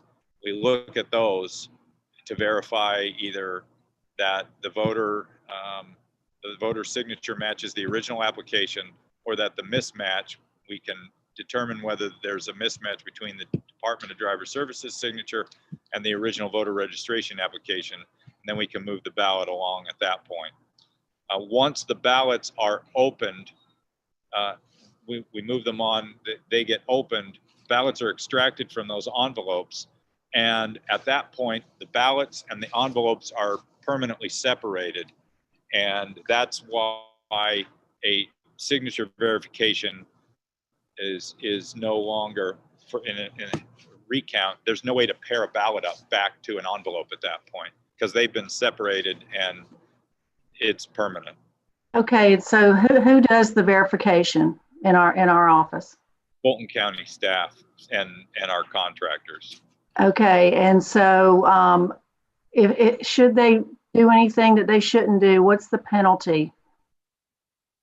I don't know exactly what the legal penalty is. Patrice might know, but I mean, there is a penalty under the law. Yeah, I know there's a penalty if you vote twice and you're not supposed to. Is there a penalty for, verifying things that are not accurate, verifying signatures inaccurately? Yeah, I mean, for example, I know there's something we had something with a staff member, I think in 2013, where they backdated a voter registration application, and we fired them, but they were subject to, I don't know what happened with them under the law, but I think they could have gone to jail for 6 months is what I remember back then. That's the point of my question. I just think the public needs to understand that if someone is doing things incorrectly, especially on purpose, that there is a penalty, correct? Yes. Okay. All right, and let's fast forward to the runoff that we've got coming up for the Senate race and for the PSC. Yes. You look at our turnout numbers on election day, they were very light compared to everything else. Yes. I can't imagine we're not going to see that again. When I went around that day, there was mostly workers in the polls instead of voters. I just hope that we staff accordingly. Yes. I know you've asked for additional money for this next time period. I don't think we have the same need for those heavy staffing in all the precincts on election day. I just ask that you monitor the turnout pretty closely to determine the staffing levels that we really need on election day. I'd rather have them for counting than standing around in the precinct all day. Yeah, and we have we'll have 4 fewer early voting days than we did just because of all the holidays that are involved in December. So the election day turnout could be higher this time.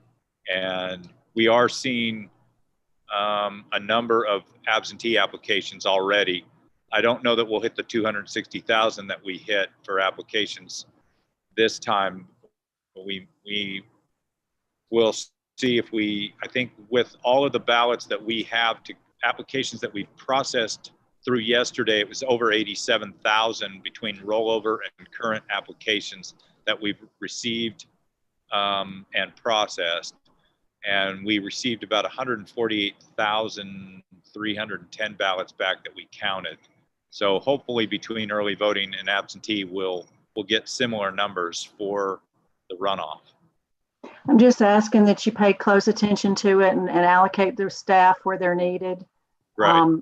Whether it's in the polls on election day or whether it's there to help you count, so that we can get this done in a timely manner, so we're not dragging it out for a week again, And then I'm also hoping that we're figuring out how to do all the processing of absentee ballots in one place transparently so folks can see it. Yeah, we're going to process everything here at Georgia World Congress Center. We have it secured through the end of January. Okay, so we're not going to be going from room to room and all that we did before. We're going to do it all in one place.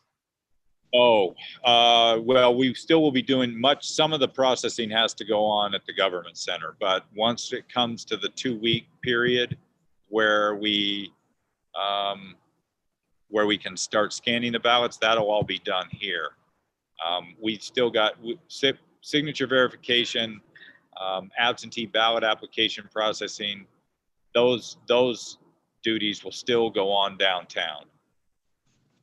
In one room or in different rooms? Right now, we don't have a big enough room for all of those. I would like to see us do as much as possible in one room where it can be watched. I just think we've gotten ourselves into a negative perception out there that's unwarranted. It's because people can't see the process. So, I hope we could take a second look at that and do as much as we can in one place so that it can be observed. We'll look at that. Yeah, we would have to move probably most of the PCs from, I think, our office over to here and have, not sure. Whether it's in one place and you're doing multiple functions in our offices versus different rooms and trying to move ballots around from room to room, or I'm not suggesting I can tell you where it should be. I'm just asking that it's done in a way that the chain of custody of those ballots is clear. Right. Okay? Yep. All right, thank you. Any other questions? Mr. Barron, I had a few things. All right. I had a few couple of issues. First of all, great job on election day. This runoff, as it turns out, on January 5th, obviously, it's going to be more scrutinized and more intense. And I think a larger turnout is going to be coming in terms of it's going to break all records in terms of any runoff whatsoever in the state of Georgia. First of all, I don't want you to take your foot off the pedal by any stretch of the imagination. I think you're going to need just as many staff. I think you're going to need all of that extra money that you're asking for.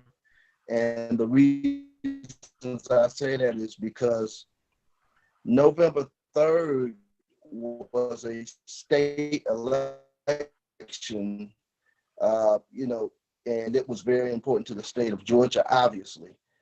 The difference with January 5th you need to be aware of is that the national implications of it are geometrically much larger than what occurred on November 3rd. I'm presently in Cal, Georgia, and every type of politically active organization is intending on setting up shop in Georgia over the next 40 days because it affects California's economy so dramatically, or Texas economy so dramatically. So this election on January 5th, don't be deceived by the fact it's just a runoff.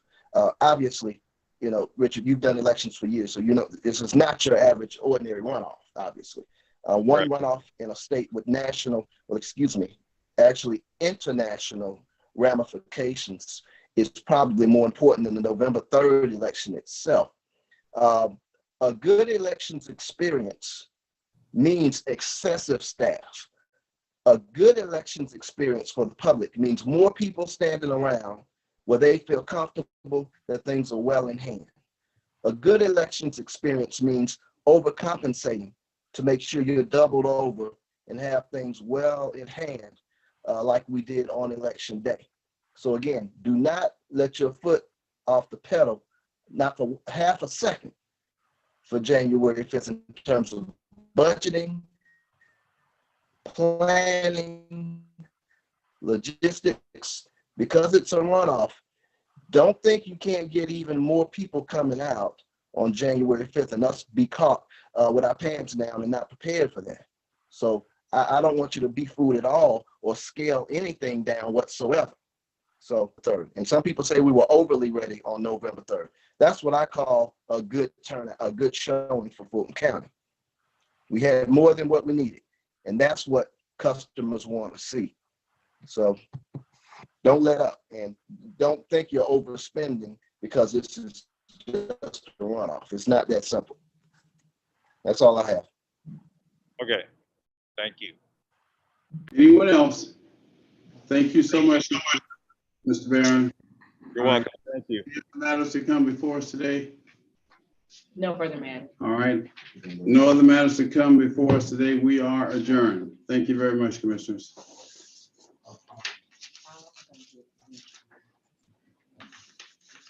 What do we do? What do we do?